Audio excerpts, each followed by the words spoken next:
19 Ball Split Global Finals. Ladies and gentlemen, give yourself a round of applause. Among the countless rising stars, one shined particularly bright.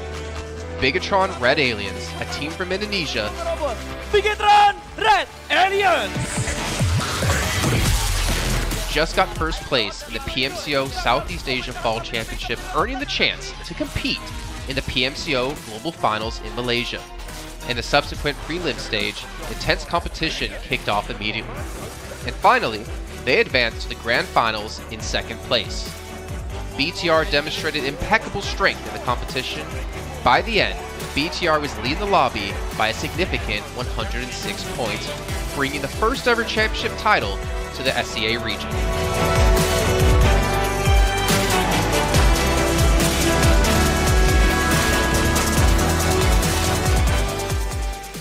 Di saat itu siapa yang nggak kenal dengan nama Bigatron gitu? Tim yang punya segudang prestasi, mereka juara dunia di PMCO Global Finals tahun 2019.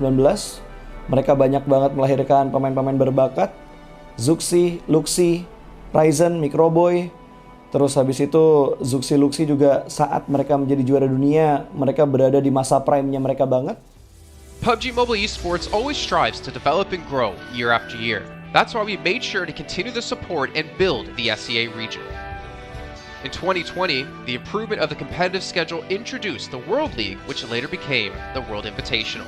We also launched the PUBG Mobile Pro League, where even more outstanding teams joined the competitive stage. In the 2020 PMWL, BTR once again clinched the championship in the East. This had given Southeast Asia the title of the strongest region in the world.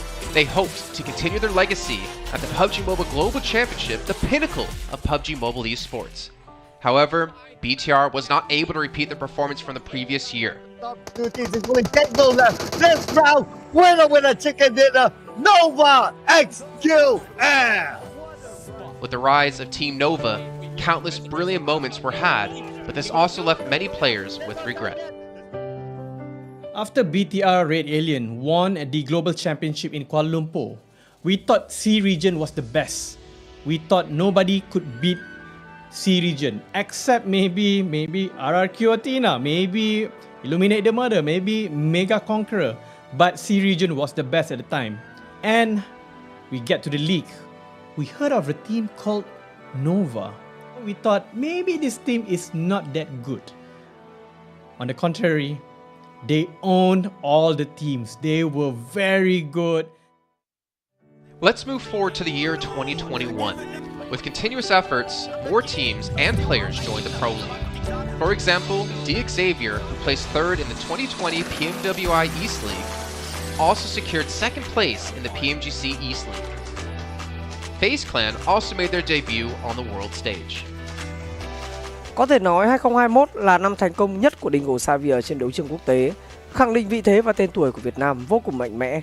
Còn với FaZe Clan, đây là năm đầu tiên họ đặt chân đến với giải đấu cao cấp nhất của PUBG Mobile, nhưng lại khiến tất cả những đối thủ khác đều phải dè chừng và e ngại. Undoubtedly, the year 2022 has brought the greatest changes to the SEA region. Vampire Esports emerged, dominating 2022 PMWI, winning both the main and after-party tournaments, while also setting records for most chicken dinners, most eliminations, and more. They were not only facing competitors from the SEA region, but from all over the world. Everyone was talking about VPE and wondering if they can maintain their performance at the Global Championship or if it was just a stroke of good luck. On the last day of the 2022 PMGC Grand Finals, VPE won 3 chicken dinners alone, moving from the bottom of the table to 6th place, achieving the best result for the SEA region. They pulled off another miracle, but sadly, it was not enough to win it all. In 2023, VPE continued their impressive performance. They once again won everything at the 2023 PMWI. 2023 PUBG Mobile World Invitational Champions, Vampire Esports!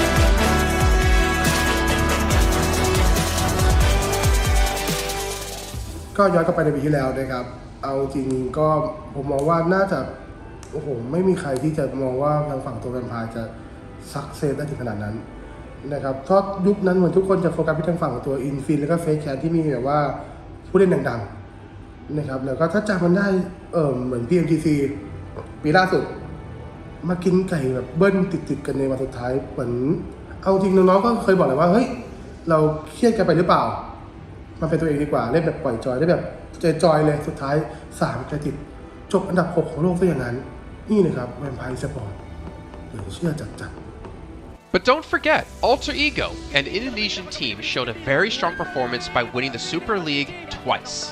The SCA Super League was an upgrade to the previous championship, which by many is considered to be the most competitive league in PUBG Mobile. They could potentially become the next legend of the SCA region. Untuk dibilang legend, gua rasa belum sih untuk Alter Ego. Walaupun mereka sempat ngedapetin back-to-back champion untuk di PMSL 2023, itu menurut gua hanya sekedar untuk ngasih pembuktian gitu bahwa Indonesia tidak kehabisan pemain berbakat. Ya mungkin contohnya Rosemary gitu. Datangnya dia ke Alter Ego tuh bener-bener jadi ujung tombak untuk Alter Ego. Dan gak berhenti di Rosemary. Masih ada Alpha juga yang didatangkan oleh Alter Ego untuk mengisi kekosongan atau kekurangan dari Alter Ego.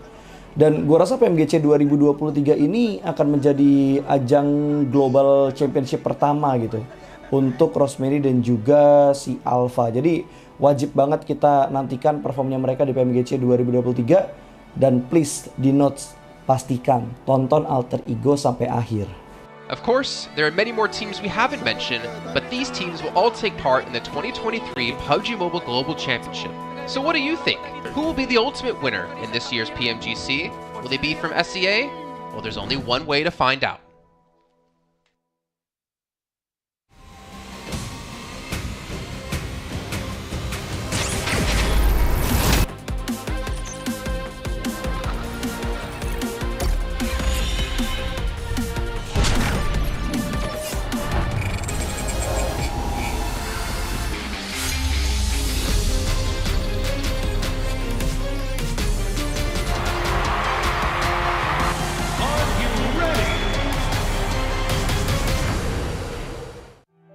At the beginning of 2020 PMGC, PUBG Mobile fans from all over the world were looking forward to the clash between Nova and BTR.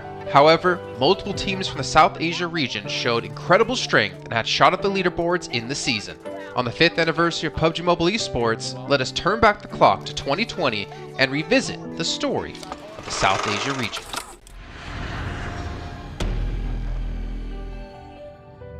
The 2020 PMCO Fall Split Wildcard may have gone under the radar for many fans, but it showcased the power of one specific team.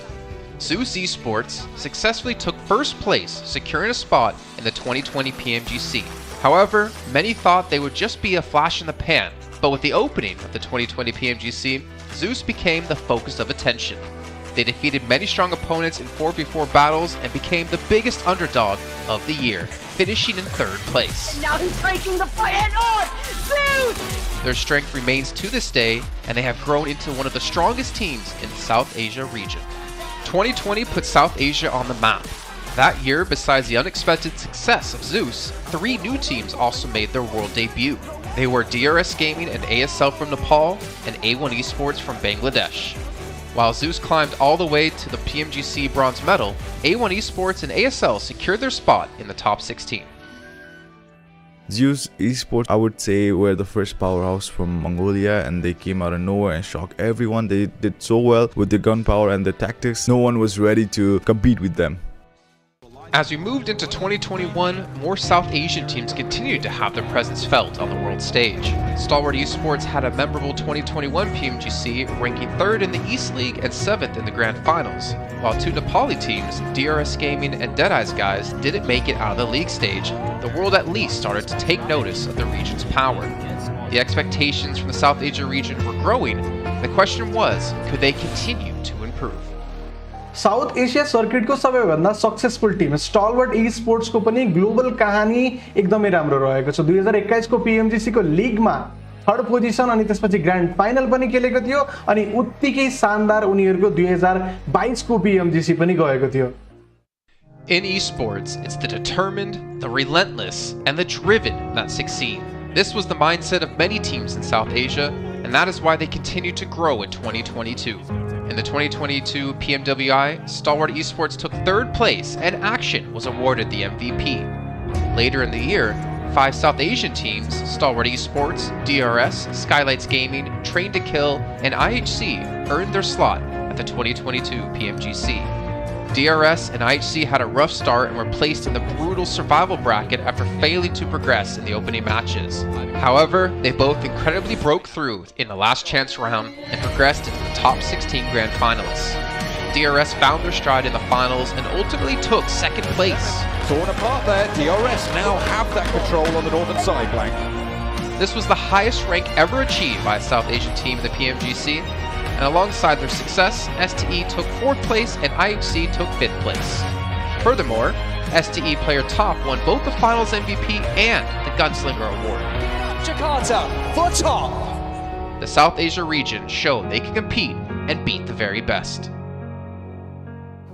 4 Grand Finalists in PMGC 2022 from South Asia region clearly means this region is one of the most dominating out there. And by providing the PUBG Mobile world with the likes of DRS Gaming, T2K, STE and Team ISC, this region has got it all. And with the upcoming teams like Team Aegon XI8, 7th Element, NB Esports and 4MV, this region might just become the most competitive region out there.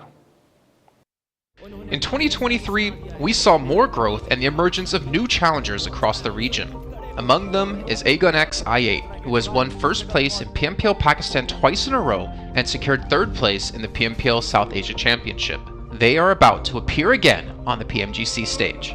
It's 4 Miracle Vibes, a team formed in 2021 but finally making a name for themselves in 2023 by securing 1st place in the PMPL South Asia Fall Season and 2nd place in the subsequent South Asian Championships, successfully qualifying them for the 2023 PMGC. They will be joined by STE, the champions of South Asia Fall Championships, along with NB Esports and IHC, 2 more South Asian teams looking for glory. Furthermore, for their continued outstanding performance in global events, DRS Gaming earned a special invite and became the 5th South Asian team to qualify at the 2023 PMGC. This will be the 4th consecutive year for DRS Gaming to play at PMGC. The South Asia region has already achieved 2nd place last year at PMGC. Can they break through again this year and claim the ultimate title? New challengers.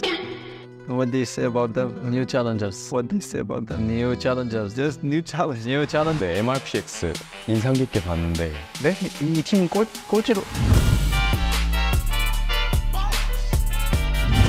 Hello, I'm Lord. Hi, I'm Freak and we play for Enigma Galaxy. 안녕하세요. 덕산 e스포츠의 혹시 김성환입니다. 덕산 e스포츠 준희입니다.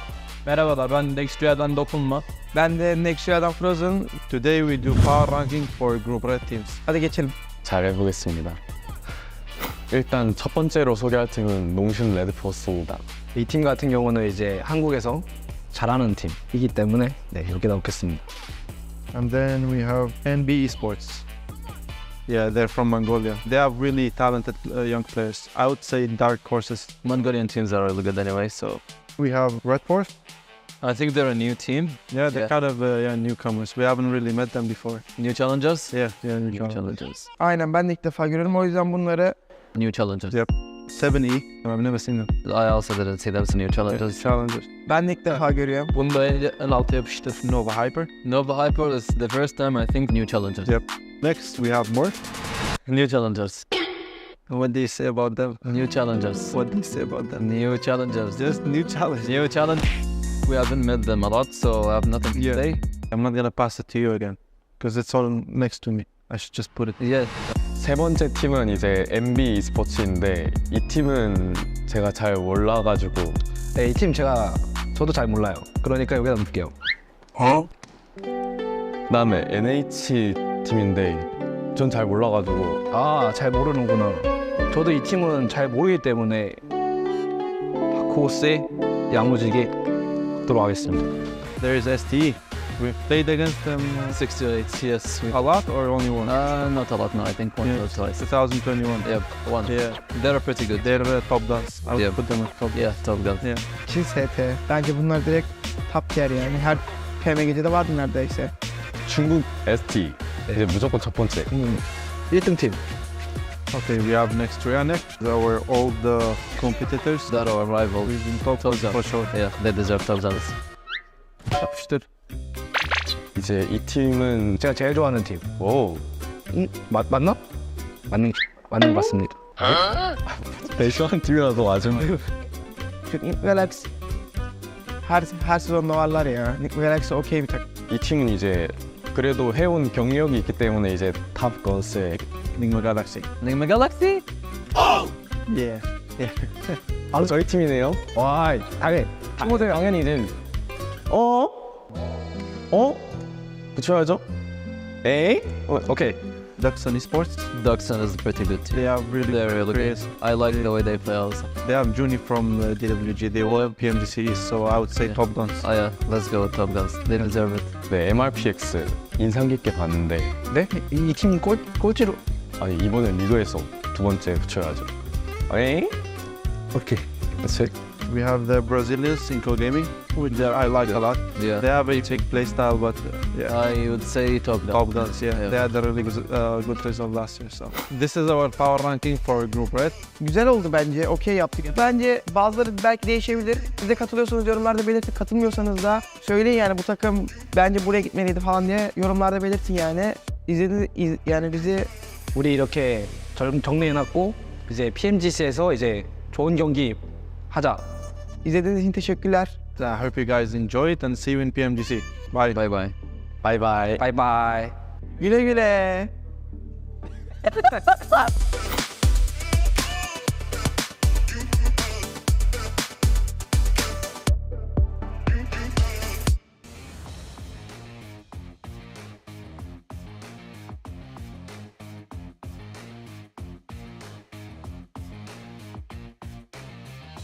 Assalamualaikum, welcome back ladies and gents to the 2023 PUBG Mobile Global Championship. And this week, we'll be remarking the second week for the red group to commence their battle. Today with me, before we starting our day one of week number 2 for red group, we have Yudu Alliance representative, or the I think he's the Russia, and Frega Adik Look with us to join in for the interview. How you feeling right now, Adik Look? Apa Adik Look tengah rasa sekarang?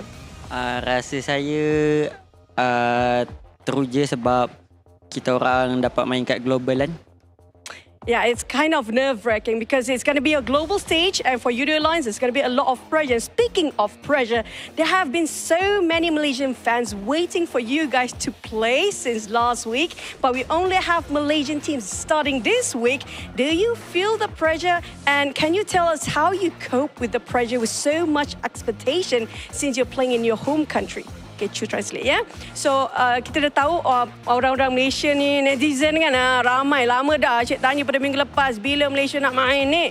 Akhirnya Malaysia akan main. Yudu Alliance start dulu di minggu kedua di raid group kita hari ni. Jadi macam mana korang cope ataupun korang adapt dengan diri korang dengan pressure, sebab ramai ni mengharap pada tim Malaysia. Macam mana korang nak agih-agihkan pressure antara korang semua? Pasal pressure tu kita orang taruh tepi. Kita orang tak fikir pasal pressure. Kita orang tak nak letak pressure tu dekat kita orang untuk PMGC ni. And kita orang akan cuba buat yang terbaik untuk Malaysia. Sebab kita orang pun first team Malaysia yang main untuk PMGC season ni. And doakan kita orang, Yudu Alliance. So basically what Adik Luke just mentioned, they don't really think about the pressure that much. Just put it aside and just keep that focus on what's in front of them, which are going to be the PMGC in week number 2 now. And speaking of which, there must be some pep talk from your coach and analysts about what's your expectations for today, right? Do you have any preparations for PMGC that's extraordinary, since it is one of the biggest event for PUBG Mobile this year? Jadi memandangkan ini PUBG Mobile Global Championship, tournament yang paling besar untuk PUBG Mobile sendiri, korang mesti ada something yang luar daripada biasa, daripada persiapan korang. Jadi ada tak apa-apa yang daripada coach atau analis yang sedikit luar biasa daripada pandangan Adik Luke sendiri? Untuk PMGC kali ni, kita orang dah membuat preparation awal. Kita orang menggunakan device PMGC ni lebih awal, 1 minggu. Training dekat sebelum masuk daripada venue ni, kita orang dah training dulu. And kita orang dah main banyak scrim lah, PMGC scrim semua. Dekat result PMGC scrim hari tu agak baik result kita orang. And untuk coach dengan analisis kita orang pula ada bagi gameplay and strategi yang baru untuk season ni, and kita orang pun dah ada pengalaman daripada season lepas.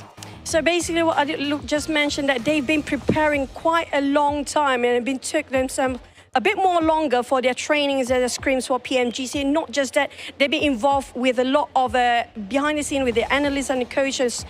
And if I'm not mistaken, you mentioned about you prepared yourself a bit more longer for the devices. So speaking of devices, adaptation for the devices will be one of the biggest challenge for pro players as well. Now that's going to be one of the remarkable challenges the players have to face themselves. Now, I think we can have more questions. Yeah. Now, if we give you the options, right? I don't ask this to a lot of players, but if you have the option that you can choose yourself to be in certain group, which group do you prefer to be yourself in? Is it going to be the red group this week? Is it last week's screen, or will it be like yellow group for next week? Kalau adik Luke sendirilah, korang punya team, you do alliance, diberi pilihan untuk memilih grup korang masing-masing kalau nak ikutkan.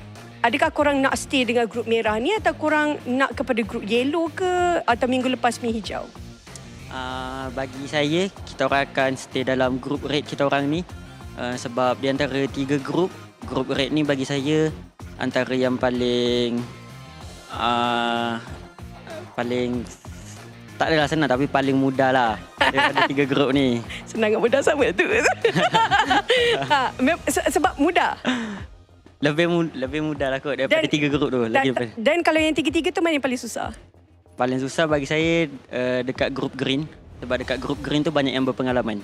Oh, interesting. So what he just mentioned, that he do prefer to stay in the red group because he's not saying it's easy, but it is slightly easier than the others. That's what he literally just mentioned, quote unquote. And speaking of which, of all the grouping that he mentioned before, it feels like for Adik Luke and Yudu Lions, it's going to be the green group's going to be the toughest so far. That's going to be interesting because from what I know, some teams do kind of fear the yellow group than the others. Depends on who's in the group as well. Now, one last question for you.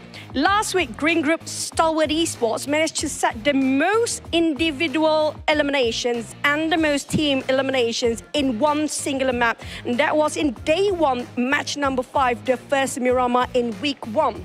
So that was 18 eliminations by team, Stalwart Esports, and for the individual player, Stalwart's top managed to get 8 eliminations by himself.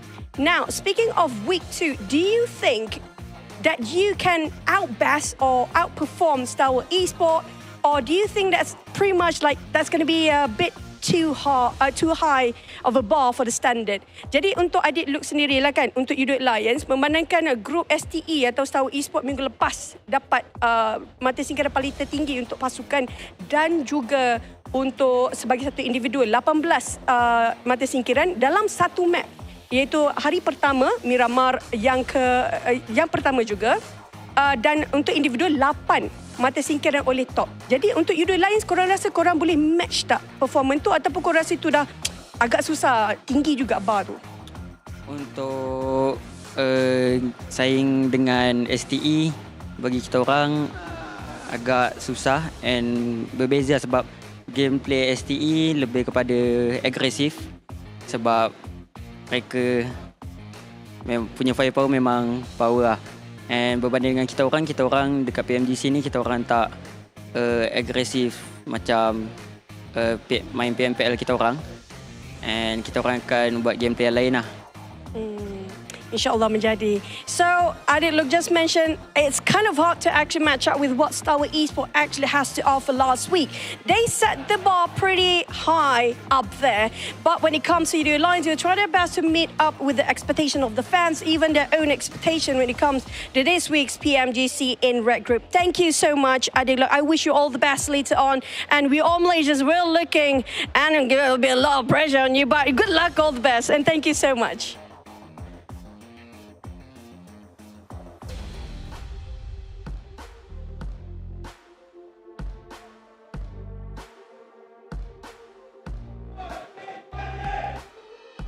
Now, we did mention about week 1 in the PMGC when it comes to Green Group last week. They set the standards bar pretty high up there. Now, there's going to be the only top 3 when it comes to the second week in the red group.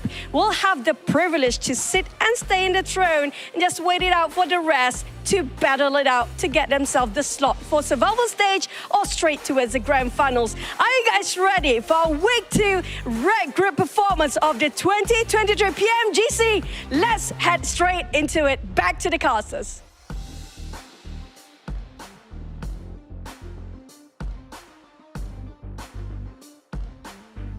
Let's go, everybody. Welcome on back to the PUBG Mobile Global Championship. So great to see Choo Choo on the stage, getting us hyped up here. Awesome interview with U2 Alliance as well. Of course, beside me, I got 2 legends in the business, the 7WG and Cameron Davis. 7, how you feeling today? I'm feeling great, man. I'm excited for this group. Anybody can take it. Seeing what happened last week with Group Green, I can't wait. Okay, I've been waiting for this moment the whole year. What about you, Cameron? Yeah, dude, listen, as you said, week 1 was fantastic. Week 2 is going to be even better. We've already had a bunch, personal bias, we all have it on this desk. We just got to come out with it at the very beginning. We've had a bunch of the Americas teams already be super successful, and we're hoping to see that continue even further, especially with Inco and IG here this week. 100%. So for those of you guys just tuning in for the first time, it's top 3. That's what everybody's hunting down right here. Those 3 teams are going to be moving straight on over to the finals. We already have 5 teams there already, and it's just going to keep getting bigger and bigger as time goes on here. And top 3 is where you want to be. Bottom 5 is where you don't want to be here, Cameron. Yeah, and because there is such a wide berth of, not qualifying to the next stage immediately, you got to go to the survival in that middle. I'm curious if we're going to see towards the end of this week, if you're in like that 6th place, 7th place, if you're going to go for some very dramatic plays, because, I mean, trying to make into top 3 is worth the risk of potentially, as long as you're not in the bottom 5, as you say. So we might see some really wild moves because of that, I guess, birth of flexibility that this format gives. 100%. 7, you got to catch a glimpse of some of the games we saw yesterday, in the last week, right? So when it comes to this group in general, right? Group Red. I wonder, what do you think the strategies are going to be for some of these squads? You think they're going to go in a little bit hard right here off the start? Because we saw one team not make it due to 1 point in Group Green last week. See, now that you mentioned that, there's a team that automatically comes to mind, and it has to be Inco. Because that team last year, I mean, they barely qualified to the Grand Finals. They had to go into last chance, and they were qualifying by just 1 point. So when you're talking about being aggressive, being able to get the first chicken dinner, I'm going to be looking at Inco very closely, because this team usually tends to struggle too on day 1 of tournaments. If I look back at Brazil, PMPL, Fall Split, if we look back at Americas, this team was never able to get a chicken dinner on the day 1. So if they can get a chicken dinner here on day 1, boy, that's going to be massive for them. I think so too, man. It's so crazy because you have Inco pop it off, but you know what? We got to, of course, talk about our sponsor here, the official smartphone for PMGC, the Infinix GT10 Pro. If you guys want to go ahead and dominate the lobby, check out that GT10 Pro. It was created for esports players specifically. I know these guys are super excited. I know you are as well. And while you're at it, go check out the TikTok. Search that hashtag PMGC 2023 so you guys can keep up to date with everything that's going on, as well as get a good little sneak peek behind the scenes. One thing I really liked before we even got started here today is that awesome recap we saw at the start, right? And we got a little bit of a glimpse of what happened before, and we had some really cool, we saw some power rankings for some squads. What do you think about that, Cameron? I think they were being too nice on a lot of them. Granted, the only, the bottom option was new challengers, which could mean anything. I just, I like the format. I like that video. I just wish that it gave the teams opportunities to really throw some dirt on each other, because that's what I'm here for. 7. I'm just thinking of which teams that would, if they told them, these teams don't matter to us, which teams they would be putting on that list. And there's definitely some up there that come to mind that I'm not going to throw under the bus just yet. We'll see how they goes. Not for us to say. That's right. We'll wait to see how it goes here off the start. Then we'll definitely pick out, we'll show our picks for sure. So this is that format, guys, we were talking about a little bit earlier here. That survival stage that's coming up in the 22nd to the 24th. We already have some monsters in there. One team in particular, right, Cameron? Is the good old Luxy and Zuxy. They are there waiting for these squads to get there. Yeah, listen, I think if anything, just looking at the teams that are already in the survival that didn't make it in their top 3 from the first group, just shows that, oh God, I'm back. I'm actually about to say the sentence, anything can happen. But really, it's the fact that you're looking at limited rounds that we have here. I mean, it's 24 rounds, right? That's a good number of rounds to really make sure that you're at the top. But these are the best teams from around the world. That opens up the birth of quality of just strong teams that are going to be coming in. You could be the best team in your region. You're just in the middle of the pack, potentially, here at PMGC. You have to come up with your best foot forward and really come out of the gate swinging. 100%. These are the teams that we're going to be seeing here in week number 2. Seven, I know some teams are definitely standing out to you, but I want you to talk about one in particular because we got a little bit of talk about Inco, right? But the other Brazilian team, intense game, you know they're here and ready to go, right? They are. I mean, this team was actually able to perform so well, too, that they were able to perform better than Inco Gaming when it came down to America's Championship. They ended up in 2nd place. I wonder how they're going to be starting here. As I was mentioning with Inco, I want to see a chicken dinner out of them. For IG, I don't know what to expect out of them. And you know what? I'm actually going to flip it and look at some of the teams there towards the top. Because FaZe Clan is a team that I'm going to be looking at very closely. This is a team that, you know what? They already have a lot of reps here. They've been here before. They haven't been able to perform to what they want to be. And I feel like since last year, whenever they lost Tony K at the beginning of the year, they've been trying to find the group. They've been trying to figure out how they're going to end up playing. Towards the end here, as we get closer to PMGC, as we are now, I feel like they finally started finding that group, and I'm hoping that we see it here out of them on this group, because if they don't, it can spiral down very, very quickly. Oh, that is right. Now, one thing I love that we saw a little bit earlier was those little power rankings, right? That we saw from some of the top dogs in the lobby. But, you know, speaking of top dogs, Cameron, you know, we saw a little mix between different teams, different decisions of where some squads should go. But one team in particular that nobody hesitated on, right, was none other than STE. Every single team put them top dogs right off the bat. How do you feel about that? I mean, they're coming from PEL, right? That's considered one of the best regions just in the world. And they're a little bit, you know, a little more isolated, I suppose, in terms of the overall international competition outside of PMGC. So that makes it a little difficult to 100% confirm like whether you think that they're a good team or not compared to all the rest that they played against each other a lot more. But it's still PEL. It's still one of the best teams in the world, one of the best regions in the world. So even just qualifying from that region doesn't even have to be in the top spot. Qualifying from that region puts so much weight behind you. And to add some more on that 6-8, actually, I feel like a lot of teams are looking at the performance that this team had on PMWI, which was a 2nd place finish. It was a very, very impressive finish in a global aspect event. And I feel like that's the last memory that a lot of these teams are having, and that's why they were putting them there towards the top. And this is another team. I mean, we're kind of talking about this, right, Hot Jigs and Cam, at the beginning of the day, before we even got started here. Who do we think is going to win this group? Ooh. I personally cannot pinpoint one. I have 6-8 up there, but I cannot say for certain, okay, yeah, that's the team that's going to be for sure in the top 3, because anything can happen with this group. It's not a group of death. It's wide open. 100%. It's a group of opportunity. Yep. Yeah, it's all about opportunity here. And I think that teams starting off really need to push the envelope off the rip, you know, because, you know, some of these newcomers, new squads that are coming in here, they might have a little bit more nerves than some of the teams more experienced. You know, at the start of the last group, we kind of had that storyline of the old versus the new, because there was some newcomers that were coming in hot here. Of course, it was the veterans that dominated that lobby completely. Sure. And I understand why, Cameron. So I wonder, you know, if some of these vet teams, at least more experienced squads, are going to come off the rip starting off strong.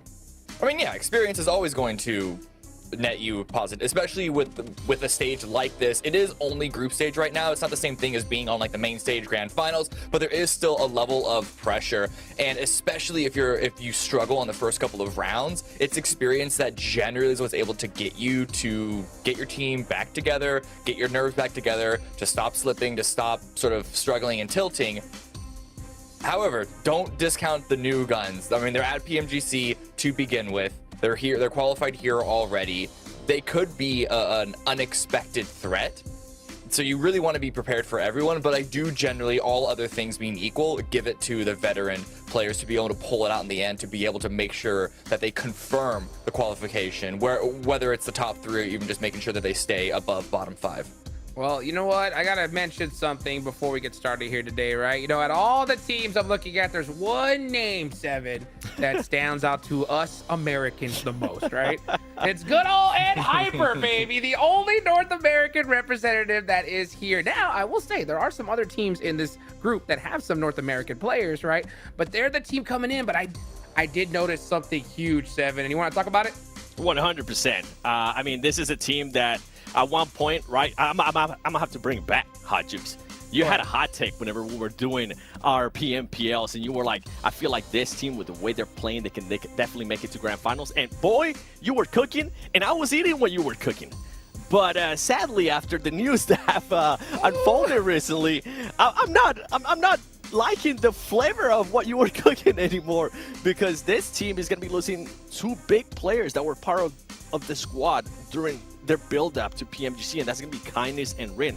They weren't able to make it. They are going to have a big backup, which I'm really glad to see that he's going to be playing, which is FS. But the big question mark for me comes down to that fourth player, and it's going to be Shifan. Shifan is going to be back into the squad. We haven't really seen Shifan at all, whether it was in North America PMPL or America's PMPL. We haven't been able to see how he's been able to perform with the way Hyper has been playing recently, and I feel like that is a big question mark, and I'm not as confident anymore saying, okay, you know what, this team could be a dark horse. This team could definitely surprise a lot of people, because losing two big players, especially Kindness, one of the main fraggers for your roster, that's going to hurt them big time. Yeah, I don't think this puts them default into last place by any means. Like, Shifan and FS are great players. I mean, Seven especially really likes FS and wanted him to play more as the sub player. We saw him a couple of times throughout the year, even though he wasn't on the main 4 roster, right? Like, these are okay substitutions, but it is still Rin, and it is still the powerhouse damage dealer Kindness that is not going to be here. And how much that's going to hurt them, we're going to have to see. But it's going to hurt them at least a little bit. I'm still excited to see GK First deliver. It's his turn right now to just cement himself as the #1 player on this team and carry NHB towards victory. But it's an even stronger uphill battle now. Man, it's wild. You know, you talked about you liked what I was cooking a little bit earlier, right? With this roster change, it's like the ingredients are completely changed. And not just ingredients.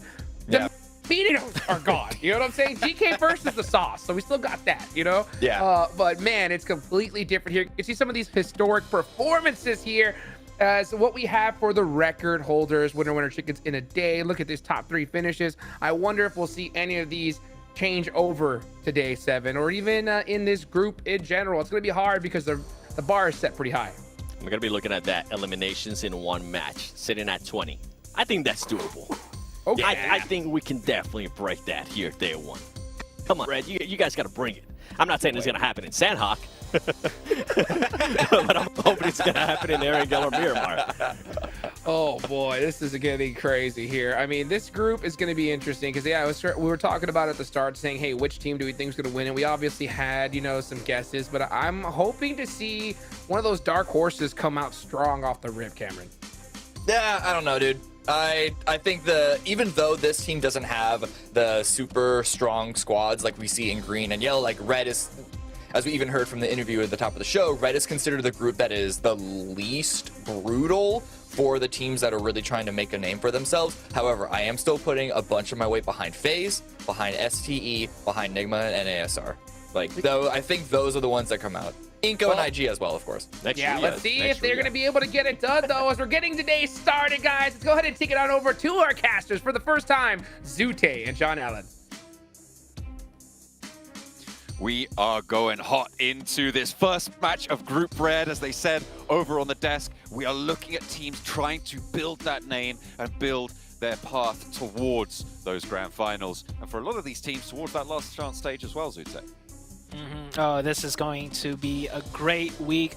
The Dust said earlier, this may not be the most deadliest group, but that kind of ramps up the action. We won't get like the big dogs, you know, soaking up all the action. In my opinion, it's going to be more of a battle for like the top 3 positions. Yeah, they're going to be looking to try and get that direct qualification like Loops, Alpha 7 and Stalwart were able to do last week with some pretty banging games, as I think Choo Choo said first as well. They set that bar high very high. last week. So this week we're hoping for a repeat performance, even though it's a little bit less potentially bombastic. I'm hoping for some interesting, exciting games as well. Yeah, you said set the bar high. I think the Brazil region set the bar extremely high, and we do have 2 Brazilian squads playing in this group as well. I don't know how you feel, but I feel like with these 2 Brazilian teams playing Inco and Intense, right? They saw how their brethrens did in week 1, and I think it's going to hype them up. It's going to give them the confidence to come out strong this week, and at least one of them, in my opinion, is going to make the top 3, if not both of them. I wouldn't be surprised. I think Inco certainly is more likely in my mind. I've seen a lot more of these players, but Intense, as you say, very rightly so. This is a team that has got that potential, so we'll be looking at them to try and keep up. But the thing, as you said before, that we do know is that the Brazilian playstyle works against this international lobby in a way that maybe a lot of teams in Group Green didn't expect, but they managed to pull through. They did so with style, and we're looking to repeat that here. And we're going to start it off on Sandhawk, John. Of all maps, the most deadly of maps. And what a better map to start it off, right? Get the blood pumping for all the players as we head into the very first game of week number 2. Dropping on in the plane path, north to south here, splitting right down the middle. So not too much to worry about there for most of the teams, but in general, Sandhawk, a small enough map that you can pretty much get anywhere on almost all plane paths. So have to wait and see where these drop spots coalesce. Are we going to see any of these hot drops around places like Painan, like Boot Camp as well? Most likely, I think so. We saw last week teams are not scared to hot drop to fight for their claim of the territory, because it's not just this group, right?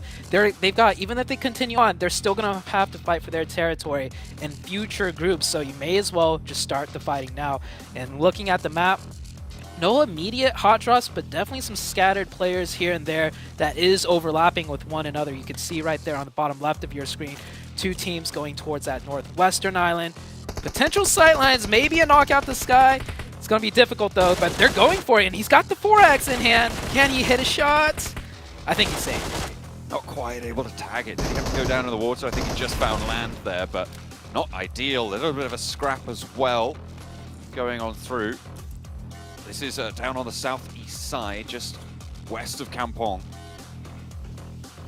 It's a duke back and forth between these 2 teams. They're trying to hold down a position which falls now on the east side of the circle. A pretty definitive zone shift towards that southwest island. So a lot of teams going to be looking to move through there, but at the moment, Morph trying to hold off against Nacer. Yeah. Morph and Nacer deadlocked right here. It's a full-out 4v4. I think I see all the players involved in on that mini-map on the top right. Morph does have a player on the off angle. It is spotted out. A headshot with the Uzi does a little bit of damage, just enough to deter him from doing a flanking off angle on the backside. Does almost get knocked, and I think he did get knocked. Star will get the first knock as other Morph members come in. A quick trade, a 1-for-1 right now. Morph trying to hold it down.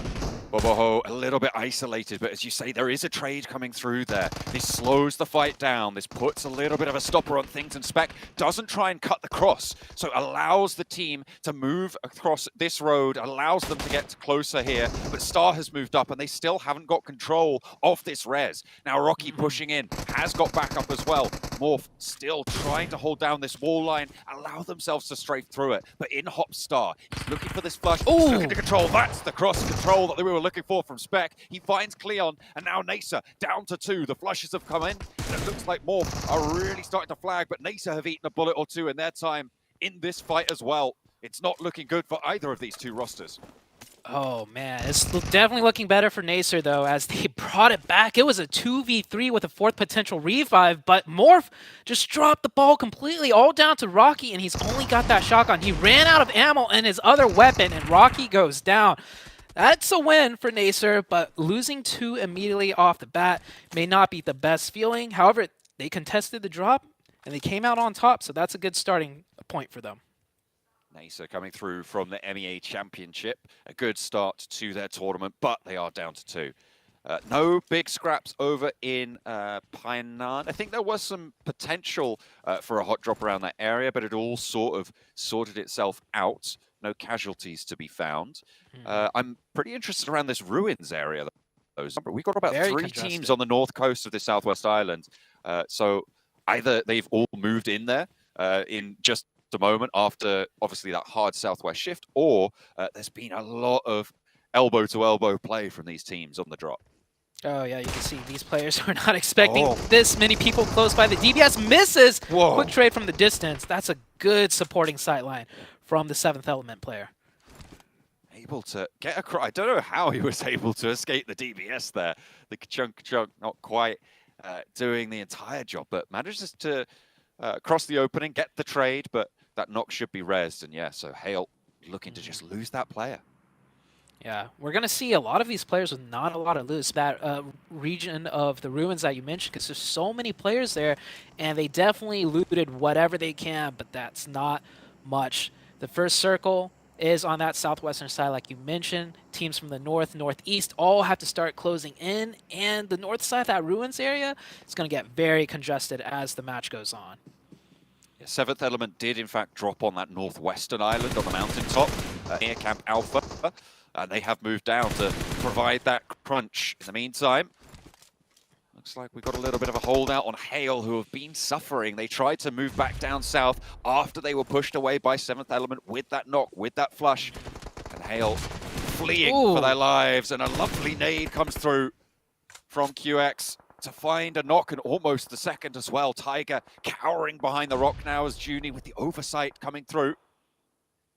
But not able to find him. Tiger makes the break and gets across to cover. Yeah, safe for now, but down to 1, 15 teams left alive.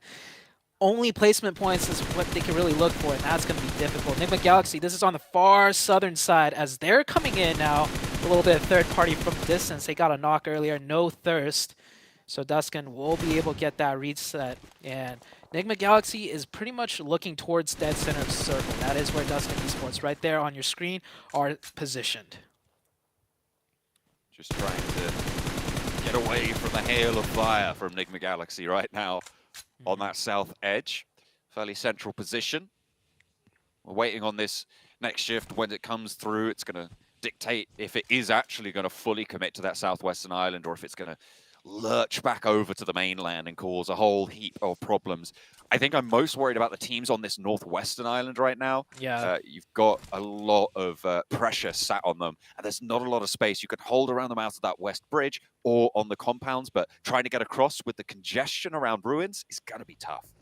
Yeah, it's going to be really tough. And I think teams are already realizing with a zone like this, there's a lot of choke points that's do or die. And I know we're only in circle 1, but this is Sandhawk. Do or die could come very early in a map as brutal as this one. Definitely faster than you'd like, faster than you'd think as well. U2 Alliance, we heard from them at the start. They're looking to rise up for the Malaysian teams, playing on that east coast right now, near Nasa, the remnants thereof, rather, as they had that early scrap coming on through, coming out on top, but losing 2 of their players in the process. East side struggling with that one. We'll see if they're able to push through. Stage 1 just about to close off, and Stage 2 circle centers right on top of Hainan. FaZe on the north, and you've got Duxan as well on that south side. That's a huge shift, in my opinion. It kind of, it centered up, but it keeps things in a limbo. It's a 50-50 between the west and east side of that river. Duskin in a great spot. FaZe with that circle also in a very phenomenal spot. And I think with a circle like this, I think the teams on the northwest side are happy. It kind of relieves that pressure of having them to just go straight south. They could loop back into the blue now if they wish so. Next, Ruya have rolled down the hill as well, taking the southeast corner of Painan. Duxan not able to hold them out from that southwestern side. FaZe on the northwest, kind of missing a beat here, not able to get into Painan to control that area. But then again, maybe they don't want to commit here. Have the opportunity to get across the bridge if it shifts back down southwest side. But FaZe Clan's position in that walled compound, probably a little bit too strong to give up at this stage, given the centrality of it. Other teams trying to break in now towards the edge of the zone. We have intense game against STE 628 here. Intense game hailing from the Brazilian region. We saw what a show they put out for the first week. Can the other Brazilian teams this week do the same? A lot of shots ringing through, none connecting actually. That would have been a huge knock for the side of Intense Game, but not able to find it. And with those shots, yeah, you could see he's looking all around, that he is very exposed to many sightlines from not just 628, but other teams potentially looking their way now. This is the congestion I was talking about around this ruins area on the northwestern island. These crosses are now mandated. You have to get across this river at this point. You have to figure out your path. Looks like Intense Game going to roll straight on up into the Lion's Den here, but maybe they've bitten off a little bit more than they could chew. Diego tried to send out wide, but the DPS is just not connecting here. Not for Intense either way, because Sunan is able to swivel on the spot and fool them in the face there. That is unideal, and Intense Game will be the casualty on that northwestern shore. But can 628 make this crossing? Yeah, 628 picking up those points, picking up the loot. You can tell they're just biding their time. They're taking whatever points they could get already, not in a big rush because they know this push is going to be difficult regardless. Sunan pushing through with the buggy, and I think they realized that compound was free. With all those shots and no return fire from that area, surely it means no one is positioned there, and they make a nice rotation in. 7th Element looking their way, looking like they will have to give up that fight, realizing 628 will get a nice rotation in, and they're also on the edge of zone, 7th Element, so they need to prep for the next circle shift as well, and they are starting to realize that. Those boot camp, the trifecta compounds there on that river confluence, so powerful right now to be able to choose very effectively which side of the river you want to be on. Very important for a split circle like this. So 628 having that position, really, really great news. And it feels like 7th Element maybe wasted a bit too much time, or they were just a little bit too worried about Inco on their west. 7th Element tries to see if they could get any points from distance, but the position from 6 to 8, too strong. Very aware of what they're exposed to as we head into stage 3, and the limbo continues, John. It is still a 50-50 between the west or east side of that river, but the central spot of the zone, man, that is looking very congested right now. I'm liking FaZe's position, and you can see at this point 628's control of the boot camp compounds on that confluence, on the trifecta, really important. They can get across. 7th Element, they've been pressured down into a little bit of a a sticky spot. Yeah, Nongshim Red Force made a great rotation from the northeast, cutting right in between multiple teams, finding a spot in Painan. 4 up as well. That is great for them. And I don't know, maybe one more team could be housed in this area, but there's definitely going to be more casualties if another team tries to crash in on this location. I mean, next Ruya crashed into this position a lot earlier on against Duxan, holding a split on Painan. Next Ruya now moved up to that north edge, and you're right, I just looked back at the rotation that that they made to get here to the south side. Crazy to be able to just get straight on through. I don't know how they didn't get taken down, but there you go. That's how you do it. Yeah, they drove past FaZe, NB Esports, Yala on top of the hill. I mean, sometimes on Sandhawk, you just got to make those quick decisions, and if it pays off huge, but we've seen a lot of rotations on Sandhawk go the complete opposite way. So well-timed, well done for that team. But we still have 14 teams up, so even if they hunker down and survive, they're nowhere close to any placement points just yet. One of the players does get knocked. Should be an easy... Oh, a finish, actually, onto Nasser. Nasser now down to just one player, and they are all the way in the southeast in the blue.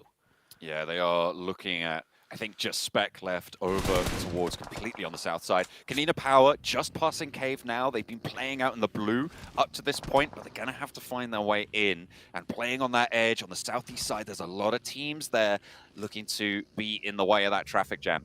In the meantime, on the opposite side of that circle, you've got Inco looking to put pressure through as we hop back over to Kanina Power. You can see they are just looking to get those heals on board. They have been tickled by the blue all the way through up to stage 3, but they're looking to stay ahead of the game. Where do they go from here, though? Kanina Power, I can tell you, they're looking to take that hillside. They know that's a strong position, but more than likely occupied. So UD Alliance is there. And a very wide split, controlling it. Olio prone behind the rock. Does spot movement. Not going to take shots. Doesn't want to give away his position just yet. His teammates, though, definitely reining in shots. And now they are going to fire. They're going to find one. But that is another team. That's Hyper from the low ground shooting up at Canina Power. And you said it. This is going to be really difficult for them to find a way in. And they are not going to have a clean way in at all. Losing 1, 2, maybe even more players already. Slap bang on Painan with the next circle as well. It's going to be great for next Ruya on the northwest side, but they have lost a player. FaZe, maybe with a bit of control. As You-Do Alliance wanting to hold out Canina Power further, but they have got their work cut out for them now because they are up close and personal. A nice push out comes through for Canina Power, but there is a 1-2 punch for You-Do Alliance. And they're able to hold on this east side as Becca falls now. Palucci looking to hold the fort, but with players and one of them on the knee, it's going to be real tough going. Unfortunately, You-Do Alliance, though, they've lost a player. And who's this? They're rocking up into the fight. Ooh, NB Esports with a great third-party timing. They hear all the commotion. They know they're not in the zone, and they do drive right up. Tiger, last player up for Hale. He's been in the shed for quite a while, and he's going to get taken down by Inko. Surely 1v4. He gets a knock, but that's about it. Inko slowly working their way in, keeping 4 up. They're going to have to drive straight in as that blue zone is right on top of them. And here's that third-party attempt by NB Esports working out really well for them. You-Do Alliance now down to 2. More importantly, for the side of NB Esports, so they get control of the top hill. There's another knock coming through. Hyper being a really difficult backstop for these teams trying to rotate on this southeast side, trying to move up this coastline. But Hyper just shutting the door time and time again. Not a crack left open. Excellent stuff from the lone representatives from the NA region. Trying to have a little bit of regional pride on board. It looks like they got a bit of chip on their shoulder for it. It's working out for the time being. No eliminations found, though. They haven't been able to add those to the tally, despite their efficacy on that coast. Yeah, and Hyper just really struggles to pick up those elimination points early on. We saw it through the Americas and the League stage, but hopefully they'll turn things around. They have 4 up, which is good for them. Nanabete snaking up. Oh, wait, that was the last player from Inko? Yeah. Wow, we saw them as 4 just seconds ago, but this is Sandhawk after all, taken down to just 1, and they're out. Brazil where, man? What's going on?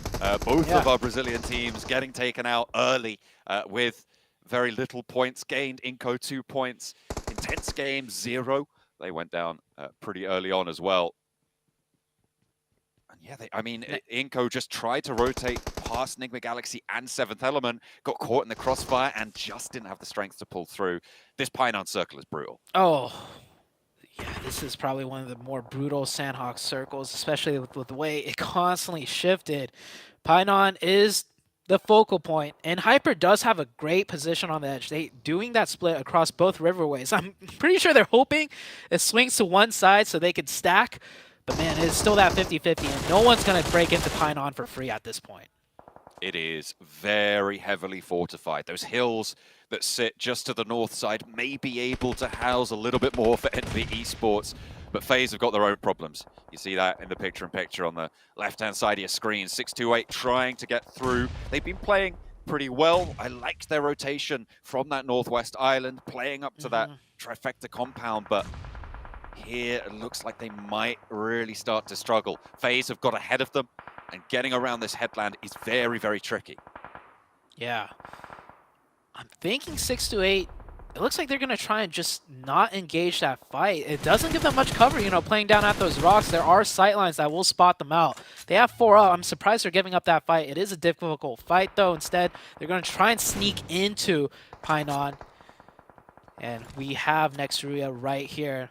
It is spotted. Nade in hand. That's going to be deadly if he could connect. He will back up for now. Maybe bait out some util from the side of STE before he returns.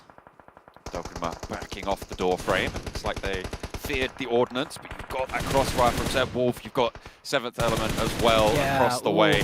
This is exactly what you were talking about, right? Zute? You push up, you just don't have cover. Yeah, I'm surprised they didn't try and engage a 4v4 against FaZe. FaZe is in a great spot, or not great spot on top of that hill, but a better spot than staying down on the riverside. And NB Esports playing this so well. Starting from the hill, third party, and now sweeping down, catching the side of FaZe. Ben Torres, last one up, trying to get at least 1 point for the team. The DB can fourth. He does find a knock, and he gets the confirmation too. But I think, yep, that's as far as he will go. NB Esports will lose one player. Very unfortunate for them. Next circle comes in, and it is still right on to Painan. Oh, we're kicking it off nice and spicy today in Sanhok. Everybody rags and tags, except for Ducksan in the middle of Painan. You've got Nick Galaxy, who've been able to hold it down on the south side as well, playing as 4, but everybody else a little bit less lucky than that. And we'll be seeing if Nick Galaxy can push in here, because Ducksan at the moment are quite split on that south side. There is a potential opening here if they crash right. Definitely so, and they're split, but they're doing a great job with their split. They're up to 6 eliminations. Playing split from in there. It's not all the time you see teams at the compound able to pick up eliminations, as that tree is going to be the death of those 2 players. Oh man, keep your eyes, well, not on the road, but what's right in front of you, and that tree does cost them very dearly. Last player up, NB Esports. Can he snake it out? Maybe get some placement points. Top 8 is not much placement points whatsoever. As Nextruya now firing shots, nades come in, NB Esports taken out. It is so tough to approach Painan at this point. 3 teams have been locking it down for ages. Nextruya on that northwest point, looking to try and hold out 6-8. Sunan is still going for 6-8, despite their open ground push that got them torn to pieces there. NI, but going down with no eliminations as well. And a lot of teams trying to make that push. Here comes Nick Galaxy, and they have actually found a way into Painan on the southwest point. Yep. Yeah, that split from Duskun, not able to stop any of the players from Nigma Galaxy coming in. Nigma Galaxy in a really great position, but will this 50-50 limbo continue? A 6-8 actually managed to get Sunan into the zone. I don't know how he managed to do that, and the circle goes right on to Nongshim Red Force, but both sides of the river still in the next circle. It actually kind of favors Nigma Galaxy on the rotation here, because Ducksan are going to have to regroup further south, right? Nextruya should be able to watch those crosses, watch those shifts, but if you're going to open up onto groups, if you're going to find these knocks, that is an excellent signal for Ducksan to try and regroup south. And that is a split knock as well, meaning they can't go for that instant res. Yeah, they're going to have to cross over, and that player watching that cross very keenly. They do make the crossover. The revive will come through. Ducksan does make more leeway into this zone, though, and you can see they're getting ahead of Nigma Galaxy off just that knock alone. So even though no confirmation, that knock was huge. It might have given them positional power to win this matchup. They can make it across the spray of Nextruya. One of their players will go down. That's what I was talking about, those crossfires through the streets. It's so hard to move south, and now we have no teams with all 4 players alive, except for Nigma Galaxy, who have been just slowly marching forwards. This is great stuff from this roster, from this team. Starting out well. Dimkan with the angle down the alleyway, but he's got a wall right next to him. Can't really do much than just try and fade away from this one as they try and cross the river. They need to get across, but the time is running out. Nextruya still on this crossfire as they continue their pressure from that north side as Ducksan clash in the streets of Painan, and nobody is looking good. Nobody's looking hot for it. The nades pour through, so many knocks on this southwest side, and it is curtains for Ducksan, who have held out for so long, and Ralph not long for it either. Yeah, Nigma Galaxy does manage that 3rd place position, though, so that was good for them. That's the best they can hope for, because neither of those teams are making it across this river, not with Nongshim and Nextruya looking dead at them. Now it's down to the final 2 teams. A 3v4 scenario. Nongshim with the man advantage. Center zone does fall in favor of Nongshim as well, because there is no more circles here, but they have clear visions right down the middle. Nextruya definitely with their backs up against the wall. The circle finishes inside of that warehouse, out to the east, out to the right-hand side of Tizzy as you look at it. So it's a lot of open ground here. That wall might come into play quite importantly. How many nades do they have left? That Molotov from Tizzy could be pivotal. If he launches it through now, may be able to use it a little bit later to control more space, but might not have that opportunity. Might be taken away from you. Nextruya. Oh, powerful. But in goes the Molotov. That is brilliant to find the burn onto Dokkanma, and he is going to fall to it. So another man up in the advantage now for Nongshim Red Force. As Tizzy holds the wall, playing back and forth. Can they step out? Can Nextruya pull it back together? They got 4 players to handle. Tizzy doesn't manage to land the first shot, and a Blazo will find that first flush, but Frozen is there. They cut them down. It is Nongshim to be able to take home this first chicken dinner.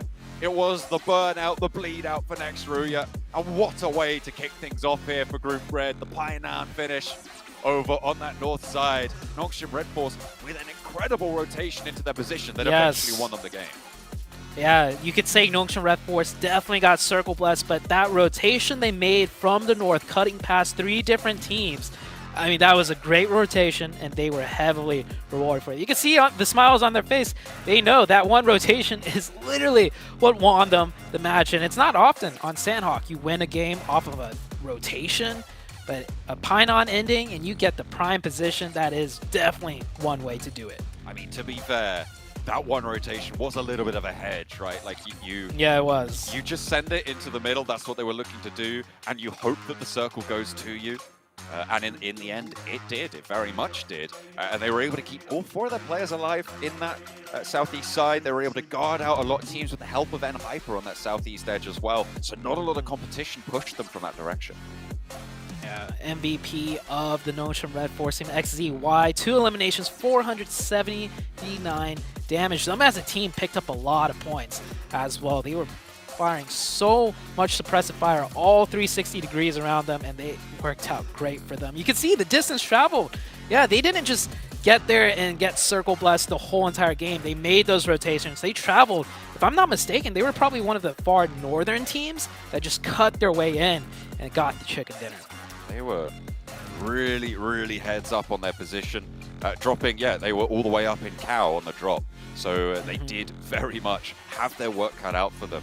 But that's the power of it. I mean, you get these early points, you get these early chicken dinners, it sets you up in a really good spot. You've got 4 days to play, right? So you don't have super long. Getting an early strong performance gives you a little bit more breathing room. The question is momentum. Can this Korean roster, can this Korean team keep it going? Yeah, and another team that I want to congratulate for doing well, Enigma Galaxy. They came in from the far south side. It could have been a completely different story, if that circle, instead of on the east side of the river, at the very end shifted to the west side. So both teams getting a lot of points coming from polar opposite sides of the map. And I think that just goes to show the skill it takes, in Sandhawk. People complain it's a very RNG related map, but if you're coming in from the opposite sides of the map and both teams pick up a lot of points, those rotations, the teamwork, the prowess does come into play. I think that the RNG favored Duxan and Nextruya here. If we're being honest, they went into Pioneer very early. And they were able to get into the top 4 just by virtue of having that position and being able to hold it down, which is not easy. It's definitely not easy, but it is certainly easier than trying to push in from the outside. So I think you're right to highlight Enigma Galaxy as well as Nongshim Red Force in this scenario. I think it's very, very interesting to see that dichotomy of playstyle, both of which were rewarded here. What a game. And that was our very first match of the day, starting out and ending in Painan. Can't wait to see what the desk has to say about this one. Good old Painan finish. Don't we love to see it right there? Nongshim Red Force being the first team to get a chicken dinner for Group Red. Guys, what a way to start things off. I'm going to start off with you, Seven, right? And before we get into, all the, of course, the team that won, all that other stuff, I have a major question for you. Ready for it? Brazil?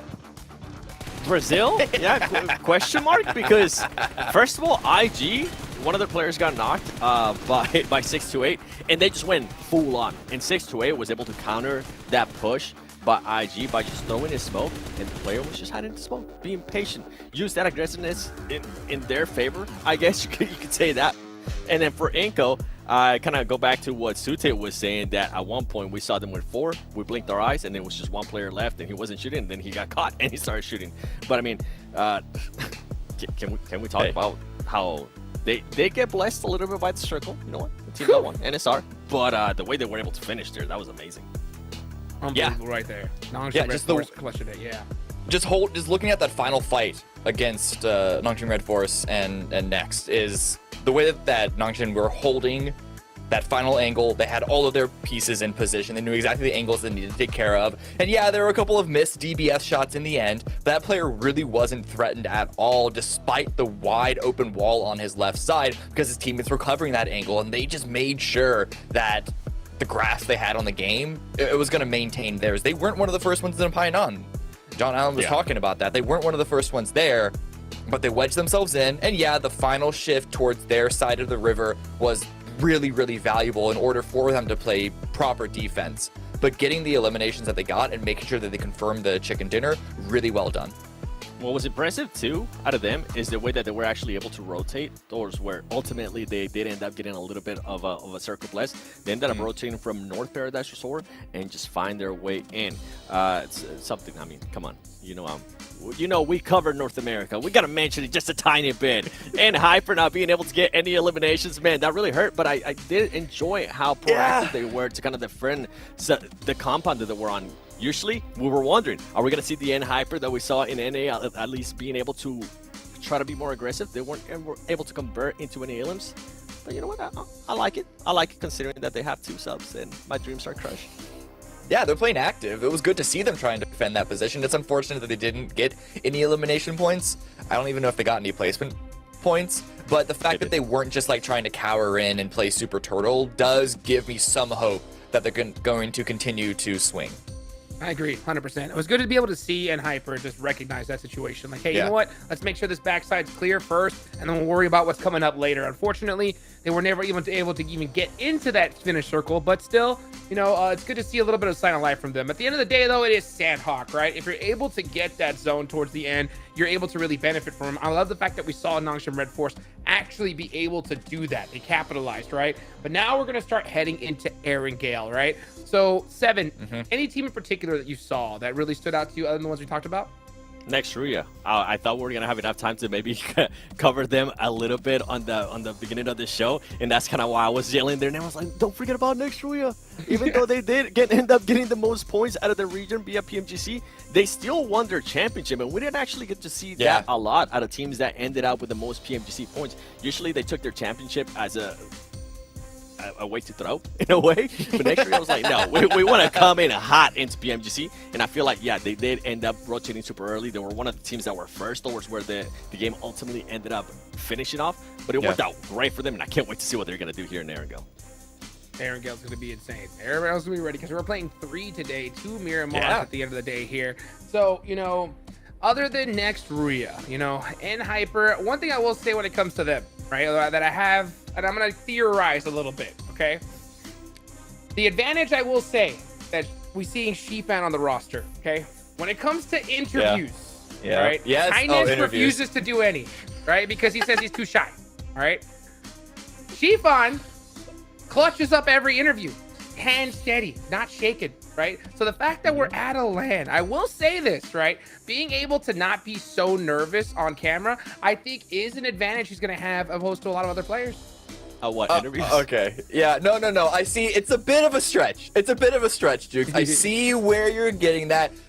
It's not a 1-to-1 crossover of skill set in terms of being nervous in the camera or not and performing in the game. But I see. There's something there. I get you. Shifan, don't prove me wrong. Let's go ahead and head on over into Erangel. Let's go ahead and bring it back on over to John Allen and Zoo. What a way to kick things off. A great first match coming in for Group Red.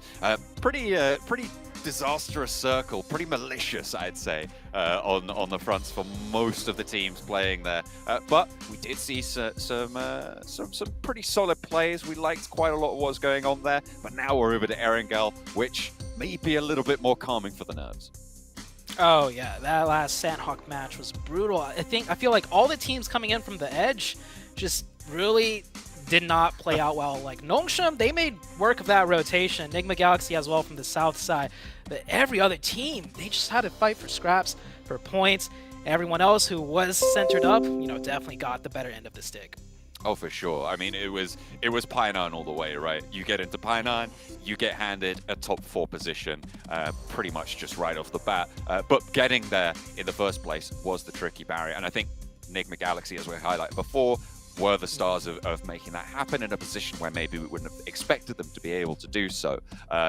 For my money, Duxan kept that split a little bit too long, but we're going to put the past behind us now, and we're going to head over to Erangel. As we said before, it is a little bit crazy over on Sandhawk, so hopefully this triple billing of Erangel will be a little bit more sensible. Let's put it that way, a little bit more reserved. Yeah, and it's funny that usually when circles center up, you get the more like, you know, technically non-RNG sided maps, but with the way that Sandhawk kept centering, I mean, teams just couldn't do anything from the edge. But on Erangel, rotations, definitely a lot more flexible.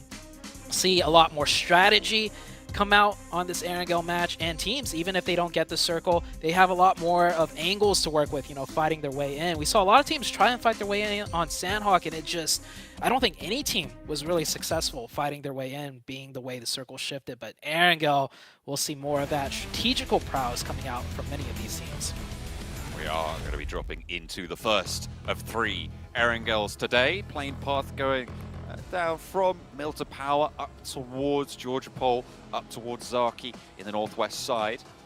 So we're going to have a pretty clean plane path to start things off. Nothing too dramatic. You can grab vehicles and get pretty much anywhere you want at this stage. A lot of teams out fairly early, actually. Maybe some people heading over to Novo. Milta Power potentially also a drop spot here, but there is quite a few teams on this east side. Yeah, a lot of teams are dropping out indeed. We'll see where they end up rotating. I don't expect hot drops here. We saw in Sandhawk some scraps, some fights coming out for sure, being the size of the map. But Erangel, so much loot to be had, so much at play here. Just keeping my eye out, seeing if there is any committed hot drops, and I don't think so. And you mentioned it, this plane path is very fair for all of the teams.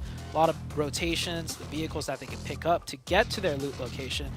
And it really comes down to the first circle. Is it going to be a very static one or dynamic one? Maybe like straight onto military base, hard to the northwest side? We'll see very shortly. Are going to try and fly all the way over the water on the south side for Inco. Playing the circle, not going to be kind to the military drops this time around. Heads up a little bit northwest, but still got a lot of that mainland inside. The river split down the middle, as always is. It's going to be a little bit of a tribulation for a lot of these teams moving forwards, but the circle will have to decide at some point. Or then again, maybe not. We saw it. We had the craziest circles over in the European Championship. If you didn't see that, then check some of those circles out. We finished on the central island at least once in that river, so sometimes it just doesn't make a decision, as we saw with Painan. Yeah, that river just kept staying in play, and it could happen in this one as well. We'll see in Circle 2 if that river will be in play. But for now, I would say definitely favors south of that river more than the north side. And I think we'll see more teams pretty much set up on that south side. And no hot drops. Everyone's pretty much dropped where they want. All the teams are looking good for loot. That congestion on the southeast side might come into play, though, depending on how the circle shifts. I think Inco, with the number of parachutes that they should have seen, they drop over to Novo. More than likely, they're just going to want to head over to that west bridge instead of trying to take the crossing from that east bridge. With the number of teams that will be on that side, as you say, that congestion will not be super inviting for them. That western side may be a little bit more of a tempting prospect in their mind. And given the fact that both of the Brazilian teams had a little bit of a flat falling over on that first map, they're going to want to just put some points up, keep themselves in the running early on, because as you can see right at the top of the tables, you got Nongshim Red Force, 21 points off that first match. Yeah, huge game for Nongshim Red Force, and I like that you brought it up. I was actually just about to ask you, how do you feel about the Brazilians? You know, we had a lot of high expectations coming in for them coming into this weekend. With that first Sandhawk map, what do you think went wrong, or was it just the zones and they couldn't do much about it? It was a very tricky set of shifts. As we know, it centered up right onto Painan. I think Inco was the team that I was more focused on than Intense Game in that match. They were constantly being corralled by 7th Element, in the end having to try and punch through Nick the Galaxy, and that was just a hurdle too far with that third-party off angle. Speaking of the off angle there, Morph able to find Dokuma pretty cleanly here for next Ruya. That is going to be real tricky. This is on the southeast side, near that Milta area between there and Milta Power. And they're just going to be able to pick up a point. No contest. Yeah, what a spray down. Red dot from long range prone. Got him on the last bullet right before he can make it to cover. And oh man, that one player getting caught out there from Nexruya. Not sure what he was doing that far out. The rest of his team was in Milta, maybe separating off for a little more loot, but separated too far into Morph's territory. And that will be the first casualty coming into the second match of the day. Nexruya, though, did get a decent game on game number 1. 9 points on Sandhawk. Definitely something to be happy about. But starting off, Erangel with 3 might end up hurting them a lot more. It's not ideal, not a great way to start it off, especially with Nexruya wanting to try and convert off their 9-point performance. Still, plenty of potential in this roster, coming through as the winners of the European Championship, playing technically as the points qualifier from the European region, with S2G getting that direct invite. They came second place on the Türkiye points tables, and they were able to win the European Championship. Definitely a fearsome team. But playing on with 3, pretty rough stuff. The other Brazilian team that we've been keeping our eye on, or will be keeping our eye on in this map, because we didn't manage to get to see too much of them in the previous. We've got Intense Game trying to move in on the north side. It looks like they're going to try and cut north of the river and play on that northern side. Try to go for one of these bridge crossings should the need arise, but the first circle's still in effect. Still has a lot of north side in. I'm seeing a potential bridge camp setup from Duxon. I know they just got there on that southwest side. They're mostly looking like they're split looting, not camping the bridge. But if another minute passes or so and no real movement comes out of them, they might be bridge camping Inco on that southwestern side of military base. So I'm going to keep an eye out for that. Meanwhile, elsewhere in Hyper, in a very nice position. This is, I know we're only on Circle 1, and Erangel Circle 1, I mean, you could be in the greatest of positions in Circle 2, it's just completely thrown out of the window. But this position right here, if I had to pick best spot Circle 1, this would be it. Controls the north side, controls an easy passing into the south side as well. And if the circle starts shifting towards in Hyper spot, I mean, we've seen so many huge PMGC games where a team holding that spot comes out with a lot of points. So could happen that way. We'll have to find out in quite a few more circles, though. Yeah, difficult compound to crash, but it is possible. It has been done before. I think from the north side, a little bit better prospects than trying to just roll across the river. It's very, very tricky stuff, but we'll see if the circle ends up favoring N-Hyper. Kanina Power might actually challenge this position very, very early. Moving from North George, Kanina Power looking to shimmy their way down the bank of the river. Looks like they're going to divert into the shooting range hills. Try and play a little bit more high ground there. A couple of rowdy neighbors, though, will be less than pleased with that, I'm sure. But teams starting to make their way up towards that central open area, the headshot hills, I like to call them, north of Pachinki, to the east of Ruins, to the west of School and Rosso. Yeah, there's so many hills there. A lot of strong positions, a lot of strong defilates as well to play around. And if any team's going to crash that in Hyper compound, it's going to be Intense Game, actually. Intense Game getting extremely close. And game 1, they went out very early, but we saw the style they went out in. They straight up just took the fight with STE, crashed straight on in. So if they're going to keep that aggressive energy up, it might be looking like an in Hyper fight that will be following soon. And Hyper splitting up a little bit, looking at the mini-map, doing a bit of a split. 2 on the north side of the river, 2 on the south side of the river. Duxon is leaving that bridge on the southwest, so there will be no bridge camp. And luckily for Inco, they're still on military base, as you can see down there on the far south. They're going to have to make their rotation in. Next circle about to pop out here. Where is it going to go? Have to wait and see just a little bit. But that southwestern side now starting to heat up. A lot of players diverting their way around. It still keeps a lot of that northern shore in here, which is great news for N-Hyper. Great news indeed, but I feel like they got to group up a little bit here. There's 2 on the Ruins Hilltop.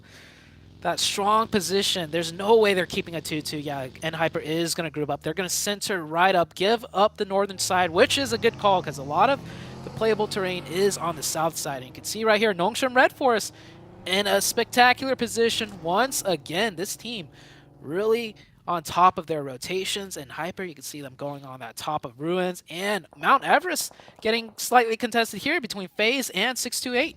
Yeah, on the western side of this circle, it still is in action. So definitely a valuable position for the time being. FaZe wanted to hold it down.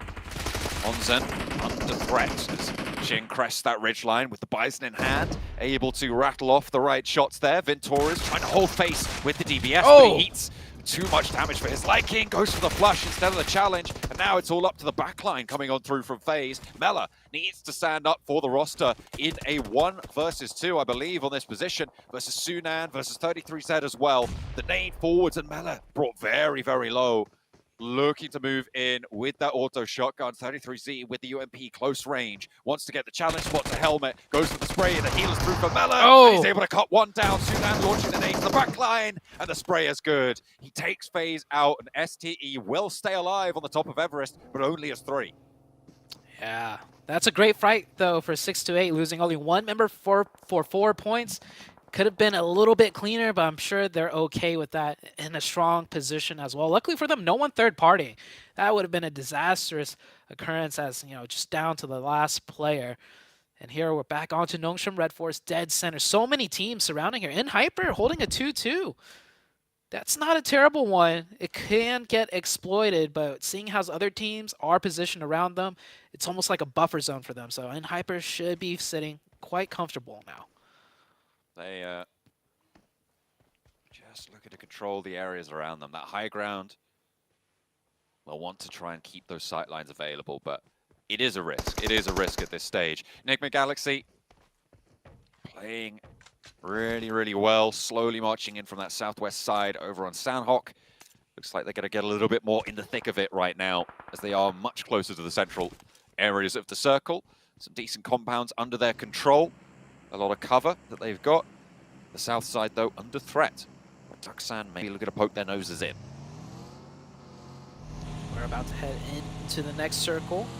Will this river be kept in play? I'm hoping it just shifts down hard to the south, and we're going to see a lot of potential into wins. As it does give me exactly that intense game. It's going to come in hot now. There is no real open spots for intense game to come into. I do expect to crash. Inko on the southwest should be getting into some scrap potentially now with Duxin, and we do have Morph and Udo Alliance on the northeast having to make their way in as well. Enigma Galaxy up good right now in the center of this circle. Inko looking to beat the shot on them from STE as they try and push their way in, hoping for a little bit more success. Getting to the compound that they've got a good start, but they're right on the... They're going to need a little bit further. There is that compound down to the east side of Everest, a really solid spot if you can get there, but it's getting there that's the tricky part. Yeah, it was occupied by Enigma Galaxy, but very smartly of them, they're going to give that up, as Mount Everest, a huge weak point for them. So they're grouping as 4 at the 2 square compounds. That position is open now for STE or anyone else to take if they can find their way in. Inko goading themselves for what is to come. Wanting to put some numbers up on the board here. Morph looking to cross this river behind Udo Alliance now. They send their first 2 through. Yoro and Rocky leading the charge. Initiating that maneuver. Looks like they're going to try and divert quite far out. We're still in stage 3, so you can survive quite well in the blue, but what's this? Clear power rocking up on Inko. Squash with the challenge. Agori goes down first. Now Becca with the shots, with the spray. The DBS is there as well. To try and put the final nail in the coffin, and Inko are getting their dome rattle once again. They are giving us what they get with 2 knocks sent back to give you power, but they are losing players they won't be happy with. In through the window, but Fatar too quick for that. Nenobete needs to get rest here if Inko want a chance to move forward. And clear power needs to be dealt with swiftly. Able to find the shot with Becca, but that is disastrous to lose so much. And there's a third party, STE descent from on high. Yeah, all the commotion. STE is third party. Inko, I'm surprised they managed to keep 3 up. Konina Power got the opening knock and went straight in. Inko really holding their own right there, as else rotations coming in. Team losing players left and right on these rotations. Here's one of those deflates that I was mentioning earlier on Headshot Hills. They will get into zone just barely as Morph takes Hale. Hale's getting cut down. Teams are still in the blue on the eastern side. As more teams are going to have their way in, more points will be given to whichever teams could hold things zone. Spray down around the side there. Tiger looking to stay alive against Morph, but the DPS is good for the first. There's a couple more Morph players waiting in the wings. We're in stage 3 into stage 4, which means you can still get these reses, Zute. He'll be able to pick up his teammate, but getting through from here is still a very order. Similar situation Morph. Boho is going to get that res pickup as well. I don't think the teammates are going to go for it. The blue zone is starting to chunk right there. If anything, they're going to confirm the point. They get the point. Tiger's still up. That nade not doing enough damage. He has meds, and there is the finish. Morph will finish that fight up to 6 elimination points. Lost 2. That's not terrible. The circle has shifted all the way to the west side into the open fields. Third western shift. Inko is still like in zone at that compound. That's how big of a western shift it was. We're right on the edge before. How to go? The decisions that they need to make now are pretty crucial. There's some compounds on the south side as well, nearer to Gatka, that could provide sanctuary for east. It looks like next Ruya going to be they'll take that position up. Meanwhile, Enigma Galaxy, they've been chilling here for a while. They're a little bit closer to the edge now. This north side going to start to come to a head. This intense game right up and in Hyper's face. Low toss molly coming out from GK first. A nice connection does take for a lot of burn damage. Them out into open. He gets one, though. Gets knocked right back. So 1-for-1 shot. The util come first. Finally does go down. Koi, he's gonna have to do a double knock at the very least. He goes for one. Tries to get the second. Gets knocked. And Hyper down to just one. But this area open sightlines to the high ground, and they worry about that as well. Inko in the meantime starts to move forwards towards Ducksan's west position that they regrouped on towards. And Hyper with Shifan looking to put in the performance to the roster strong lead from the front and a lovely challenge over the top of the ridgeline. Shifan keeps it together and he's looking for the reses as well. Cielo not close enough to res. Diego most likely bleeding out here. And Hyper, are they going to get all 4 of themselves back up to 8? May have other ideas. Cielo. Oh, that looks good. Is it on target? Is he going to find the shots? It just bubbles short, but it gets a lot done. It took down all the players that were not rezzed, and the one that was rezzed gets re-knocked. Cielo with the nades, ending chances of Hyper to get that full reset. And right on cue, a third party once again by STE. They're looking everywhere for these third parties. STE could be sitting comfortably in zone at a strong compound, but they want the points. I like the aggression, but can he get the finish? That looks scary, and he does almost go down. I think zone. Well, that is a huge loss for STE. That is really unfortunate. You can't be using 3 slugs there from the DBS. You need to be hitting that a little bit earlier. 33Z far too exposed. She found once more. Okay, Koi gets knocked in the meantime. Soon still out there, but Shifan's just sending it. He's going to try on into 7th element though, and I don't think he's going to be able to escape this one. Just has that hillside to stay in cover. He's right on the edge. Shifan doing a great job right now for Hyper. Shifan actually did not get to play during the league stage or the Americas final, so he's coming in here a little bit rusty, in my opinion, but he's doing a great job. Clutched that 1v1, got the res off, and found another point. Circle shifts once again. Hard shift to the northeast is, oh man, I think they just got taken out. Enigma Galaxy, that compound, they're still just chilling right there. They have been there for a long, long time. That compound, it's been their sanctuary, and they get that shift again. Good news, certainly. Dongshim Red, full time, having a little bit tougher of a time with it against NB Esports. Said why over the top, gets a good spray with the Tommy gun, finds his second knock, but is put. They can go for the goes pretty long and right on target as well. Why brought almost to the bleed out fully. Another nade might just do it, but it goes a little bit long. However, it's not You just can't get back into position as Freak rolls up into this fight. NB are getting cut to pieces. They leave their compound sanctuary. Beautiful. And they move on out for a third party, cleaning out their eastern flank. Beautifully. I feel like a few years back, see teams be able to recognize, just because you have the zone, just because you have a safe compound does not have to sit in it. Nowadays, this is what I like. Teams leaving the safety of compounds to go for these third parties. Enigma Galaxy recognizes it immediately with all the fire and all the commotion. Enigma Galaxy putting a lot of pressure, pretty much cleaning out the eastern side. Does get knocked though, looks like from distance. But look at all the smokes. It's already down, covering their backsides very well.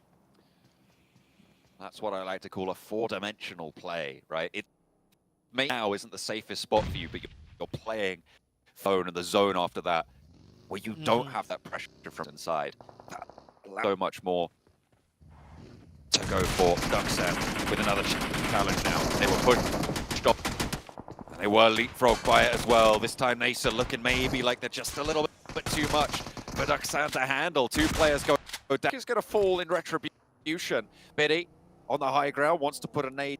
Then you've got Junie as well, all the way split from the rest of the to deal with by the looks of things.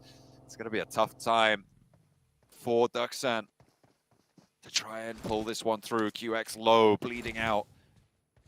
His teammate going to be feeding that forwards as the challenge comes through. One player left for Nasa to move on forwards. Then he doesn't quite connect. Sails right past the ear, but that one's going to do a little bit more. So that's going to sting, and Nasa eliminated. Just in time to get the revive too on their third player. Nacer goes out.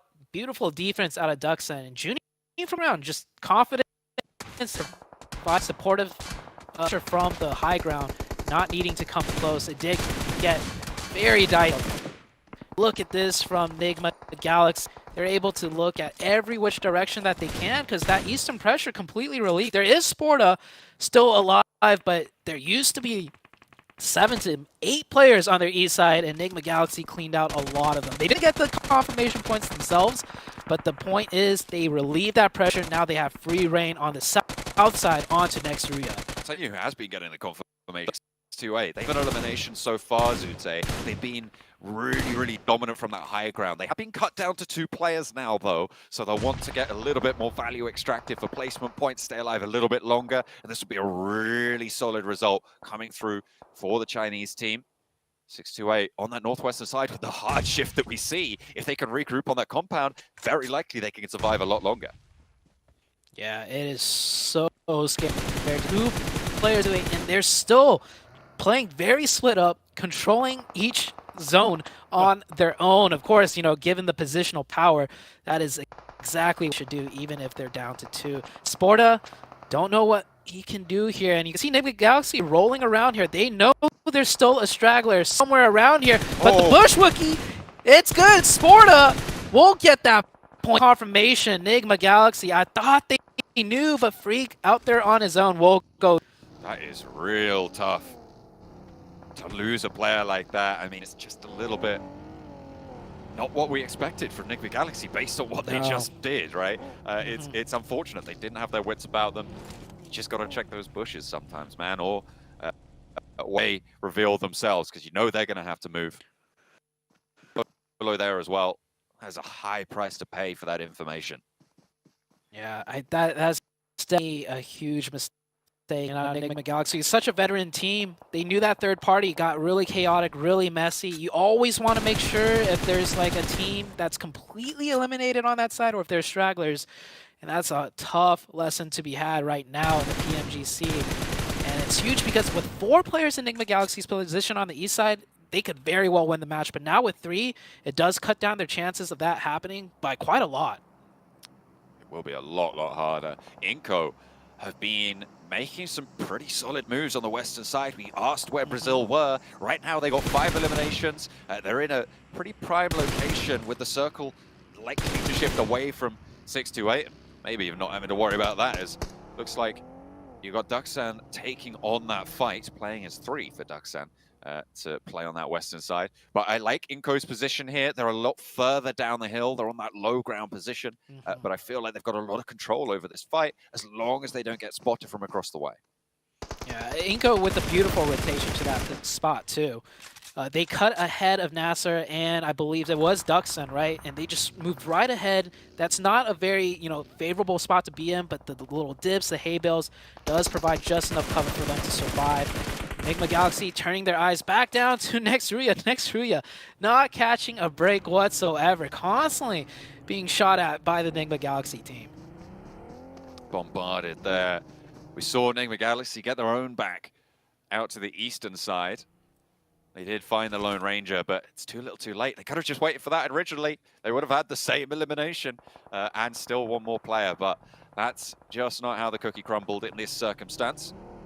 The next circle just about to pop, and it does land southwest right on top of Inco. Wow.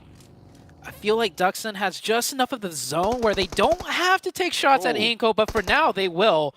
And they do get one knock. That res is not going to come out. That player behind the tree does need to survive because there is very low chances of anyone getting rezzed on the Inco side if you get knocked now. Heavy smoke cover needed. QX, I mean, being suppressed a little bit by Becca's position.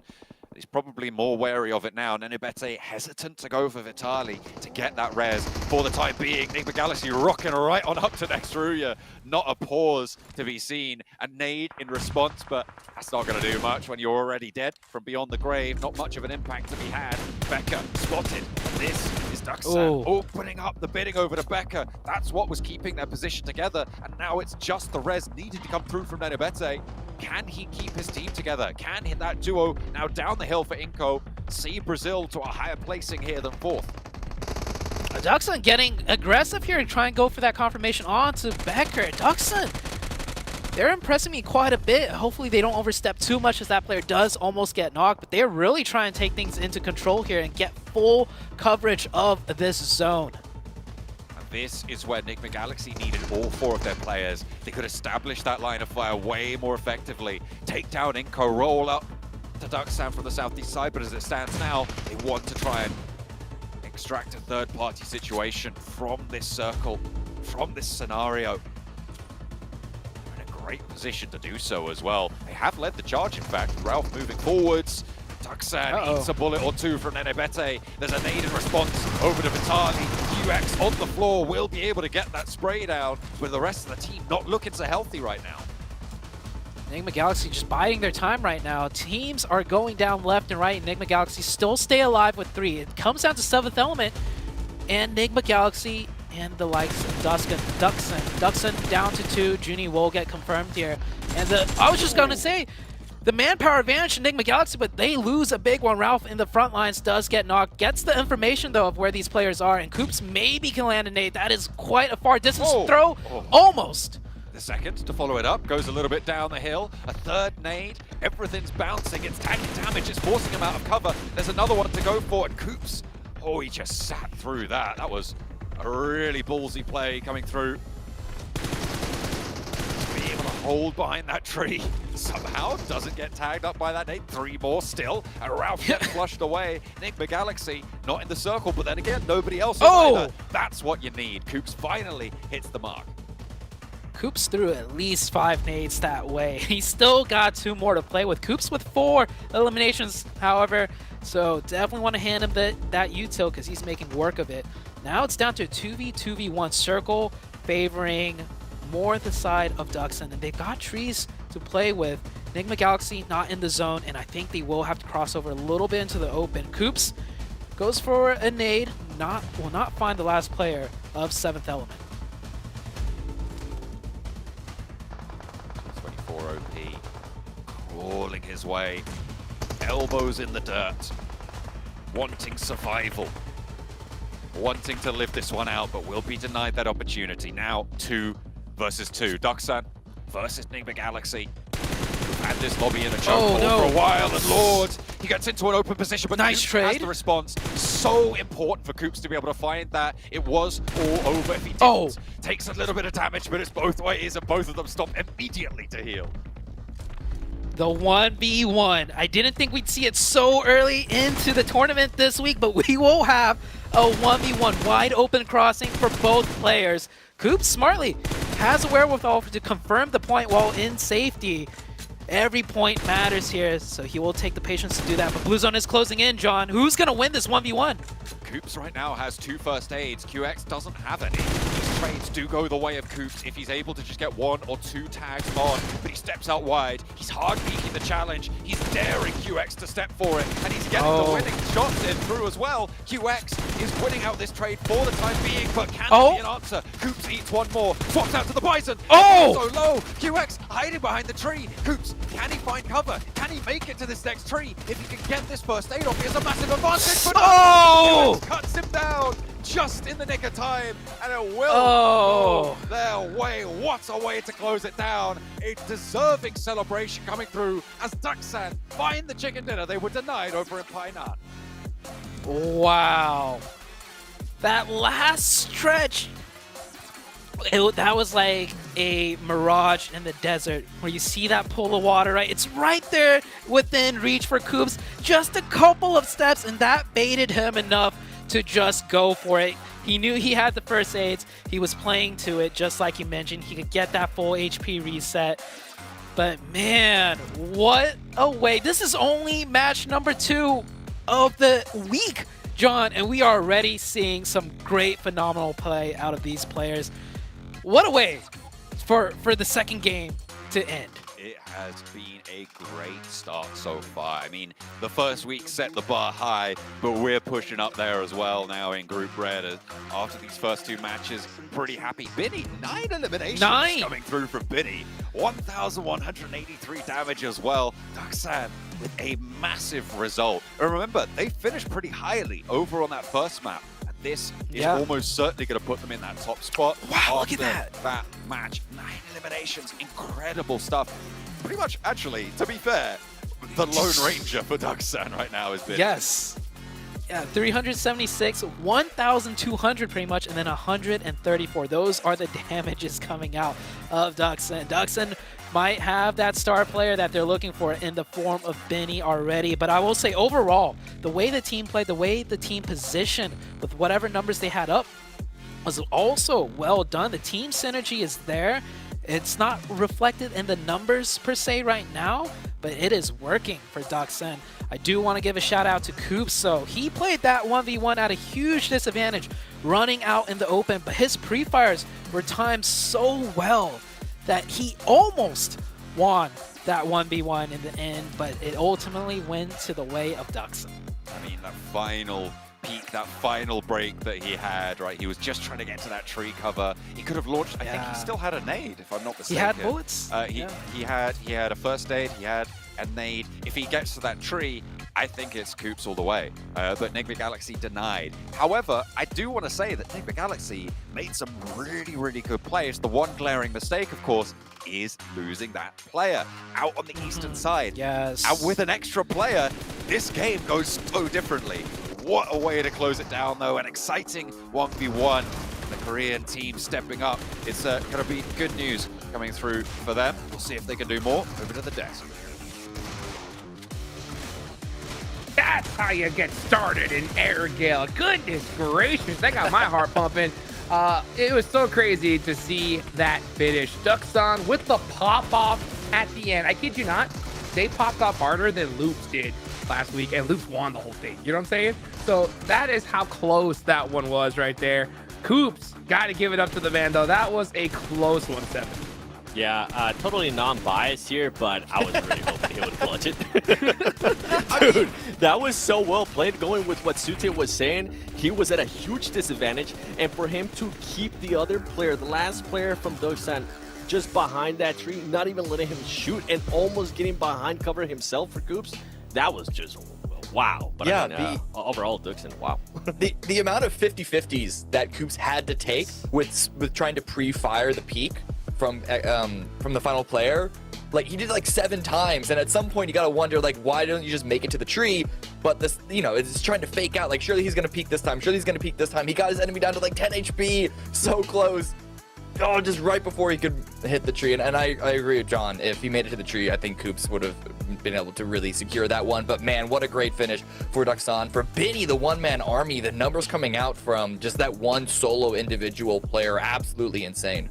I was about to say, should we say Duxan or Benny 7? Yeah. That's ridiculous. I mean, he was carrying them pretty much all the way until the end. He had 6 elims out of 6 elims from the team, and then at the end, I mean, as Cameron just said, he ended up with 9 out of the 11 eliminations that they ended up getting, and that's currently putting them there in first place. And good to see that these two teams that have been consistent, at least in the first 2 matches, are the ones that are going to be towards the top.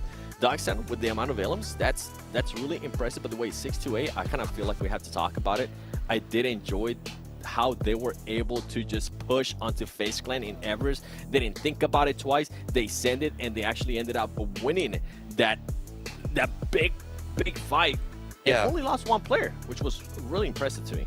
I think it's only been 2 rounds, so we don't want to read too much into it, but I think on Sandlock as well, STE is the team that took care of FaZe. They were at least in a similar area on the map in the mid game. So I think FaZe being at the bottom at the moment is purely because they keep running into the PEL representative in this lobby, which, you know, if there's one team that like isn't going to hurt your ego as much if you lose to them, it's going to be that. I do still expect FaZe to pick it up. I'm not too worried about them, just considering the circumstances of running into STE so many times. That it's still not a good start for FaZe, though. One of the favorites in this group. Confirm. FaZe Kryptonite is 6-8. And if it's going to be any Kryptonite, I don't think that's a bad one to be, because I mean 6-8 definitely are coming in hot here off the rip. But speaking of coming out hot, another player I got to talk about is my boy Shifan there with a nice clutch there towards the end. That was beautiful. But if you guys want to clutch it up, of course, go check out the Infinix GT10 Pro, the official smartphone here for PMGC, created for esports players. You guys want to dominate the lobby, go check out that Infinix GT10 Pro. And while you're at it, of course, go check out the TikTok as well. You know, hashtag PMGC 2023. Get a glimpse of what's going on behind the screens and all of those goodies. But man, that was so crazy. Intense game and hyper, just going back at it right there. And Shifan had that clutch 1v1, but I'm so shocked, Cameron, to see Koi go for that buggy rather than just getting on it, right? Didn't that hurt? Yeah, like I'm a bit of a Koi apologist. I know he does some crazy wild maneuvers sometimes, and I think you want to have a player like that on your team, but running back for that buggy is an example of sometimes you got to just know how to tell another player no. That I don't know if they would have been able to make it much further because there wasn't a lot of space for anyone to take. Like Shifan just got blown up when he tried to make it into the zone. I don't know if it would have made that much of a difference, but yeah, I don't see the value of trying to run out into the blue. Even though it wasn't like super deep into the game, it was still only phase 4 blue damage. That's still a lot and not really worth it. Well, you know what? We're gonna go ahead and talk about this a little bit more right after we get after this break. Don't go nowhere.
And we are back. All right, so before we get started to the next match, I gotta talk about one thing, Seven, okay? And I know you remember this one, okay?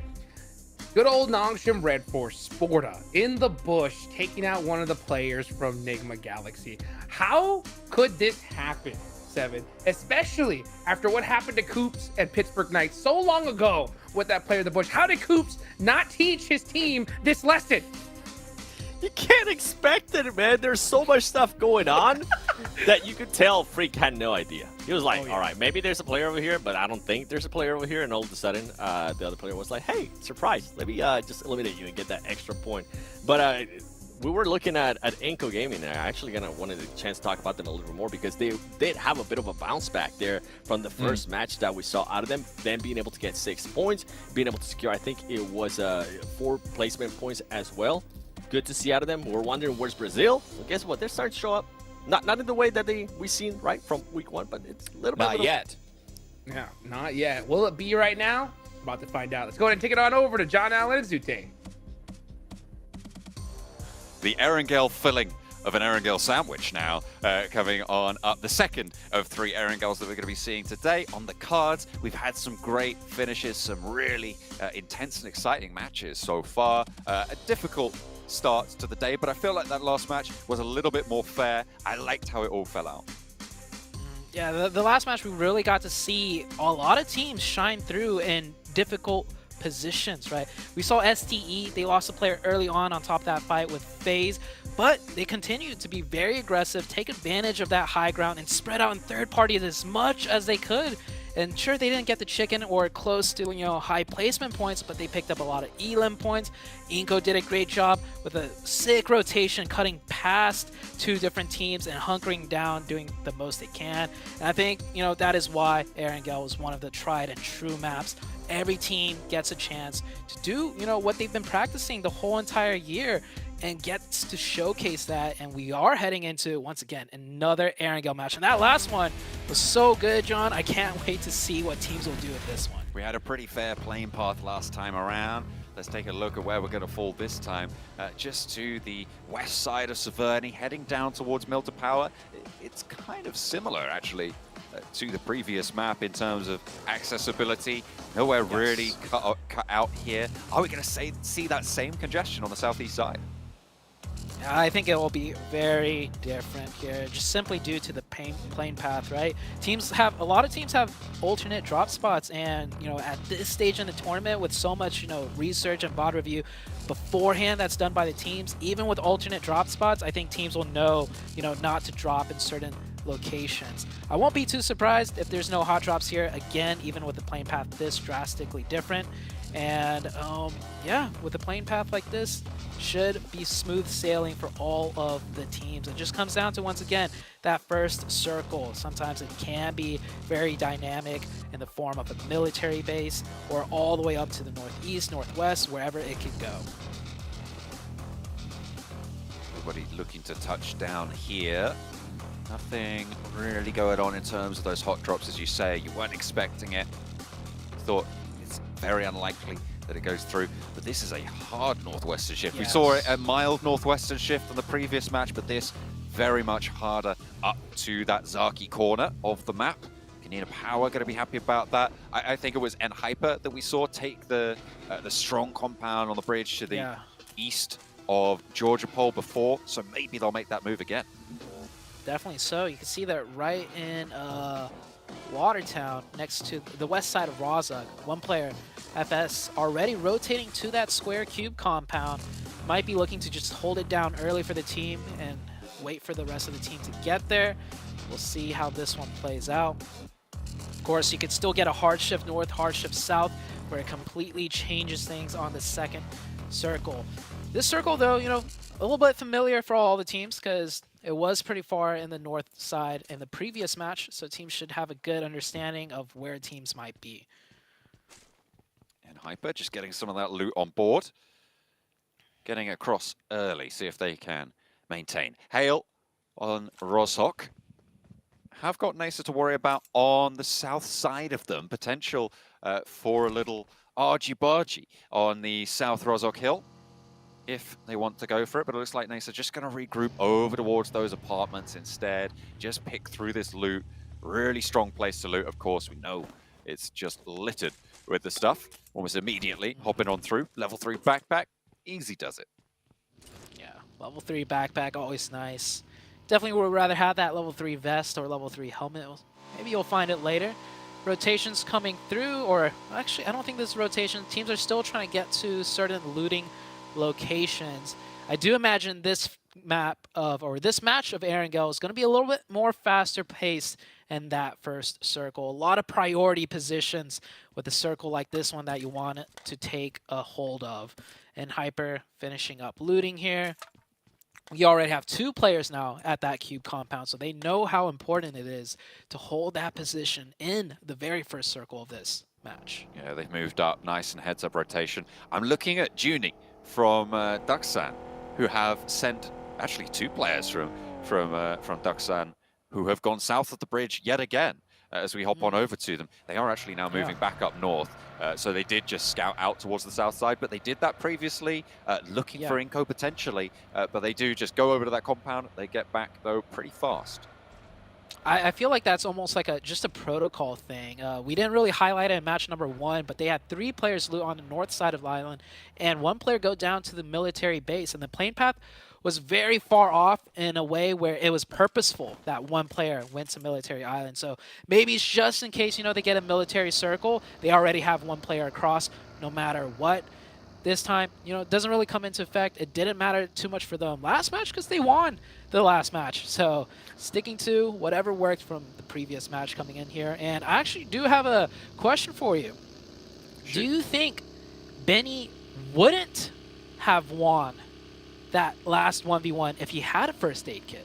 Because if he had one, he wouldn't have held the angle to shoot, right? He would have been first aiding at that point, allowing Coops to get behind that tree. I think, was it QX in the final clutch? I think it might have been. I'm not sure. Oh, sorry.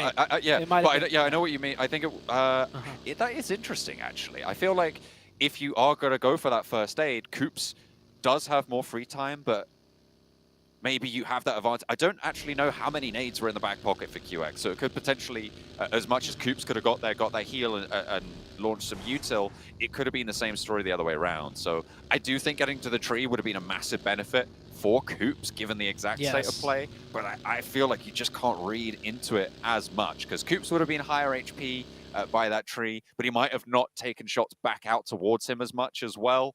So for me, I think I couldn't call it. I don't think. I'll tell you this much. What are you much. thinking?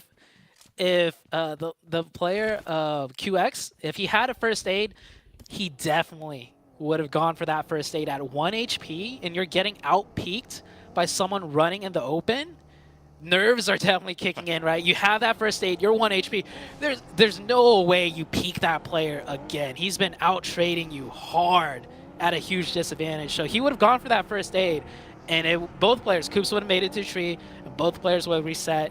And I'm just throwing this out there because I really do feel him not having the first aid helped him out a lot. Maybe. I mean, maybe it just gave him that little push, but you take those shots when the enemy player is very close to cover, it's likely they're gonna more prioritize getting to that cover rather than taking return shots. So I mean, even on low HP, That's true too. Potential that peak is valuable, even if you have that first aid, because they're more preoccupied with position rather than return fire, especially when it's last player standing on both teams. It's tricky. It's tricky. Definitely so. And we got a little bit of engagement here. Long range. I don't think it's going to come into a full fight fruition. And as I said earlier, right, this game's going to speed up a little more than the first one because a lot of priority positions here. And that is why these teams probably shouldn't engage in a full-out fight. A lot of teams are rotating in right here, and they don't want to be caught in a third party. Sports are wanting to smoke on the vehicle, allow them a little bit more of an opportunity to cross top of Everest now for the Galaxy. They beat FaZe and SDE as well to the punch here, the 2 teams who were up at the top of Everest in the previous Erangel. It was 6-8 who were able to claim control of it, but they did lose a player or 2 for their trouble. A nice early maneuver for Enigma Galaxy. The team denied at the last moments there. Coops going down in that fraught 1v1 that we were highlighting just before. And I've liked Enigma Galaxy's play so far. I feel like they have made a couple of missteps, and there is maybe still more to work on, but it feels like they've got a little bit of a chokehold on a lot of the plays, a lot of the rotations of this lobby. I definitely have to agree with that one. 7th Element rotating in. Next, Ruya coming in on the far southeast side. We are going to head into the second circle. This is going to be a huge one for a lot of the teams to figure out exactly what is in plan for them on the second aerial match of the day. North or south, we'll see where it goes. It centers right on up. Beautiful. I mean, why not? We had it with Pioneer. Let's go for another one around George Cole. Still a little bit more north-leaning, so a lot of the teams on the north side unlikely to look for that fast cross, that crash, but still, everybody needed to clump up around those shooting range hills. A very treacherous bit of terrain, that. And so everybody's going to try and place their feet carefully, move through it as safely as possible, but that's so much easier said than done. Another team losing a player right there. I do believe that was 7th Element getting a little bit too close to MB Esports. MB Esports in a nice spot, controlling the plane, just a little bit south of shooting range. This is a great position if the circle does head north on the next shift, or could just keep centering right up. And Hyper doing a 2-2 split on the map feed. They might be looking to group up here, but Hyper team known for their splits. Surprised they're keeping that up here in the PMGC. A lot of teams that do splits do end up condensing a lot more often in PMGC just because of the caliber of the teams involved. But Hyper sticking true to it. Nongsham, north of the river. FaZe, south of the river. Same with Nigma Galaxy. Everything around the riverside is getting taken up right now. It is getting very, very shoulder to shoulder. Close by positions, and it's going to be Akaze to find the first and knock and the flush. Looks for more. NB hop out, but they're already shredded to pieces. 2 players already down, 1 low HP. He looks for the flush. What a thirst coming on through, and he controls this. 1 versus 4, but no, he's finally shut out. But in comes the cavalry. The roll down is there, and NB dispatch of the enemy rolling on up to them. Intense game for them. What a hold from NB. Oh, let me just say this real quick. The critical side of me wants to say he definitely did not have to go down and get thirsted, but I can't blame him at all. That 1v4 was right there within his grasp. He was really feeling it. And oh my, this is the second time that we've seen Intense Game do this maneuver. One of their players gets knocked, and they just brunt force try to overwhelm the opposition, and now that's twice in a row where it's failed miserably. First against STE on Sandhawk, now once again against NB Esports. An Intense Game. Their strategy may have worked at the earlier stages, but not in PMGC. It's just unfortunate there for Intense Game to fall down, but what a hole from Akaze. I mean, the biggest factor there, I don't think, is the opening knock. It's the amount of damage he got on the follow-up players. Both of those players were torn so low. Immediately one of them gets knocked, and he just doesn't have the confidence to go for that next peak with the low HP on that 3rd player. The 4th player is a little bit too late to the party. Sure, he gets that return knock, and they do actually end up getting the flush onto NB, but even so, like, you give them time to regroup, and what a regroup it was, by the way, for MB Esports. Immediate, effective as well, and that's exactly what you want to see in these PMGC stages. It is not easy to get that much damage in a vehicle coming straight at you at a small, like, incline. The hood of the car is, like, providing extra cover. So those are some really nasty shots he laid out right before he got crashed upon. So very well done. The circle, once again, you know, it shifted, but it's centered right up onto that riverside. We're going to see a lot of river shenanigans, some bridge trolls, people sending their vehicles into the water and then just try and stay alive as long as possible. We're going to see all the tricks come out of the playbook for this one. Next, Ruya on the eastern side, wanting to move down this coastline, but a couple of teams in their way. And Hyper still playing around the area that they rotated to very early. And a nice position it will be. I like Hale's spot on the north side of this river. I feel like it's going to be very difficult to contest that position with the fact that there are 3 teams in the shooting range hills. I don't think any of them are going to be able to have a clear shot at Hale. And from the south side, I think you'll be lucky to even get up towards them. So a really decent spot for Hale in my eyes.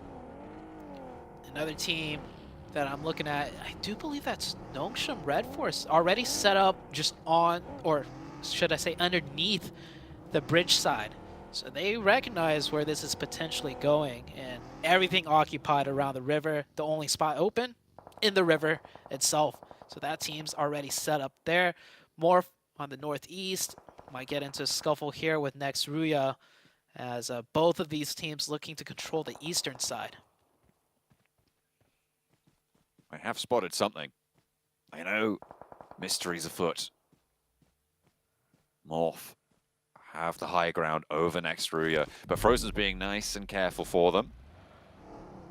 Keeping that mini 14 trained deadly on the angle. As both of these teams start to push their way forwards, slowly creeping in with the blue zone. Not too much impetus for conflict right now. There isn't really that big drive to go for the fight at this point. Morph has still left Boboho all the way down there, right in the danger zone though. Yeah, teams are just exploring their options right now. It's going to be the next circle that really pops things off. And I was saying it was Nongshim Red Force, my mistake. It's actually NASA right there, right next to InHyper. They're the team that's taking that river, and it is a hard shift down to the south. North of the river is still in play, so we'll see what these teams do. Now it is do or die for everyone on the north side. I mean, Enigma Galaxy just got the shift of a lifetime there. Oh yeah, they did. They had one in that last match as well, but they were able to play it out well, nearly taking that chicken dinner. If they hadn't lost a player early, it might have been a different story. 6-8 are back on top of Everest. They certainly do like that position, but they've taken a knock. They'll have to get that one back up. Try and find the reses to come on through. Sunan will do the honors, getting Hero back on his feet.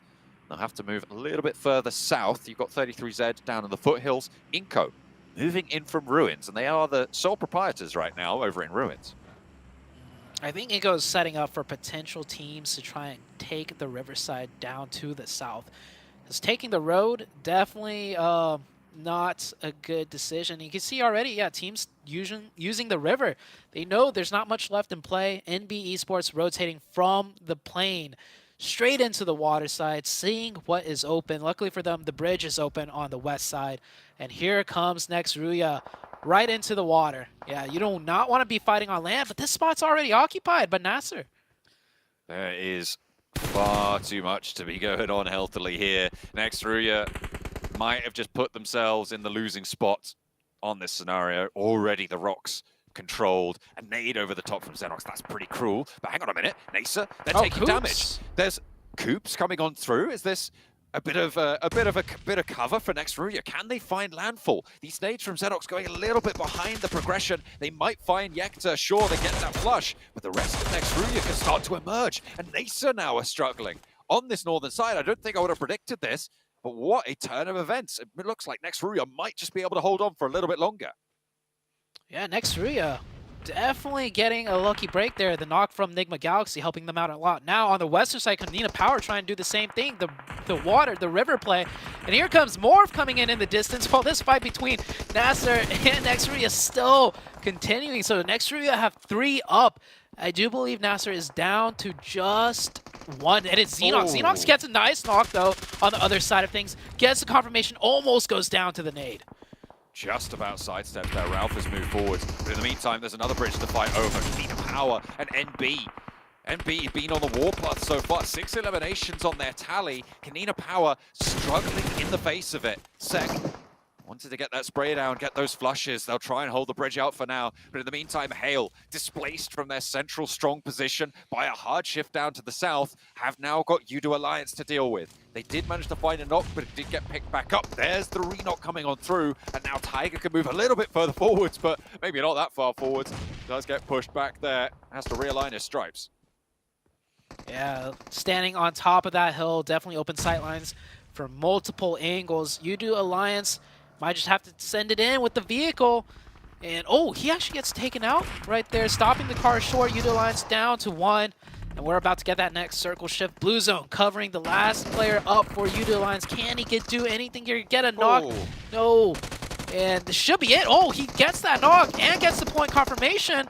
Hale eating a lot of casualties. That's because Nongshim Red Force, you can see right there on the minimap, they're here to third party. They do take those shots and the backlines get exposed. U2 Alliance, though, similarly, taken down. 2 teams eliminated on the northern side. We knew it was going to be brutal. Here it is, laid out, all to play for. As the river has started to quiet down a little bit, but it is still going. Inco tried to dip their toe in, but don't have the best of times with it. The Piranhas of Morph snap that one right up. They won't be able to continue here. Enigma Galaxy still holding in their compound on the south side. This is definitely one of the more challenging circles of Erangel to deal with. Not very common. You have to play in this area along the riverside. What sparse cover you have can be huge, but players are getting cut down. And Hyper's still here with 4 players. They're biding their time. This could be a huge game for them to bounce back up on the leaderboards. They just need to make sure they don't lose any players here. They're heading into Inco. Inco down to 2. Good nade from Becker. Will it connect? Throws it. Falls just short. Splits the middle there between the N-Hyper players next Ruya. Remember, they've been under this bridge for a while, and all of them are out of the zone. Inco guarding them through. In the meantime, Duxan, all 4 of their players alive in the crates of South George.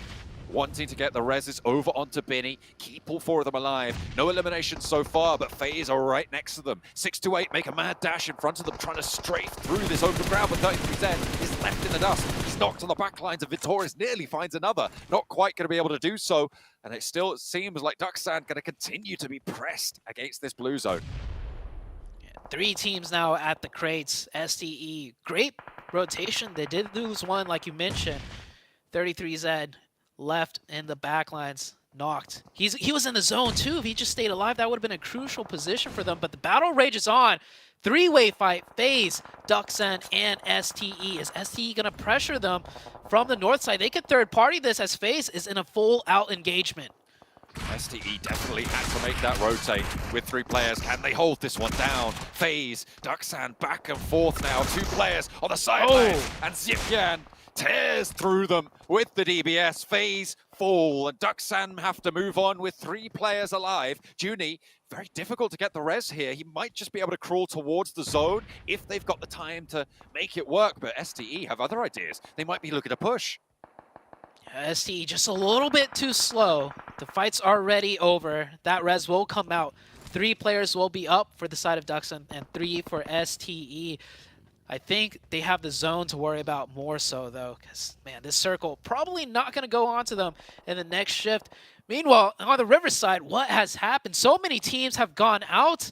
Inco's still alive. Konina Power was here, but they are long gone, and now it's 7th Element looking to take the fight. In the double nade, it is good. 2 down for the side of NB Esports. They're not in the water, but they get sunk anyway. 2 players fall. NB, they've been holding around this area for quite a while now. But 7th Element, you're right, they are just going to put that pressure on. Over on the eastern bridge in the meantime, Inco trying to stay alive in the face of N-Hyper, trying to cross the bridge. The first knock goes well for N-Hyper, playing as 3 players. They've been crossing this bridge now for a while. They've been on the top side of it. And Becca will no longer be able to hold them out. Just Vitali on this angle at this point. 5 eliminations found for N-Hyper. They're looking to rack up the points here, looking to put themselves in the middle of these tables. Yeah, N-Hyper doing a really great job. I'd say working through that mess of Inco, and Nassar was still there too, I believe, and only losing 1. That's a win in my book. And they still get that zone. The zone is still in play for them on that little sloping ridge leading into the water. And, well, I mean, Enigma Galaxy, we have to mention them too. They're looking like they might just take this game through position alone. Yeah, it's a little bit unfortunate for everybody else, but Enigma Galaxy, you're right, definitely in that central position, in a lot of control. Very unlikely anyone approaches from the south. Everest got cleared a long time ago, and swinging through that area at this point, pretty much a death sentence. So Enigma Galaxy have got a very limited cone of fire to handle, but if Vitali lands shots like that, and Lord keeps going down, if Enigma Galaxy get picked apart, there's potential for a crash coming through from a team like maybe even 628. Yeah, I don't think it's going to happen. The whole entire lobby has to team up against Enigma Galaxy at this point to really crack that fortress open. Yeah, you can see SCE running out in the open. They're out of smokes. They make it to the ridgeline with 2. They could get that reset with 3, but there is a lead coming out for the 7th Element. I think that's going to hit them here. Shing picks up a knock. Where did that nade go? I think it flew too far. They're going to get that reset. 7th element really needs to land this one. Alien, nade primed, in hand, throws it over. I don't think that's going to connect. It might be close, and it didn't. A little bit of damage. That one did, though. Much better from Suna. Now has to go a little bit deeper over onto Alian's position, but Divine steps out of the water. Alian falls, and it is just Divine left. Xing is still alive, looking for that heal. Wow. And 6 to 8 have made this crossing, but can they hold on to it? Divine falls as well. And it is 6 to 8 to keep going. Over the bridge top. Hang on a minute, no, Divine's been swimming all the way through, and Binny's here to play. 4 Ducksound will finally fall to Coops from Nigma Galaxy with the high ground. We knew they were going to be so brutal here, and it is Ducksound to fall first. I'm surprised the player of SDE was pushing over the top of the bridge. That was extremely risky and didn't work in his favor. You can see Nigma Galaxy trying to get a third-party angle now, and they did this last match. You know, they left the safety of their compound to try and get some third-partying in, so they're still sticking true to that. SDE Xing will go down here. I think he could crawl down for a revive. Sunan, last one up. 7th element still alive. Divine is still there. You mentioned it. He just kept swimming. He could time a nice peek from underneath the water. He could eliminate the 6-8 team. Shifan on the off angle. 3 players from N-Hyper. They've been encroaching nice and slowly, nice and effectively as well. Making a lot of points. But the shift goes away from them. This is so Nigma Galaxy sided. I mean, you called it previously. I think this is the death sentence circle. It is very much locked in at this point. 3 eliminations, but that's all you need. I wonder how their ammo reserves are doing. I just caught that there, and it doesn't look like there's much left in the DP for, I think it was Lord we were on board with. So potential dry ammo supplies here for Nigma Galaxy, and that might come back to bite them if the teams outside can hold off long enough. Yeah, maybe, but no team to really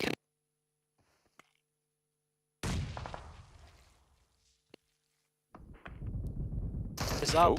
So N-Hyper will provide the biggest challenge, but can N-Hyper make it through the zone with all 3? It looks like it. They have firm control of the land. Everyone else pretty much just trying to survive in the water. You do have E on the other side with 2, but even them, you see right there, trying to pick up whatever loot they can, whatever util they can. Inko finally goes down, losing that zone in the tower. Enigma Galaxy, they're getting antsy. They want to get more elimination points right now. Ralph just able to light that one up, get that shot down. Divine swam all the way past. 6 to 8, looking to keep that pressure on though along this coastline. The nade doesn't quite connect. Divine has one of his own. Thinks that the rock are more dangerous, but another nade from Sunan looks pretty good, and that will close the bidding. Xing able to find that final nade. Now, can N-Hyper keep this roll going along this coastline, add it up a little bit further, because it is only a couple of players left from 6 to 8, as now Nigma Galaxy look to extend their influence. But with 10 eliminations, N-Hyper have done a lot of work so far. Oh, one of N-Hyper goes down here. The 2v3, another player goes down. SDE looking to win this 2v3. GK first taking a lot of damage through the smoke, and well, Nigma Galaxy is here to clean things up. They identified the weak side. N-Hyper goes out. Now it's a 2v4 situation. Surely, not N-Hyper, Nigma Galaxy takes this one. One of them goes down though, John. So I'm gonna hold that for now. They might have been looking to get a little bit of a resupply of some of these bodies here, but Coops looking for that res. Xing actually takes away a lot of that utility. The bird is there, still a vehicle. They give Coops up as well, and they are just going to let that one lie. Ralph crashing back to the compound. I mean, they know they have the walls as cover. I feel like they probably could have committed for the res there and brought Coops back into the fold, but it's just not quite going to work for them this time around. They don't pick him back up at a 3 versus 2. Yeah, that res would have been very risky. We saw Xing just pick up 4 nades, a couple of mollies. If the res continued there, it would have been another player down. Coops is going to crawl all the way back. Is he going to make it? I don't even think it really matters, though, because this next zone is going to go to nothing, and the center is right on top of the compound. So SDE will have to push in the wide open, and Coops is even going to get revived potentially. Coops I think he is. Looking to get through on the smoke train. Ralph dashes out. I said they needed to pick him up before, and they are just going to try and keep that one going. And Coops will be picked up indeed. The smokes give them the cover that they needed. Now 6 to 8 with it all to go for, with 2 players alive. 8 eliminations so far. I said this was potentially a team that could make it all the way. I didn't really expect to be close to right here, but either way, they make it this far. But with only 2 players standing, in the face of 4, in the face of the utility that it looks like Enigma Galaxy are likely to still have in the back pocket. They have been expending a lot of nades. They haven't been using a lot of smokes. They've just been holding these sightlines. And they can look to just shut this one down. Coops swings out, looks to go wide. Ralph crossing the road as well. They're putting the pressure on. They're not letting this come to them. They are taking this into their own hands. A break wide, and Coops is still forwards, rolls down for one, swings out, hops out the buggy, doesn't find the second, but there's the backup from Ralph. And a clean finish from Enigma Galaxy on their compound position. They're able to capitalize, and a great finish coming through from this roster. A really, really solid finish coming on through. They were gifted with the circle time and time again, but I like that flex out coming through. I like that position that they were able to take towards the end. I think they could have got Coops back up earlier, but they regrouped, they got it back. 4 players is just too much to handle. Yeah, even though they got the circle pretty much the entire game, we saw earlier on, they sent players out, they tried to do third parties, they were still proactive, they didn't just sit still the entire time. Definitely a gifted winner chicken dinner by all means, but hey, this Enigma Galaxy team, even when they don't get the circles, we've seen what they can do, so deserved in my book, and it is a battle royale after all, John. RNG does come into play, and sometimes you're just on the better end of it. Absolutely. I mean, Enigma Galaxy for sure going to be looking to get into first place after that one. They did have to go a little bit far as well for it. Not quite as far as STE and Morph, but still. Plenty of nades used as well. Towards the end, a lot of smokes thrown on out. I liked Enhyper's play as well. I was talking about it quite a lot. It feels like they are very solid in the positions that they're able to take. They have a lot of control. I feel they're quite methodical as well. A good representative for the NA region. Yeah, Enhyper have been playing correct. I will give them that much. They haven't made any like huge throws or mishaps, which we've seen happen with Enhyper. I think that is their pitfall. They sometimes get in their own heads. But another team I want to mention though, as before we go to the desk, is just STE. They played a phenomenal game there, John, and I think they're showing us a lot. And I want to see what the desk has to say about that one. 6-8 popping off, man. That last game was like a movie. Watching Coops with the miracle crawl all the way back to his team. Gets picked up and then decides to run them over for knocking him. That's how you get it done there, Seven. Yeah, I think at one point all of us were wondering, okay, what are they doing here? Are they, I think Cameron said it best too, are they trying to prevent maybe 6-8 not giving them the points, maybe backing off into the blue and just dying to the blue? Interesting play by them, okay? I'm surprised that we're able to do that. Good for them, they end up getting the chicken dinner. They did end up getting that miracle crop from Coops. But 6-8, I'm really impressed at the way that they were able to play this. They were able to go from the rotation. I mean, at one point we saw them being able to be in Everest, then go down to George Crates, and then work their way up, fighting everybody, and for them to even make it second place, just an amazing performance out of them. 100%. Look at that. Enigma Galaxy in first with second, but you mentioned it. Second place, Enhyper with 10 eliminations. Yep. Is it NA's time to shine here, Cameron?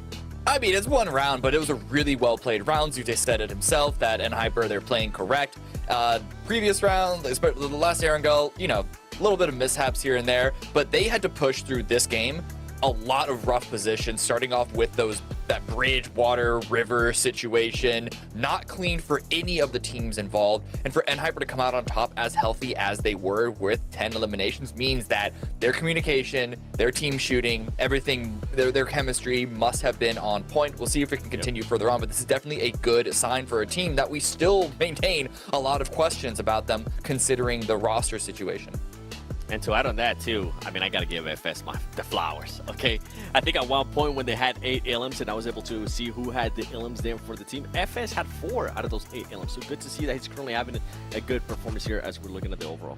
Look at the overall right now. Enigma Galaxy up on top with 44 points. You know, 6-8 in third with 31. And we do see Enhyper on the board in 6th with 19. Just a reminder for anybody just tuning in, possibly, you know, it's top 3 that move on to the grand finals. Bottom 5 are the teams that are going to get the boot. And 2 teams in particular, I'm still kind of surprised. I know we've only had 3 games so far, but man, FaZe and Intense Game all the way at the bottom, Cameron. listen, for FaZe's credit, STE were in the area where they died. So, you know, if we really want to extend that narrative, the kryptonite, the presence of STE allowed Dexon to take FaZe out. But no, the real answer is this is really concerning for FaZe. I expected, you know, first round, whatever. Second round, okay, not looking great, but it's STE. Now it's just like, okay, when are FaZe going to show up? This team they should be a lot better than what we're seeing so far. There's a reason we're playing, 24 or so rounds. There's definitely room for them to get up on the leaderboard. This isn't nearly close to being over just yet, but only 3 points is not a good look. We're talking about FaZe, and I actually want to get a chance to talk about Euro Alliance, because that team, remember, we had the interview earlier at the beginning of the day too. We heard Chuchu asking, is the pressure, how are you guys feeling, right, being finally the team that's currently going to be playing at home, because they are playing in Malaysia. I got to start seeing something out of them. If not, that pressure, regardless of how much experience they do have, it's going to start getting to them. And for them to be able to have to be within the top 3 to even make it straight to the Grand Finals, that's going to be a tough climb. Even though it's just 3 games. Yeah, just 3 games, you know, and out of those 3 so far, I'll talk about one more team in particular that's down there at the bottom. It's Nazar, right? They got a full, pretty much NA roster right now. They're pretty low on the leaderboards. They have 8 points. All of those are on the side of Elimination 7. How do you feel about that? With 8 elims so far, no placement points. I think especially this match, we saw it perfectly. They got a little bit too complacent with the area that they had in. They were super focused on the team that was swimming. If I'm not mistaken, that was next Ruya. And then they just started getting third party from everywhere. I'm not sure what they're going to be doing different. I know Sixless is currently looking at it and be like, are they going to be the 16th place team? Hopefully not. Hopefully not, indeed. Oh, goodness. That's not a place you want to be in here. We got one more Aaron Gale left for the day, you know? We saw Enigma Galaxy really take advantage of that zone blessing in a great way. That's what this game's about, I think. Right, Cameron? Is when you get those good zones, you put up those big points, and when you don't, you still put up some points on the board. But I don't think we're seeing too many teams consistently do that here. Yeah, I mean, obviously the teams at the top are the ones that have performed consistently the best so far, and so Enigma Galaxy, Duxon have got to be in the equation. And STE, they're getting to the late game a lot of times. They're not winning them, but they're still in the mix. It's next Ruya is the team that's calling my attention of where are these guys? This is a team that a lot of people expected better work than this. They're not as low on the leaderboard as FaZe are, but I need to see more from them on these last few games today. Let's see it. Let's see it as we go ahead and take it back to our casters for the final time in Aaron Gale, John Allen, and Zute. The third of the triple billing of Aaron Gale's now out to play. We've seen the 2 previous matches. I think it's fair to say the finishing on the last one, a little bit less exciting. It was sure action movie style, the crawl back through for Coops, but there was never really any doubt that Enigma Galaxy were going to be able to take that one home in the position that they were afforded, and rightly so. I mean, they were able to hold it down. They were able to do exactly what they needed to do. They didn't run dry on ammo. There's not much you can do about that. But 6-8, like you said at the end of that last game, really put their money where their mouth is. Yeah, I think 6-8 has shown us a lot over the course of the last 2 Aaron Gale matches. They play this kind of style where they will third party from distance, close range, long range, wherever it might be. And they're really going for all those elimination points. They're really kind of setting themselves apart. And well, I like to see more of that coming out of 6-8. And oh man, it's such a shame that we're already on the last Aaron Gale match of the day. I feel like these Aaron Gale matches, I mean, sure, we've only had 2, but they've been so exciting in different ways. That last one was an easy win for Enigma Galaxy, but all the action, all the tribulations were happening just north of them. And we saw so many teams scrap for that Riverside, and Hyper came in from the east. We had STE come in from the west, and it just crunched everyone in. And at the end of the day, the zone, of course, favored Enigma Galaxy. What's going to happen in this one, though? Ooh. We're flying over military base. Is that an open for a potential military base on the last Aaron Gale of the day? You always love to see something like that happen, John. I mean, you said you were a little bit disappointed, right? That you weren't going to see any more Aaron Gale today. You really enjoyed it. But I'll tell you what, Zute, if you tune in tomorrow, the next day, and the day after that, there is going to be plenty more Aaron Gale for you to watch. So make sure you're tuning in for that one. There is so much more to play here. We're into match 4 of the 24 match set that these teams will be facing off in for their chance to qualify deeper into this tournament. The top 3 going directly to the Grand Finals. And then we're going to be looking down towards the cutoff in 11th place on these 16 teams to go to that last chance stage. It'll be very hard fought for. This plane path quite lent out to the southwest side. Potential for a lot of early scraps around vehicles.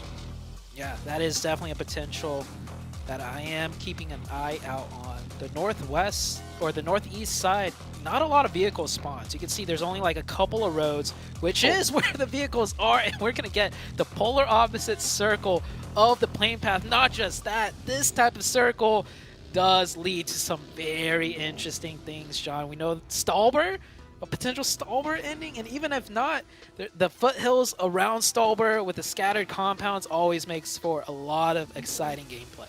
You've also still got Yasnai Fields involved, and here's those hot drops towards the vehicles. Yep. Can Nasa survive? Oh, did he do that? Goodness me. The legs on him. Ralph sends underneath, and that is unfortunate, but you don't want to stick around too long. You know the rest of the team are going to grab a weapon, run straight on through. But a hot drop over in South Georgia. Actually, there's a little bit of heat over in North Georgia as well, but I think next Rui are going to head further up towards Zaki, away from Kanina Power. But in the meantime, FaZe, an intense game, both close by. FaZe are trapped in the middle of a 2-2 split right now, but that might work to their favor. Yeah, both FaZe an intense game. Only 3 points. Definitely not the way they're expecting to start off today. And there's only going to be one winner coming out of this fight. And I think it's going to come down to just who gets the first opening. Intense game, hyper aggressive. We've seen them, just do head-on fights, driving straight into the opposition. Are they going to elect to still do a similar strategy, just, overwhelm FaZe? FaZe very grouped up, though. It's going to be hard to break them open. And these fights are always so complicated, too, in these large apartments. So many angles you have to worry about as you're running up the stairs. Which floor are they on? It's going to be a slow grind, in my opinion. But FaZe looks like they're going to be the aggressive ones here, making some grounds through the stairways. I like this. In a fight on two fronts, it's often more profitable to just take one of the fights, take control of the engagement, and just push out one direction. You're going to have the numbers advantage. But I like this response also from Intense Gaming. They are crunching back in and actually starting to maneuver themselves to the south side of this fight, forcing a regroup and actually putting FaZe with their back to the water. So not a lot of route out, but a lovely nade out through the window finds a lot of damage there. Gonna force Adrian to heal up just a little bit. Another nade to follow it up, doesn't quite get the tag. That was such a timely first aid as well. Maximum value found for it. Excellent first aid coming through from Adrian, and damage back to Mela. Yeah, they really want to get this first opening, and this might be it. Ventorez with the nade, and it bounces right onto Adrian. And that's the opening. That might be the downfall of Intense Game. FaZe will get that point. There's no way Adrian could get revived here unless FaZe gets like 2 members knocked right now, but I don't think that's going to happen. FaZe should just, slow it down a little bit, let Adrian bleed out, and then figure out their next step. Magdalene looking to try and stop this run out from Mormon, who himself wants to get the flush onto Adrian. FaZe have slowed right down. They know there's threats very close by, but there's that flush coming on through. Adrian gives up the ghost there. And again, it's going to be a player down for Intense Game. And it looks like they might just want to retreat fully here. They are backing off quite far, and they're not in this next zone, so they don't have super long to stick around here. Yeah, they know FaZe is not going to make the mistake of just going out in the open. So instead, Intense Game are going to back off. And they're at the huge disadvantage, right? If they try and keep this fight going, if they try and, catch one of the FaZe members and then one of Intense Game gets knocked again, that is just pretty much done for the side of Intense Game. So they're very smartly, in my opinion, going to take their chances elsewhere. At least loot up a little bit more, right? They just dropped. They're probably missing meds, ammo, a lot of things. And this northeastern circle is going to be a hard one for many teams to rotate into as well, because this is a very hard northeastern circle. It's going to be quite a trial, you're right, to get these rotations through. Duxan over past Potato Hill now. They roll straight on over it. Morph picking up a point right on the northern shore. This is north of Stalber, and looks like they'll find that first. Cleon able to pick up the point. NB losing that player very inopportune right now. Playing on the north side, especially with Morph in such a wide split. Severny and this north position in Stalber. Yeah, I don't think anybody's expecting anybody to be up here. Keep in mind, the plane path was hard south to the southwest. Stalber, north of Stalber, John, like you mentioned, is the complete opposite of that plane path. And there's already 2 teams up there. So that is, you know, just surprising. Intense game, losing another player, trying to disengage that fight. STE, I think this team, it's pretty evident what their playstyle is. They're keeping track of the elimination feed, and they're going to take these little third-party opportunity fights wherever they can, even if it's just, you know, one little point here and there. SE, they will go out of their way to look for these. Hyper looking to move up past Hale on this northern side, just breaking to the east of Severny into the warehouses. They're fairly nice and central here, though, so there's no massive pressure on them to move just yet, but could be pretty tricky with Hale surrounding them. The run out from those warehouses always dangerous. Maybe needing a smoke train to get out of the front door if you've got some players looking your way, but Hale maintain a split. The question for me, especially in newer lobbies, is how long do teams look to hold these splits for? Yeah, the splits are, it's such a risk versus reward, right? Sometimes these splits can really come in handy, gives you a lot of options. And we've seen Hyper do these splits, and then they group up at some point. It seems like the common trend is by circle 3 or 4 is when you kind of want to just really group up together. You don't want to risk a full team smashing into a split team. Koi takes a little bit of damage here. You got to be careful, though, peeking that, because he does have that bolt action. One headshot, and that's a knock. And Hyper, though, I'd say not an aggressive team. Even if they get that knock, I don't think we'll see Hyper push. Not just yet. They'll bide their time for the time being. It looks like we'll have Nextruya trying to move their way forwards. And I agree with Cameron, right? This is a team that should be doing more right now. They have been denied so far, but that is such a hard north shift. We're going north coast. We're getting a little bit wacky with it, Zute. I'm loving the start of this group red. I have not seen a Stalber circle.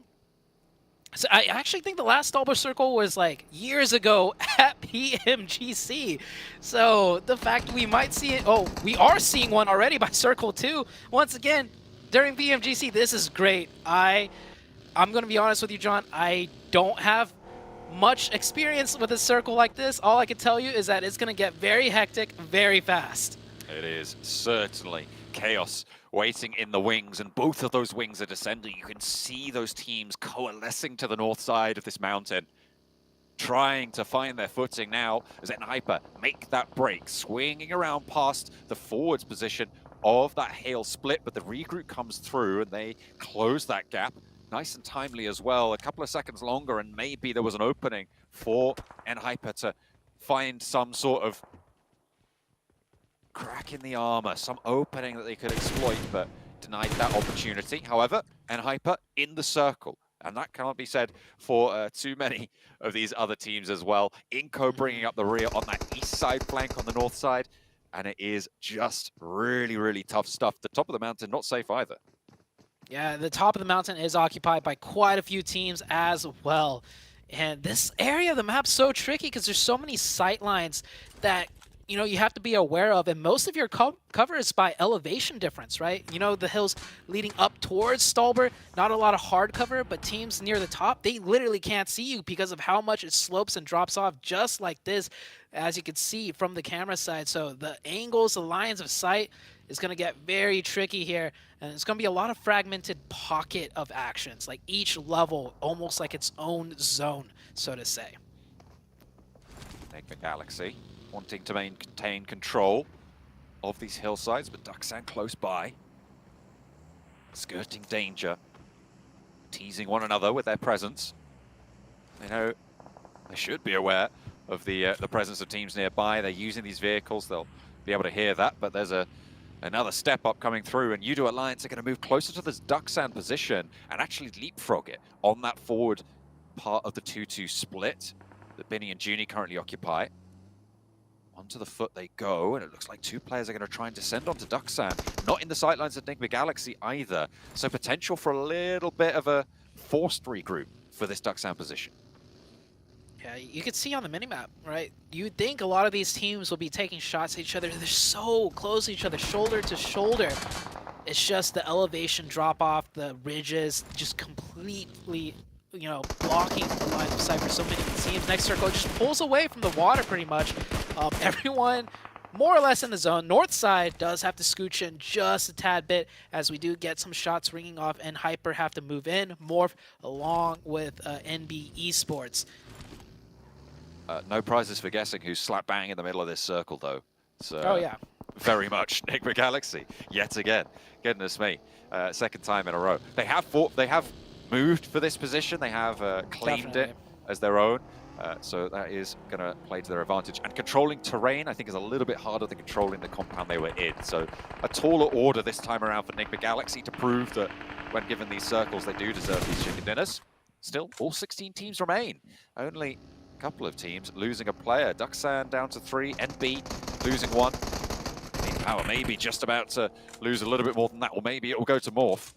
They are quite split right now. Look at Rocky on the off angle there. Manages to get to cover. Can Boboho hold off on this push? Going very, very low, and Becca wins out the challenge. A nice start for Kanina Power. The backline that may be looking to try and third party onto them. Also having attention turned out its way. And you can't ignore it. Rocky still very, very low. Can't go for this fight.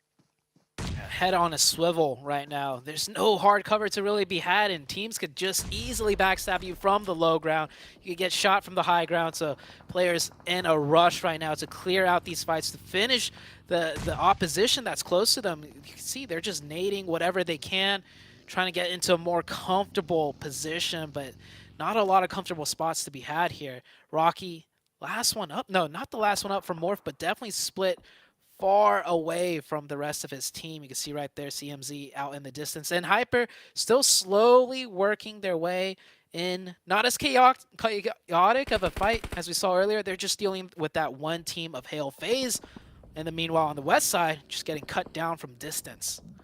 Tricky maneuvers exiting Severny this late. Next Ruya ahead of them.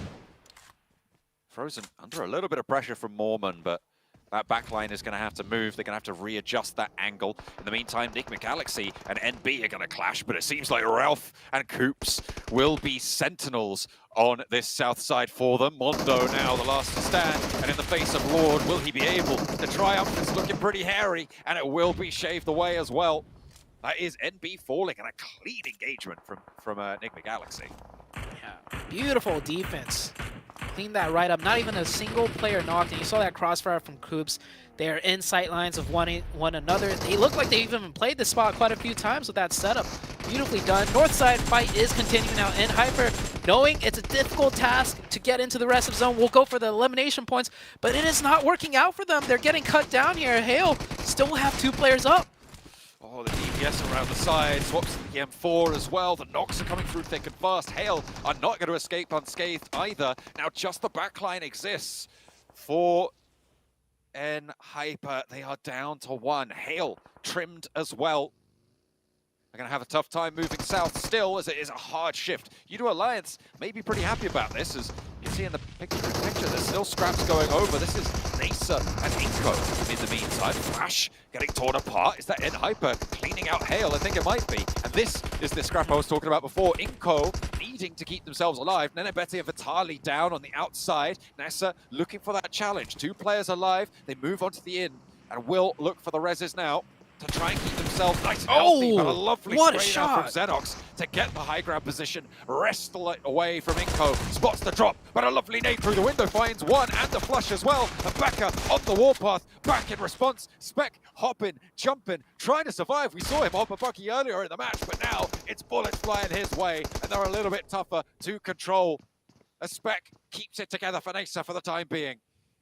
What a nade by the side of Becker. Becker dropped down with the nade and flew it right in. Goes aggressive, goes for the push, gets confirmation points. Xenox forced to back off, but the blue zone is closing in on both. Becker, is he going to try and disengage this? Spec will have clear lines of sight on him if he just drives away here. This surely has to be a fight to the death for both of these teams, and they do realize it. Spec will confirm a point. Becker on the push, DBS in hand. Who's going to win out this one? He's waiting. He doesn't have any first aids left, though, and in stage 4, closing in on stage 5, you are going to have to force this fight. Becker looking for first aids as well, I think. He's going to have to enact that heal. Bandages only for Spec. Is it a heal off coming on through? I'm not entirely sure this is worth it for either of these two players, but Spec gives it up. Oh! Down right on top of Becker. Can he get out of there? Can he get into the buggy and get through? He's looking for first aids, and 3 of them are found. Does he have time? Will it tick? There's no stims. It's close. It's down to the wire, but I think he just about has it. Just about managing to tag it back up, but it's stage 4. You've got to get on your buggy as soon as possible. Man, and I hate to break the news, but there's still 12 teams up, John. He's not going to get any placement points, even if he first aids for like another minute, potentially. What a fight. But, I mean, valiant effort, and that is the correct play. Getting into the buggy later on, I mean, that blue zone is going to be chunking. So, first aid as much as you can. Maybe you can ink out some points, because now from 12, we're down to 10. This hard zone shift down south has taken a lot of casualty from teams. And looking at the minimap, we still have many teams up with 4 players, however, so it will be a very strong ending coming into the late game for one of these teams. A lot of stragglers being picked up now. A lot of solo dolos getting rolled over as Coops finds one of them. And Hyper eliminated. They did get 5 elims. Their north side aggression, their fight there just pulled them too far apart, and they weren't able to move on through. Enigma Galaxy on this northern side are going to have to move as well, get a little bit further down south. Did they lose a player? I think Enigma Galaxy might be playing with 3 now on this northern side. Morph are going to be ahead of them. U2 Alliance on the south side looking pretty happy, but the next zone shifts down south. U2 Alliance 6-8 in the money.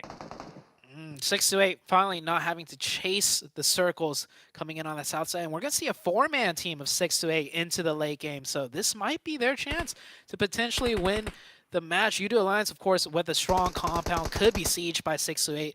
Meanwhile, everyone else not in the zone, and that just means we're going to see more teams get broken apart, not able, or more than likely not able to keep all 4 up. We'll see how it goes. Here comes Duxan coming in with 3-0 elimination points, sliding right into the side of 6-8. Trying to move through QX there. There's only one player in this position, 33Z, right in the open as well, but lovely backup from Sunan to be able to stop Duxan from being able to take that angle. Really, really important for 33Z to be able to maintain this position is that angle that Sunan held on that side, stopping any position, pushing down the side. Next Ruya on the out of this though, might have a say in this engagement as they push in from the west. Nongshim Red Force fighting with 7th Element here. It's a 4v4 fight. It's a brawl. Back and forth. Divine goes down. Nongshim Red Force looking like they are definitely coming out on top. Still 4 players up. 7th Element.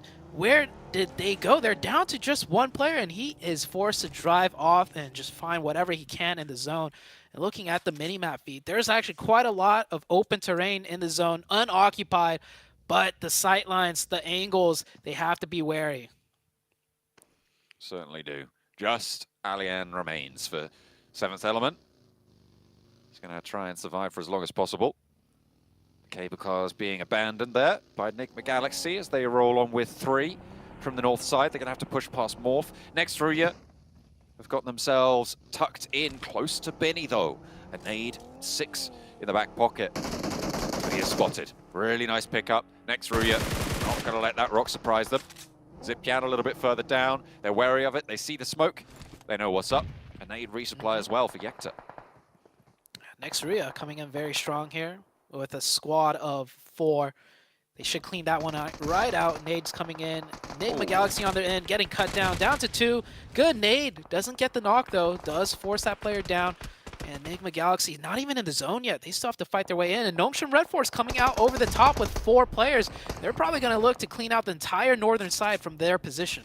With Ducksound eliminated, with Enigma Galaxy starting to flag now, with Ralph down and Coops on the high ground isolated. This is a chance for STE to launch themselves further up the tables if they can play from this west side effectively. Can they pick up these points where they need to? Because right now they've got 3 eliminations that we wanted to put a lot more. They were sat 13 points behind Enigma Galaxy at the start of this match. That's extended with the eliminations that both teams has got to 15 points between them. So STE looking to extract value here, but it is still a tricky spot. The next zone just about to close. Well, let's shift to the west where most of the teams are, or maybe even to the east. Alien might catch a lucky break here, and it does. I think he's in the zone, and he's so barely in the zone that I don't think Nongshim is going to bother him. Nongshim's probably going to stay on the high ground and control the west of the map from that position. Coops did go down, I believe. Yeah, Enigma Galaxy is out. Next, Ruya have to make their next big play. And Nongshim Red Force, they're backing off a little bit. They lose a player. That is very detrimental coming into the late game. I want to see what Udo Alliance can do. In this position, they haven't really had too many opportunities to shine so far. 6 points total. They've had 2 eliminations this match, bringing them up to 8. But they have got the shift of a lifetime here. If they can control Nongshim Red Force on this eastern side, they might have a better time. Nongshim losing a player. Alien steps out into the buggy. He's just going to vacate. He's going to run? He's just going to get out of there. Try and survive for as long as possible. I mean, you know that you're not going to win a scrap against that many players. Get spun out by the tire, and there's the down shot. You're not going to win against that either. So I think, realistically, maybe you could have just gone for a little bit of a scrap, tried to get a flush, maybe an extra placement point, but either way, he's down. Yeah, I actually thought Nongshim, I guess if Nongshim had 4, they would be a little bit more aggressive in their positioning and leave that side alone. But then again, they have the understanding to clear out the sides of the circle, right? You can never be too safe. So good job by Nongshim for checking everything, taking out that last straggler. Here comes next Ruya with 4, and over the top, Morph with 2 is going to cause a lot of damage onto that team. And you said, what is Udo Alliance going to be able to do? They're getting knocked right now from the side of STE. Trying to hold themselves together from the top rope. It's Rocky looking for the best. Right? Yoru has his back as well. Morph playing as 2. They've been as 2 for quite a while, but they're up to 9 eliminations. And they are putting on a workshop on the north side. Unfortunately, they have been spotted. Nongshim been doing a lot of work themselves, be able to spot it. Dokuma still bleeding out. Frozen nearly goes down. Sliver of HP keeps him in this one. There's Udo Alliance chiming in and moving Morph down to 1. Next, Ruya just doing whatever they can to stay alive as 4. Zone is slowly pressuring in onto Rocky. Rocky, last one up for Morph. If they could deal with Rocky, they got a good chance of winning this game. They have to make sure they keep 4 up, though. But Udo Alliance looking like they're going to be the aggressors now, getting a little bit closer, pushing towards that northern side. STE has completely given up the west side, and they've just moved down to the south. So this is an isolated fight for Udo Alliance. Right over the top, right into the middle of it, but it's not finding any knocks here. This can have the healing walk moving on forwards for next Ruya. Rocky is still up there, the thorn in their side as the nades start to pour back over. Health bars looking way, way better for Udo than they are for next Ruya at this point. With the blue zone pushing in as well. I'll be surprised if they're able to get through this one. But Zepwolf moves up into a position to potentially handle Rocky as Dokuma gets lit up, gets sideswiped, but finally Yekta handles it. Can Dokuma get picked up? Can he get through to this plateau before Udo are able to crest this ridgeline and get control of this sightline? A lovely long nade from Olio, but it's deep into the blue, and it's not going to find what they're looking for. Udo Alliance, this is their chance. They have Nexuria back up against the wall, but Nongshim Red Force from distance still causing damage to every single team on the map right now. Udo Alliance will have to go back for that res, giving Nexuria a little bit of time to regroup. They're not in that next circle. They're very close to it, but they will have to crest that little hillside that's giving them cover and fight into Udo Alliance. And the nades are raining in. Udo Alliance, it's still slowly slipping away. Like the control they had is just getting dismantled right now. Nongshim Red Force with 2. STE being very quiet now with 4, but they're looking for the right opportune time to do what they do best, which I guess is to third party a team once the fighting breaks out. U2 Alliance, they put all of their eggs into controlling this northern side, stopping Nextruya from getting in, and they just haven't done that. They haven't been able to get value for their position. They gave up south side control, and STE have taken advantage, as you know they're going to do. A little bit of a lack of effectiveness here from U2 Alliance, but I'm glad to see Nextruya starting to stand up. They knew that they had to move forwards, take that fight with the solo player. Oh, here it comes. They needed cover from the ridge line. A light up from the side. Olio needs to find value here. U2 might just be able to get the value that they've been seeking all along. 3 knocks for them, and they will be able to bring them down to 1. That is exactly what they needed to happen, and it could not have come at a closer time to the death bell. Yeah, Nextruya did the best they can. That was a very disadvantaged fight, and they're still in the match. I think he could maybe snake into the zone on the north side and still be in cover. Nongshim Red Force down to 2, almost down to just 1. 1 HP for XZY. Can he get that first aid off? It looks like he can. STE starting to spring into action, getting the angles, and it looks like they're going to take that high ground away potentially from the side of Nongshim Red Force. This should be an STE game. Look at the utility they've still got on board. 15 smokes available, 14 nades. It's going to be very difficult for anyone to stand up. I mean, Nongshim, sure, they've got some utility, but everybody else is just getting picked apart. Even U2 Alliance, very, very low on that util, despite staying alive as 4. Those sightlines can be denied to them. Next zone does, I would say, favor U2 Alliance here. So STE, they're going to go aggressive. They're pressing this ridge side, taking some shots, not any strong connections. U2 Alliance with 4. They have to make sure they don't get knocked by Nongshim Red Force. So Nongshim Red Force, I think, is really going to determine which team gets the advantage here. And yep, just as I say that, Nongshim Red Force will find a pivotal knock onto the side of U2 Alliance. They're going to slow that one down. Going to be forced to lose that as well with the blue zone crushing in. U2 Alliance can't afford the time nor the damage from the blue zone to go for that res. But there's an answer coming through from U2 Alliance. Flax able to spin 1 and XZY full second. STE now in a full 4 versus 4. Although the knock did go through and it's most likely going to be confirmed. They actually commit for the res here for U2 Alliance. They really need all the players they can get, to be fair. Both teams in the circle. 2 of the players, though, not in the circle for U2 Alliance. The one getting that res. Will they have cover moving in just so slightly? I don't think so. They might lose both of those players. Yeah, you called it out. You're surprised they went for the res, and this is exactly why. They get the res off, but it is still death for them trying to move into the zone, and STE knows this. It's going to come down to a 4v2, it seems like. Committing for things, not getting the maximum value out of them seems to be the story from U2 Alliance this match, but still, they are into the final 2, despite getting knocked down quite a bunch. They have had quite the run here. Getting a second place still really quite a strong result if they're able to stay alive, maybe get a point or 2 more. STE being relatively quiet, just being such a menacing presence as they swung around through the south side, but now they're going to start to gnash their teeth just that little bit louder. 5 eliminations, 6 eliminations. They are chewing it up here as U2 Alliance are down to 2. Down to 2. Center zone in the middle of both teams, and just like that, STE will get cover. Pushing right up. They have control of the center of the zone now. U2 Alliance really backed up into the corner. They get a knock onto Hero. That's good. Will the nade come in for Shing? Looking for it. 3v2 now. He really needs to hit this one, and does not connect. Doesn't catch it on the reposition. The high ground pick onto Hero is actually really important. It gives them an opening, but it's still so unlikely. You step out like that, you're going to get chewed up, and that will be the spit out as well. No utility left for U2 Alliance. STE had it all the way under their control. Discipline coming through from this roster, and you love to see it. A great set of players coming through, and a deserving chicken dinner for STE. Yeah, I like you use the word discipline. I'd like to throw on maturity on top of that. You know, STE, the previous 2 games on Erangel, we saw them just play so aggressive, third-partying everything, taking every fight they can.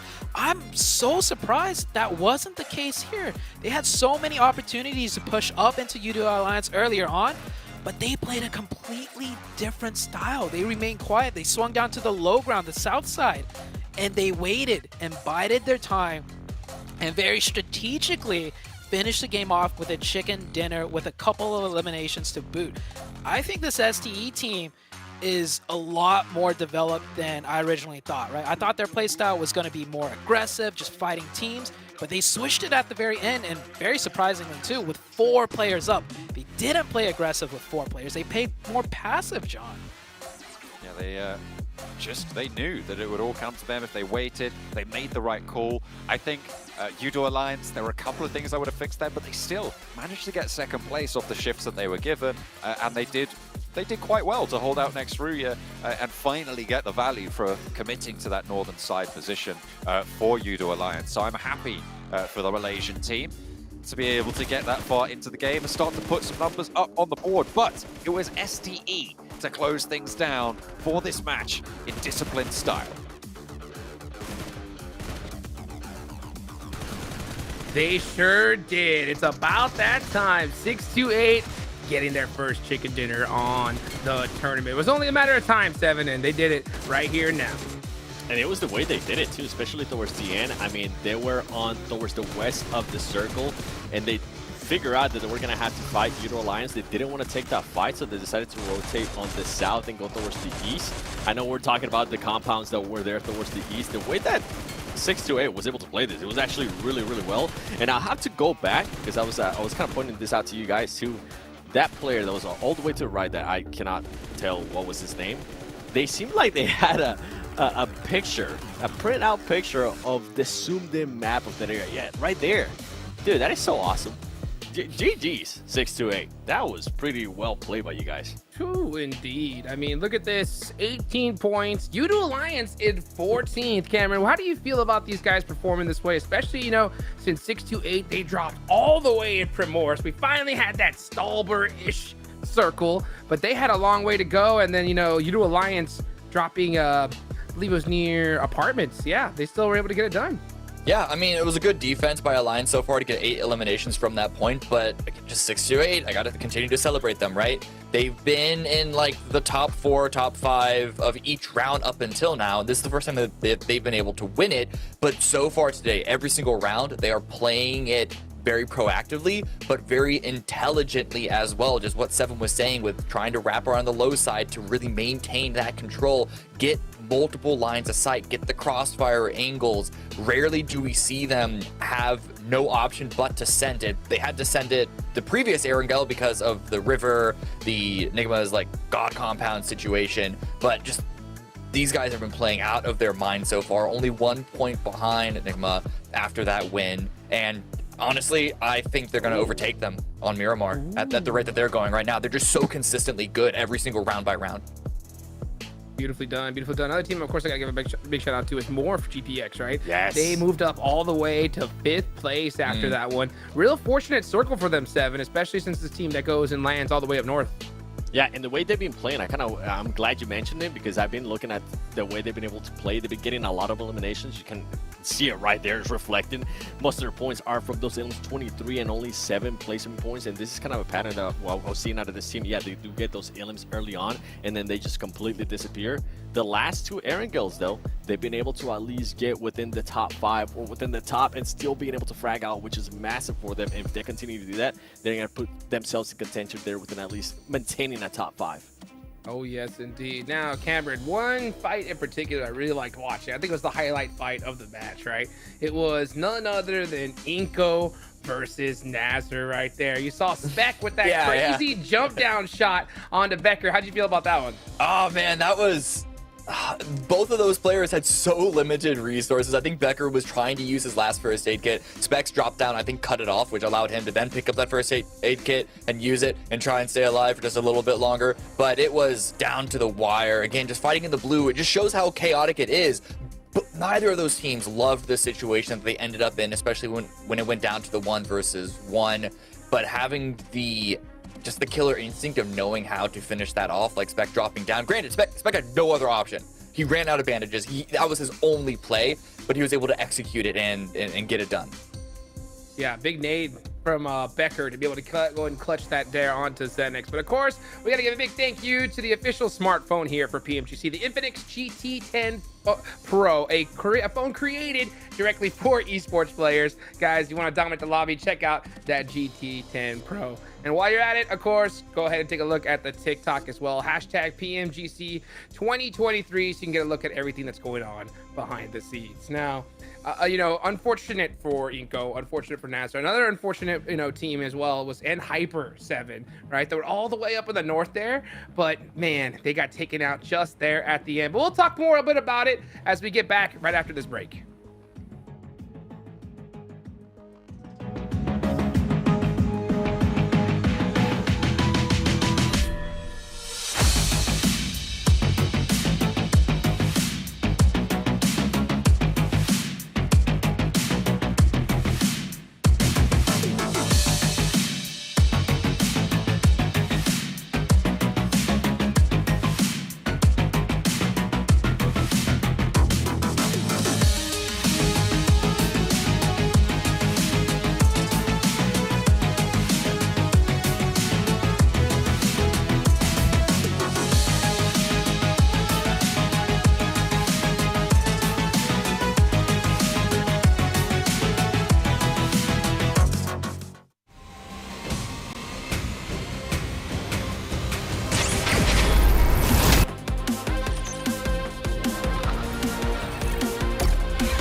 And we're back, folks. Here we go. We're about to head into none other than Miramar coming up. So that's it for Aaron Gale, Sandhawk for the day.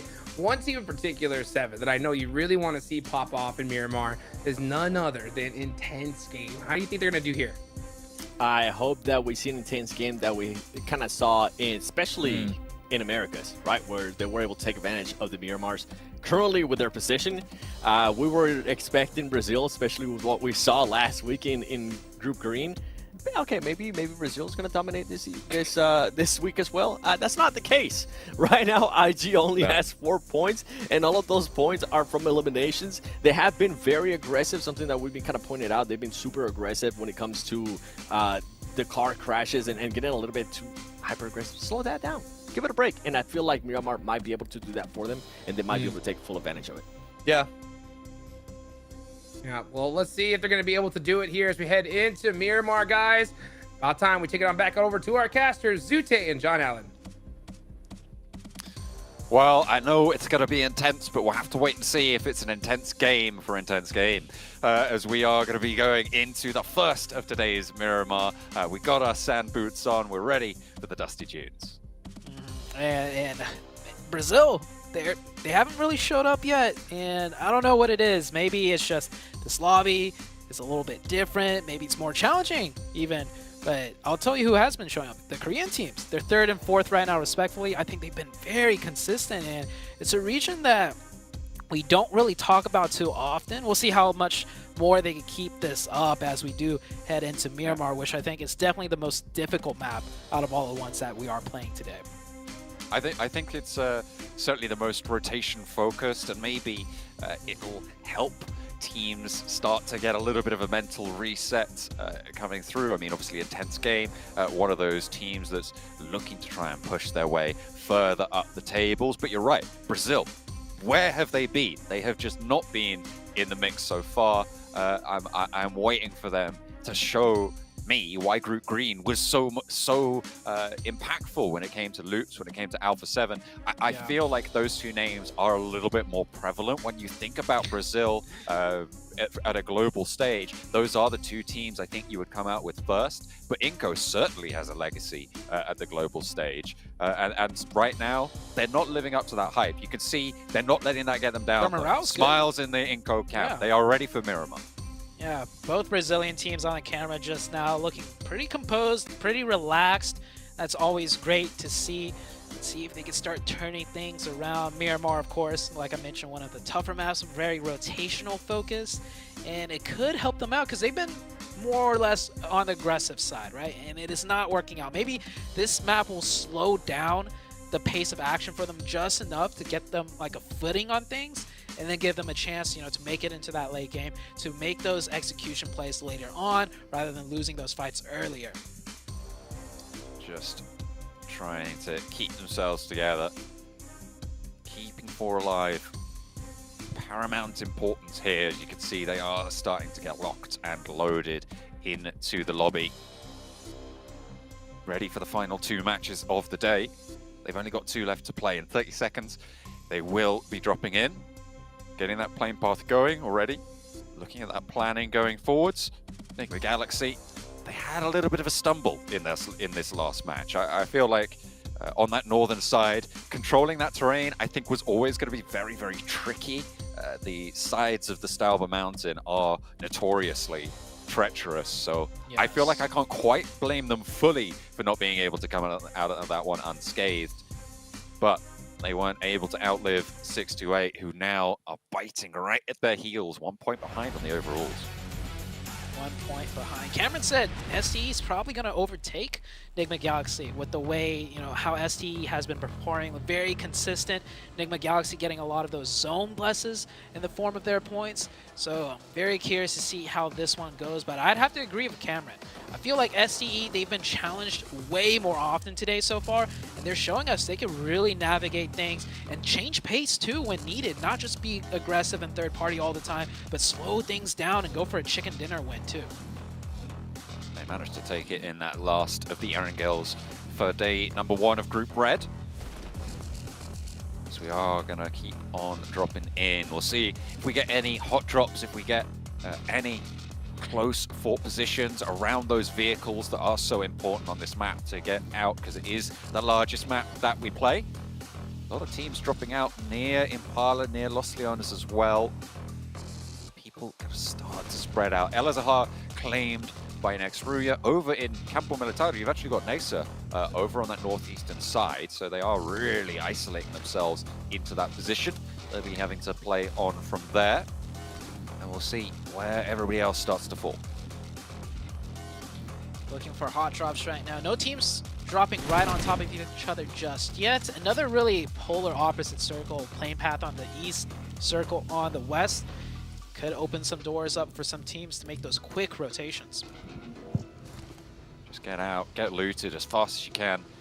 Get on the bike. That seems to be on the cards for NB as they start to mount up and get across the way. El Pozo, Montenuevo, very valuable looting spots in this circle. I think with a circle like this, with Miramar being so difficult to do those rotations, I really want to see teams that, you know, got the favorable zone, so to say, on the south side, just haul it into more central and, you know, cut down the loot time and just loot more in the circle. Maybe go to Valle de Mar, Chumacera. Those are also really good spots to hold down in a zone like this. I don't see a lot of movement just yet from teams, and we do have a knock coming in. Couldn't really make out which 2 teams it was, but some casualties definitely happening. Oh, ooh. That's a confirmation actually, and Hyper, I believe, got one onto FaZe. Yeah, I think it was that south point of Hyper, Koi, able to pick up a player from FaZe. Yeah. In the middle of it, yeah, he's got that point on board. Looks like there's ball knocks coming on through. Is that a Winchester in action as well? I love it. I love to see it. A cheeky little headshot coming on through. Aesthetically, my favorite gun in the game. No way. From that distance? What? Adrian, you madman. Oh, go on. Do it again. Give us some more. No, he's not going to take the shot. He's got to wait. He's got to wait for the res. He doesn't have the angle. He's waiting for them to peek. There's a Winchester in hand for both of these 2 players. It's the Wild West out here. Oh, he's like, get in the vehicle, man. This guy's got some nasty aim. Doesn't even give him chance to finish that first aid off. Taking more shots. Can he hit it? Oh, what a shot. Maybe we could get a replay of that. Maybe one of the observers caught it, but no point conversion. Nice little shot for the morale, though. I wonder if that was on a moving target as well. I don't know, man. Maybe. I feel like the vehicle might have come back in for the backup, but imagine hitting a headshot at that range with the Winnie on a moving target. That would be my highlight of the tournament, for sure. But I think he would have been standing still and the backup came in the vehicle. So we'll have to wait and see, though. See if we do get a replay on that. But in the meantime, Nasa have got a little bit of trouble brewing in the sidelines with Boboho stepping close to Spec right now. Actually, he's been taken low already. A couple of shots popped off there. A couple more over towards the buggy. Wait for these here angles, comes the but rest, though. The rest of Nasa are there, and Boboho's got to get out of dodge pretty fast. Yeah, just within earshot of that vehicle moving in, so he repositions. But I think he's surrounded on all sides. I think if he took a look to his left, there was another player in Nasser at his left angle. More really just, I mean, it looks like Boboho is in control of this situation. I'm surprised he hasn't got taken down yet by J7. Yeah, J7 should have clear lines of sight onto him, but no shots landing on him yet. And he will reposition enough to... Yeah, this is a very scrappy fight for all the teams involved, and it looks like Nacer is just trying to get out of this alive with all four. Seems like it might be working, though, to be able to keep all four alive. In the meantime, across the map, you've got Nongshim, Red Force moving over to Chumacera. You do have a team moving over towards Bahia de Mar, like you said you wanted to see. It's Nigma Galaxy who have made that push around on the south coast.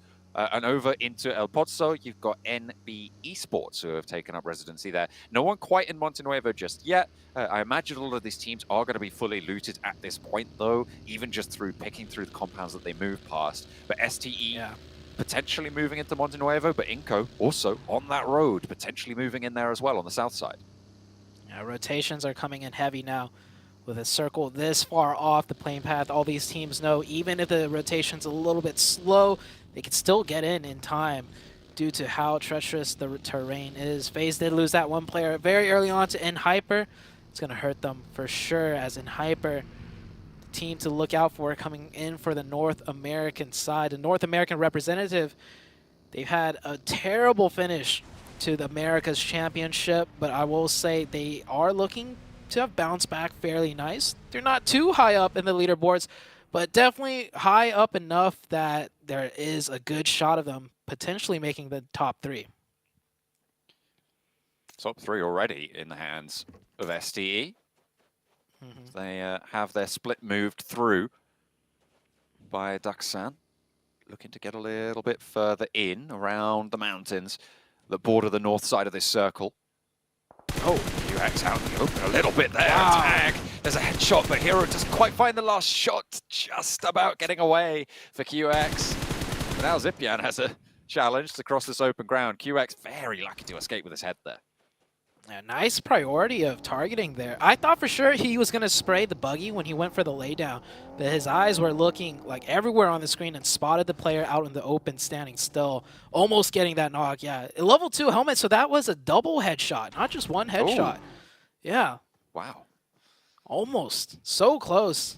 That knock could have been a point conversion as well, because we know STE is a very, aggressive team. They're not scared to take these fights, especially at long distances. But no point conversion there. Duxon barely getting out of that alive. And just as I say that, one of the STE members does get caught trying to go for a vehicle. Trying to keep that one together. I don't think that's going to fare too well.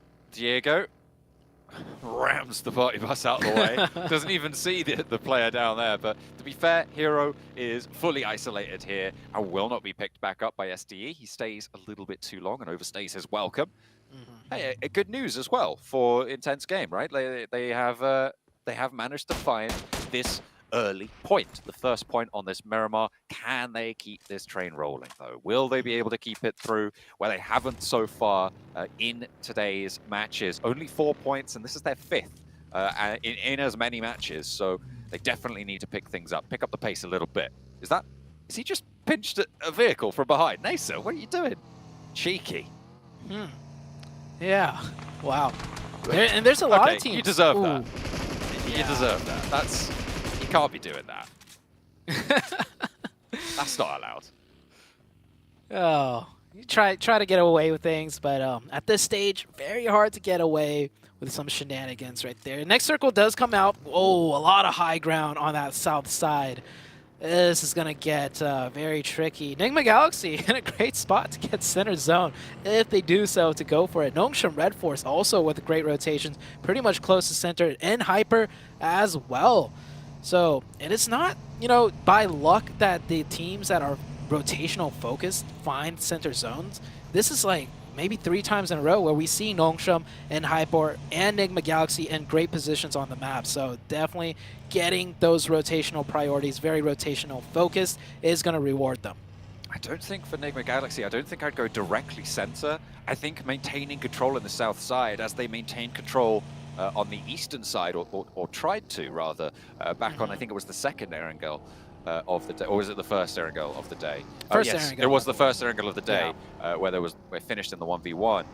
Controlling one side of the circle, I think, almost has more value than having the middle of it in these earlier stages, certainly. So Yes. Stage 2 of Miramar, the largest shrink in terms of circle percentage we see in competitive PUBG Mobile. So making sure that they have got a strong foothold when all of these teams are going to be looking for pretty wild rotates and pretty fast maneuvers, I think is going to have more value in the long run. Yeah, I definitely agree with that, especially on Miramar, right? Being center zone, if it goes away from you, it's circle 2. It could go anywhere still. And if it goes away from you, all of a sudden, you're just surrounded by teams.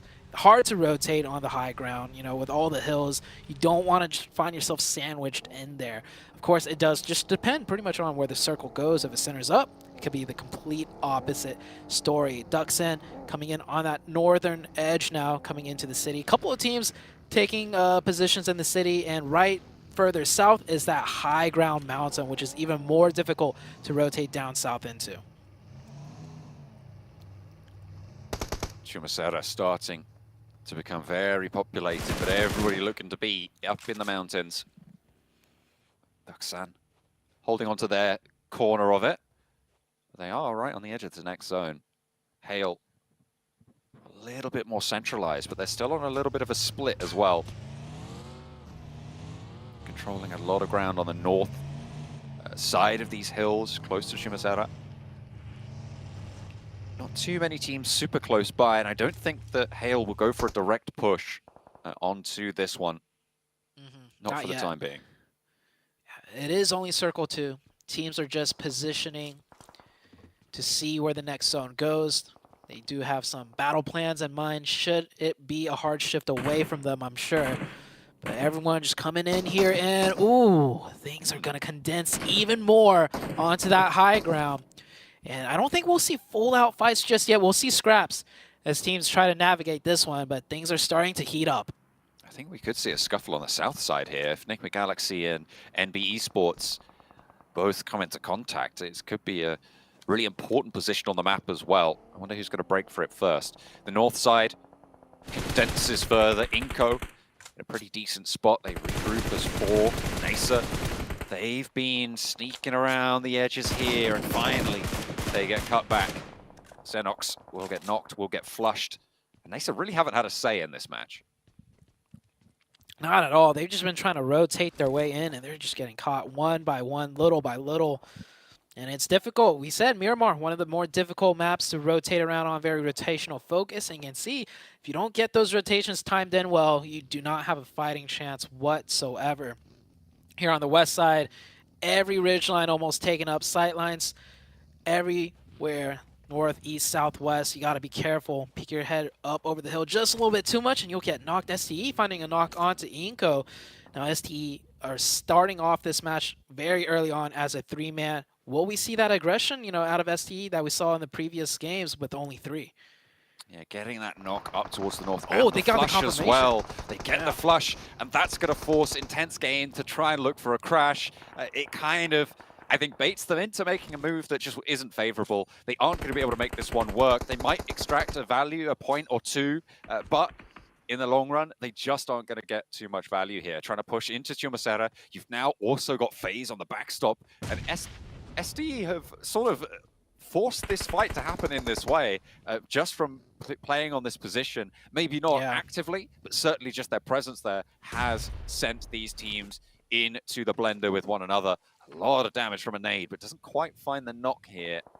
Magrelin is going to try and fall back just a little bit. Quite a lot of damage done to this Duxan position, which is really important for these teams on the north, because Duxan was a major factor. Yeah, Duxan playing very split up here. Very slow to group up to get that revive. The DBS is good. This is two different teams they're fighting. As Nasser come in and chime here with a point. And yeah, Duxan just way too split up, I feel like, on this northern edge. They had 4 up on the defense, and now they're being cut down to 2. SDE biding their time, still on the outside here. Wasn't too long ago, we would have said they'd just go straight for this third party, but they're playing it a little bit slower. Now Xing may be starting to step forwards after hearing a bit of a cacophony start to pop off down towards Chumacera. Mormon for FaZe is giving Venturas a backstop as the rest of the team looking to continue this scrap. A northern shift goes up towards the teams on the northern side, giving them a little bit more time to play with, keeping a bit of Chumacera still in the mix. Nongshim Red Force now has the Nigma Galaxy position, which is dead center zone. So Nigma Galaxy not getting blessed this time around. They will have to fight in north. A lot of teams on the south side will have to fight through that treacherous terrain. A lot of open ground, goalies, dips. Not too many hard cover, though. So we'll see who comes out on top on the south side. It will get messy. Inko in a great spot, though, on the west. Right there at the hard compounds. Torres steps up for a spray. Binny back on inside, and there's the DPS popping up. Zipyan able to find a crucial knock to keep 3 of them alive, but they do not have a lot of time to play with here. Now 628 have established that perimeter. Xing on the high ground soon and flanks down to the west, cutting off their escape route here. But there's 3 players. They pick a direction, then you go all as one. Very easy to find a pick. Over towards STE, but if you give Sunan the opportunity, he's going to take the shots, but Zipiad is still on the swivel. It really heads up play, and Zipiad is so important for this hold, for this survival, coming through for Duxan. Wow, what a turnaround right there. Just whiffed right onto his head. They're not going to be able to get the point confirmation, but the Blue Zone might just do it for them. Blue Zone is closing. They are going for that revive. Xing really needs to not get knocked. If he gets knocked, this defense is cracked wide open, firing a lot of suppressive fire. And another knock, actually. Onto 33Z. That's 2 members down. Everything is falling apart for STE. Zipian has been brutal to STE on this northern side. Unfortunate turn of events there. Morph finding a similar result. But that is going to be actually taken down. I'm not too sure who found the final blow. Morph on the other side, 2 eliminations found, all trying to extricate themselves from one another. You've got 4 teams in this vicinity, Zute. Next, Ruya, close by, Yakta will get knocked. But in the meantime, Morph have more to worry about on the northern flank as Kanina Power have just extricated themselves from Udo Alliance and their scrap. Kanina Power at the hard compound. Might time a third party. Most likely not. Those compounds feel too safe. The 2 teams on the outside, though, are getting into it. Next, Ruya and Morph. Good nade. That's an opening nog. Zed Wolf, another nade to follow up. Maybe going for the point confirmation. Get some damage in. And Molly thrown. Is next Ruya going to go aggressive? It's going to be a little bit hard for them because they're only working with 3 players. And they have an Hyper on their backsides with lines of sight onto the fight as well.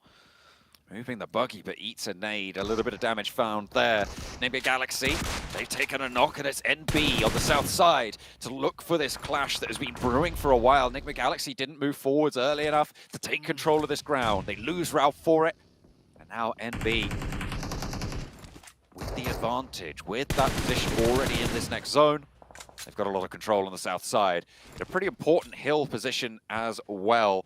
The south area on this zone certainly has a little bit of value. There's one more ridge beyond where NB sits that maybe you could push up to, but you can't do it just yet. And in fact, Inko might leapfrog it. Yeah, Inko is just going to come in here on the west side with so much territory control. I do believe they're on the highest of the high grounds on the west, and with 4 players up, they could definitely maneuver teams how well they like. Circle does center up. It shifts a little bit north. STE, the last player, Xing, I think he will go for that shack position. Might be able to ink out some placement points there. Meanwhile, teams on the south forced to move up just a little bit more. Nigma Galaxy right there on the south making their move. Might be a hill marries into one of the shacks that are left open in the zone.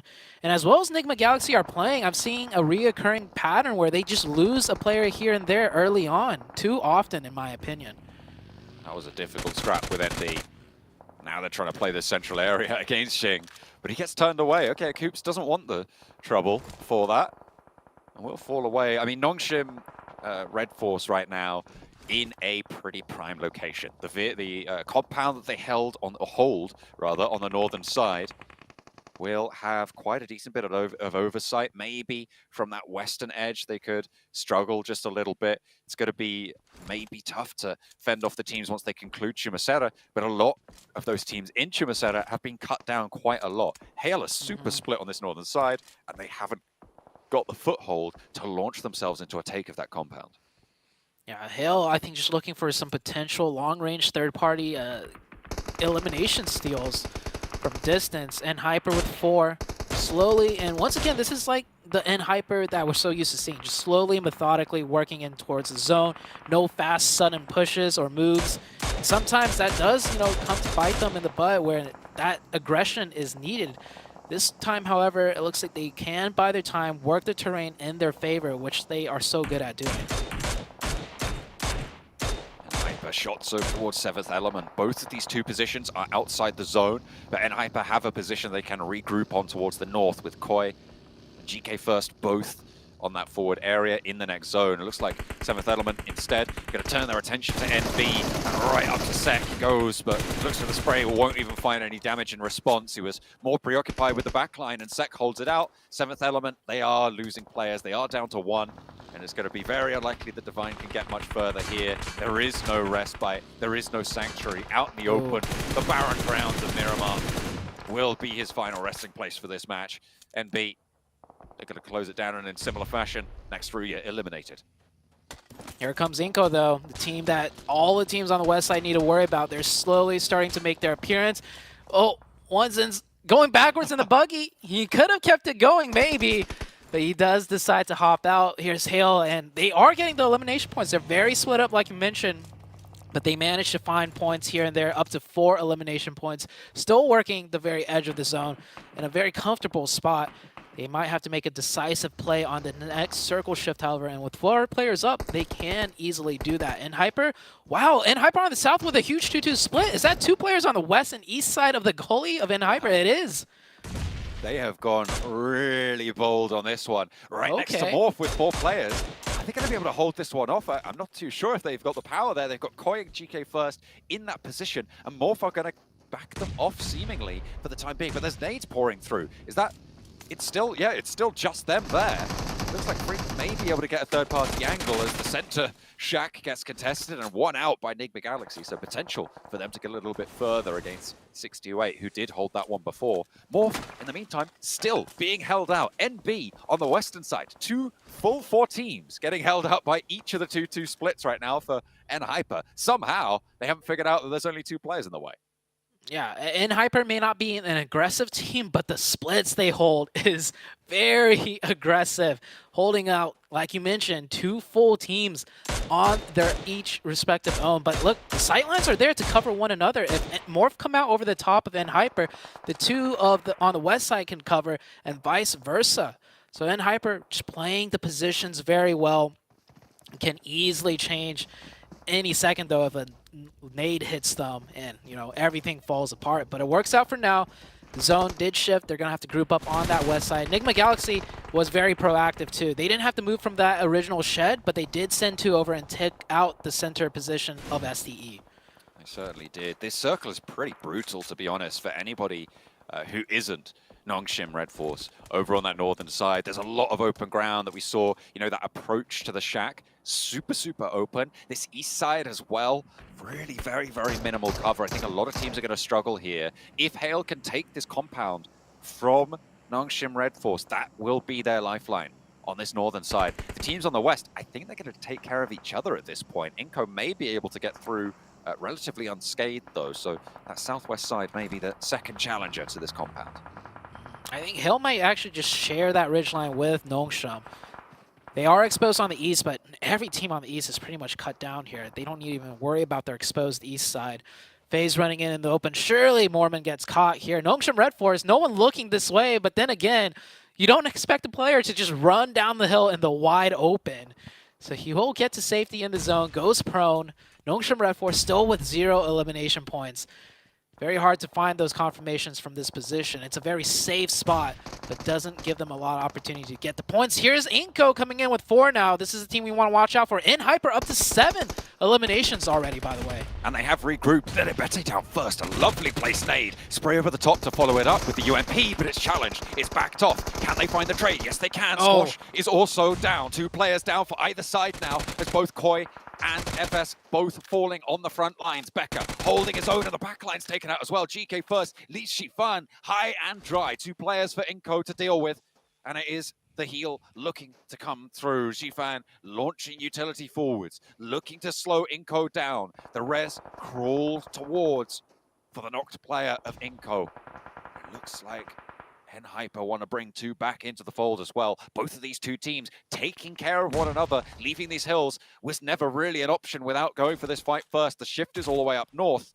And Enigma Galaxy, are they going to be able to get it again? I'm not sure. But take a look at this, because Inko have just removed Hyper from the fray. Yeah, and look at Free coming in to get a quick point, that third party. I love what Enigma Galaxy's doing here. Instead of sending all 3 into the zone, pretty much in a shack, which cuts down the utility of numbers, they're leaving Freak out there to pick up whatever points he can, get information, and just do damage on teams that may push them later on.